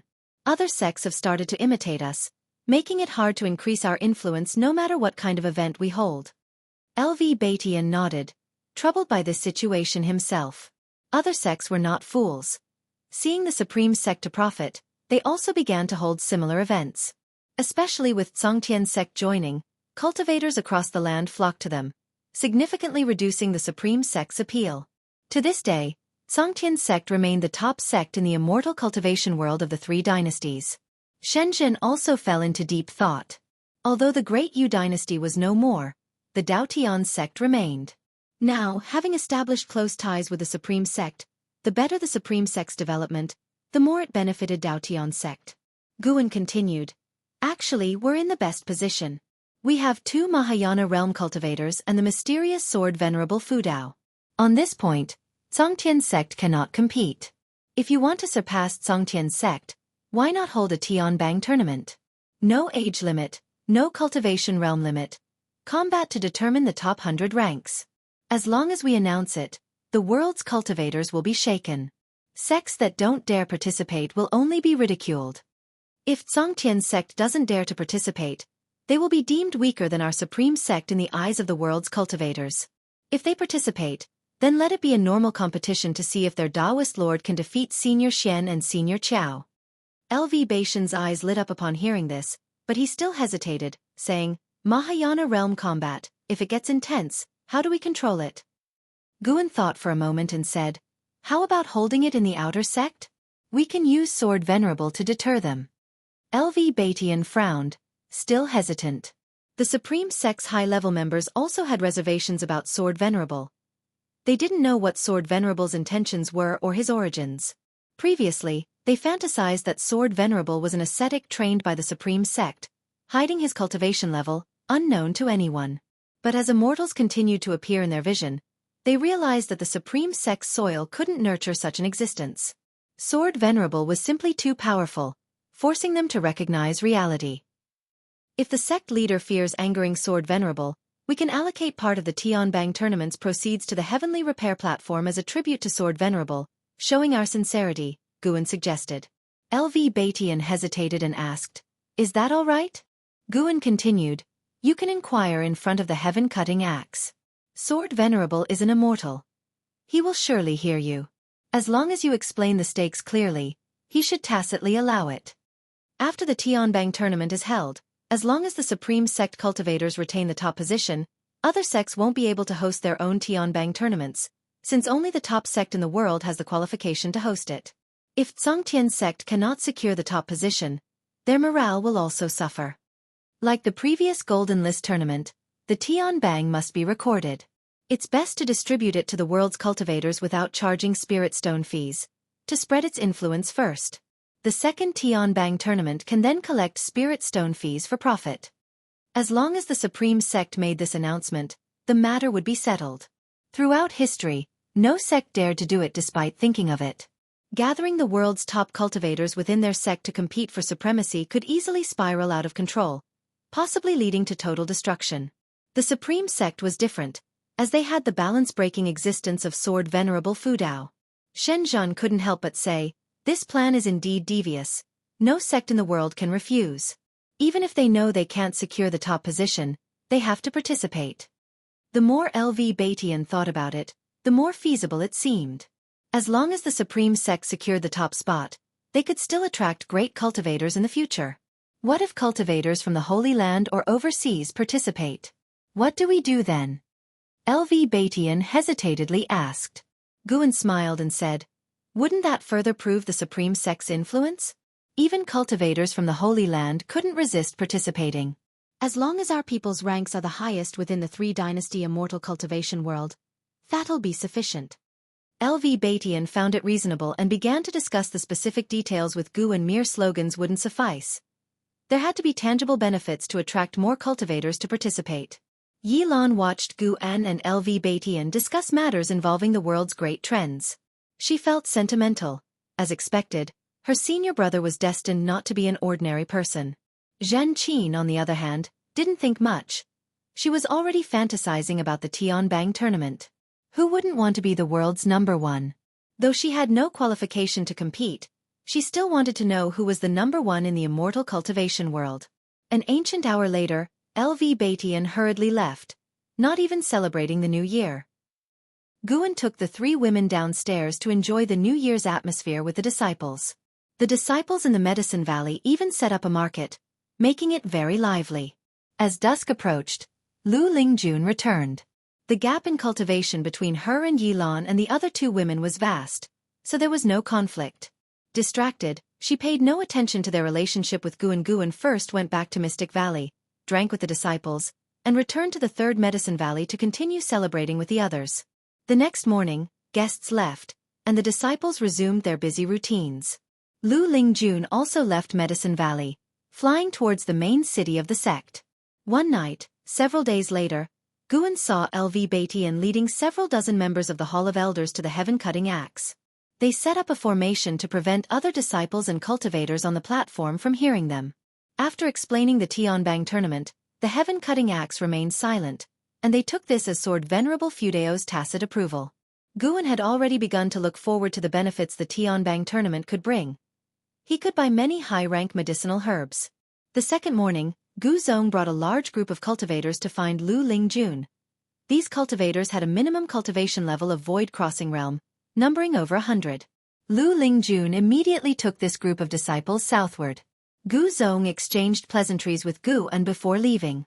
Guan didn't ask what Lu Lingjun was up to. There's no need to guess. It's obvious it was about overseas ascenders. 1 month later, the Supreme Sect announced the Tianbang tournament, and notices about the tournament quickly covered every city in the immortal cultivation world. At the same time, LV Batian sent out invitations to various sects, acting first and reporting later. The world was shaken. The higher-ups of the various sects cursed the Supreme Sect's shamelessness, but the lower and middle-level cultivators were exhilarated. Many were curious, aside from Sword Venerable Fudao, who was truly the world's number one. Sword Venerable, being too powerful, was considered an outsider by the cultivators of the three dynasties. The local world's #1 had never been definitively determined. When Guan rode the Blood Prison Great Saint into the outer city, the disciples passing by discussed this matter excitedly. Yang Jian, who was following beside the Blood Prison Great Saint, also felt his blood boiling. He wondered if he would ever have a chance to be on the Tianbang in this lifetime. Throughout the journey, Yang Jian saw Guan greeting people frequently. He knew many, including cultivators with their subordinates, which made Yang Jian admire Guan even more. This morning, Guan had Xiaofan send word to Yang Jian, saying he would take him to the outer gate city, thrilling him. It meant Guan was truly accepting him. Not just him. Other servant disciples also thought so, which led to many imitating him, gathering around the white spirit rat, leaving an Xin helpless. Yang Jian, are you willing to truly become my disciple? Guan suddenly asked, making the daydreaming Yang Jian freeze. He asked reflexively, what? Guan glanced at him, giving him a fright that drenched him in cold sweat. Fool, the master is asking if you are willing to truly become his disciple. The Blood Prison Great Saint said mockingly. It was his way of caring for Yang Jian. Yang Jian had served him for 5 years, so he naturally had a liking for him and wanted to help him. Others might not know Guan's true cultivation level, but the Blood Prison Great Saint knew very well. The strongest person in the supreme sect was Guan. He even suspected that the mysterious sword Venerable Fu Dao was Guan. Ah? I am willing. I am willing. Master, please accept my bow. Yang Jian was overjoyed and knelt in the street. The passing disciples all looked at him with strange expressions. Guan didn't feel embarrassed, accepting his bow. After he kowtowed 3 times, he let him up. The Blood Prison Great Saint continued forward, and Yang Jian followed closely, trembling with excitement. He had been in the 3rd Medicine Valley for 5 years.